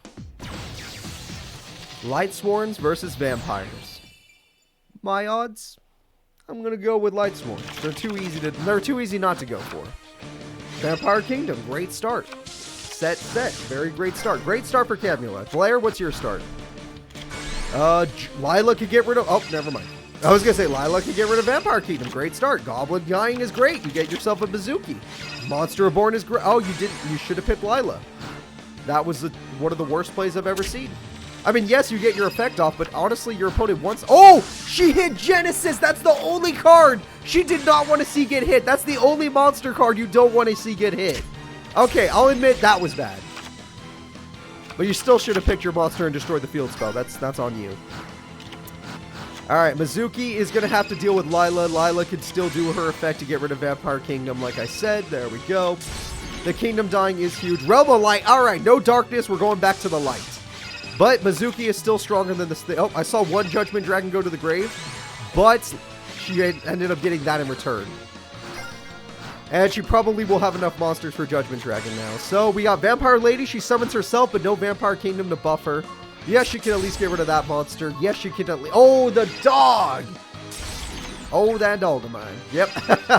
There goes your card. That monster's at 3,100. That card... I would hit Realm of Light. Nope. Okay. Whatever.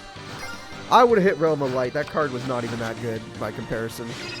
Solar Recharge is going to let you draw 2 cards. Where's the Judgment Dragon? There's the Judgment Dragon. She's got in every duel. And she's going to tribute for Lila. Celestia, I mean. Sorry, Celestia, do your thing. And it looks like Evil is going to die to good, because I have no clue. There's no card in her deck. There's not a single card in Camula's deck that can save her. I don't think there's any card. Granted, Blair's running out of cards in her deck, but still. There shouldn't be any cards left. Alright, Book of Life. What could you even choose? Yeah, exactly. Vampire Lady. You don't have any choices left. Mizuki. Okay, what do you even choose? Goblin Zombie. She's just going to blow it up. She's just going to blow it up, dude. She's just going to blow it up. She presses one button and the field goes away. Granted, Chumley's dad made her press that button 3 times. But she just presses one button. All spells and traps, all monsters, all gone. And Goblin Zombie, unless it gets you a Karibo, which it can't. Is there a zombie Karibo yet? Does that exist? I don't know. At the end of the day, Blair is going to the finals. She is damn good. So, we're going to move Blair forward. But before we have our grand finals, we are going to have our 3rd place breather match. We're going to take a nice little break. And in this breather match, we are going to see Camula take on Alexis Rhodes, which is, again, light versus dark. So, Camula versus Alexis. All of you bet on Blair last time. You gave no votes for Camula. Are you going to give some votes for Camula against Alexis or not? This is angels versus vampires. Literally opposites, in my opinion. So, let's see how it goes. I'm going to get Alexis ready.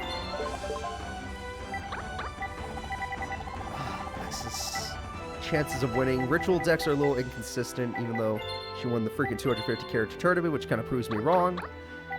I'm going to go with Camula on this one. Yeah. I'm going to go with Camula. I think she's going to win this duel.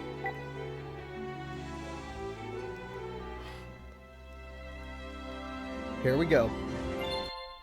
Place your nice little breather bets. We're going to have a nice calm duel. Nothing to worry about. I can just sit up and be nice and comfortable.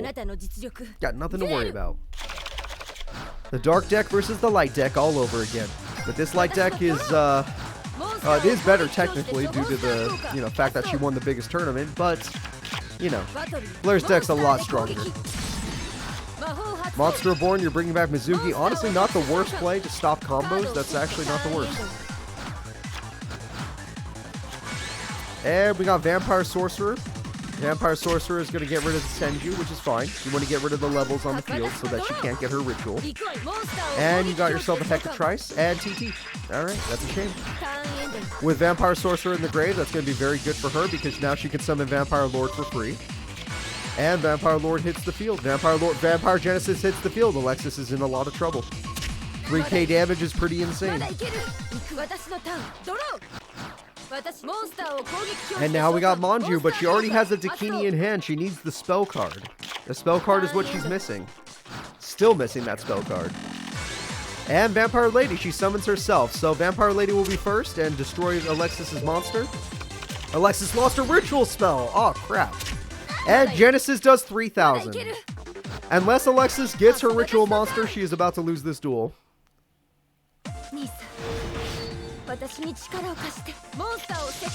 Swords. Okay, Swords buys you a little bit of time, unless your opponent gets Heavy Storm, because this is GX and they all have it. MST, does she hit the swords? AI's not smart. You had Heavy Storm, what the hell? AI's not smart enough. They're afraid of the unknown more than they are of the known. And that's a big problem, because Dakini is here. Granted, I don't think you get to choose. Yeah, you don't get to choose what you hit, though. And Sonic Bird is here. There's no way you can make 2 Dakinis, though. And we have a tribute. Oh, Splendid Venus beats you. Splendid Venus weakens Vampire Genesis by 500 because it's not a fairy type. Okay. Okay, Alexis, I see you. That's a play. That's a play that works. And she can summon Dakini at any time. Hecatrice is here. Hecatrice gets rid of that. Pyramid Turtle dies as well. Very good. Vampire Lord is here, but it only has 1500 attack. Very sad. Sets. Okay. Swords is gone, so now Camilla can play aggressive if she finds a way to get rid of Venus, because that card's holding her back. Vampire Lord will sadly die by battle, which is the worst way for it to die. Goblin Zombie will die, which is what she needs to get Mizuki. Mizuki has no value at the moment because it'd rather be in the grave. Mizuki is in the grave, and it gets Vampire Lord, which I guess if you had another Genesis would do something, but I don't think you do. Oh, no, you're just going to crash. Okay, that's how desperate you're getting. Got it. Got it. Alright, so after that, Mizuki will die, and it looks like Alexis still bricked. I don't know how a person that bricks was our #1 champion in a 250 character tournament. I need to rewatch the Shadow Realm tournament and find out how these characters did it. Like, was she ever supposed to lose? Like, what happened? Alright, we got ourselves Manju to get her another Dakini. She could summon Dakini right now, if she wants. And there we go. That's going to end this duel. Alexis is going to make the comeback a reality. Dakini is going to pop a monster. And then there goes the piercing damage. And then, oh, it's over. It's so over. The damage is too good. 2 Dakinis, 2 pops. Granted, Vampire Lord will come back, but it can't because the duel's over. It can't come back because the duel's over. You lost. MST could save you, but you're dumb. You're too dumb to activate it. Actually, it wouldn't save you. It would save you. Too dumb to activate it. Okay. Either way, Alexis gets third.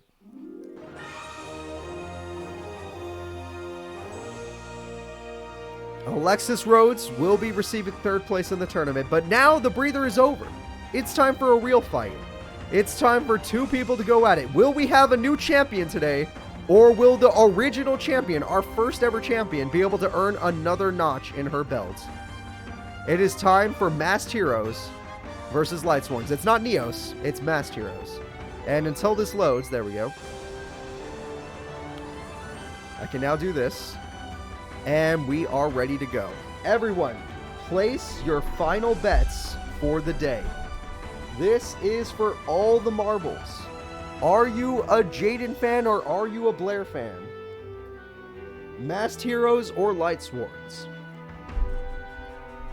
Here we go. Dark Law counters Blair's deck. How often has he summoned Dark Law? I mean, we saw it last tournament, but has he even summoned it this tournament? Risky 7k on Blair? I don't think it's risky. I think Blair's the one that's going to win this. I vote on Blair. Blair's a champion, a multiple-time champ. Masked Hero Jaden is a choker. He always chokes. Every time. We have not seen Jaden not choke. So, Blair is going to do it again. Plus, she summoned Judgment Dragon every time. Her consistency is literally not failing her. So, Blair, 100%. If you're not going Blair, you're trying to lose this bet. The duel is ready to start. Let us begin.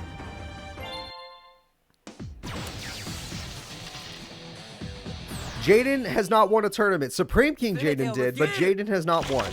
Not Elemental Hero, not Neos, and not Masked Hero. Solar Recharge. Astral does not count. Yuma's the main character and Yuma sucks. Hell, Zexel hasn't even won a tournament.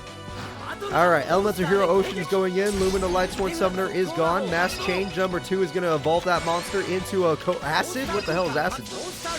Is that Acid even worth it in this situation? Alright, Acid does 2600 direct damage to Blair. Really good start from Jaden, but it's just the beginning. Blair already gets a Judgment Dragon. Blair blows up the field. And Blair summons that guy. She had exactly 4 monsters with different names in the graveyard. It's already over. Judgment Dragon. Unless he can beat Judgment Dragon, it's over. Alright, here we go. I can't believe she got it either. Turn 3 Judgment Dragon is extremely brutal. She had exactly the right monsters in the grave. And he's going to go for Stratos because he has no plays left. Polly, this is his last Polly. And his final Polly will be Great Tornado. That will defeat the Judgment Dragon. This one, at least. She has more than one. So, in other words, Laser, it was a terrible play to make Acid. And our Righteous Justice for fun. And Judgment Dragon will pay the price. So, one good thing for Jaden. He beat one Judgment Dragon. But what will you do about the second one? That she does not have. Okay, hold up. Sitting up. Jaden can win this. Sitting up. The tournament's not over yet. The life points are basically even and Jaden has field advantage.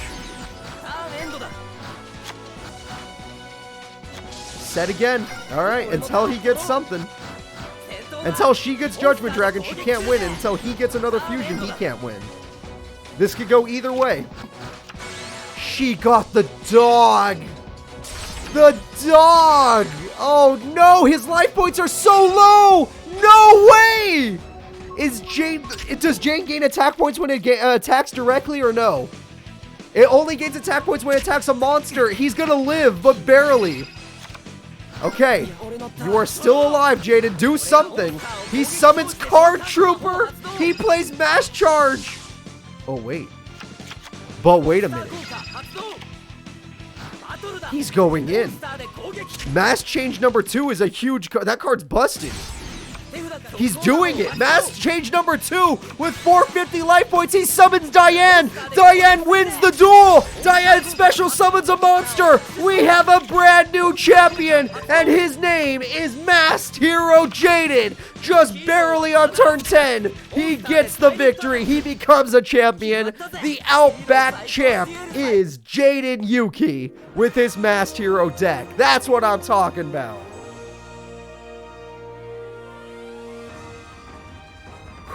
Okay, hold up. Getting rid of Judgment Dragon kept him in the duel, and she never drew another one, so that literally was clutch as hell. The fact that she started so strong made me think he was going to lose, but he had his own strength, and he became a champion. Just like that. Hell yeah. Not what I was expecting. 26% of you bet on Jaden. 26% of you are rich. End the tournament. Jaden, in his last turn with 450 life points, becomes your new champion. Blair, you already have multiple championships. Alexis, you are still the #1 champ. Camula, you still have a championship. Jasmine, incredible job by Jasmine today. Mr. Huffington, actually surprisingly good. Jinzo, pretty good. Serena, pretty damn good. overall, what a great tournament. That was a lot of fun. I will be seeing you guys on Thursday for the tournament if you guys want to watch it then. If you missed any of this tournament, it will be on YouTube tomorrow, Sunday. So don't you worry. You still have time to watch it. Either way, I'll see you all next time. Please remember to like and subscribe on YouTube and follow me on Twitch. Bye-bye, everybody. That was fun.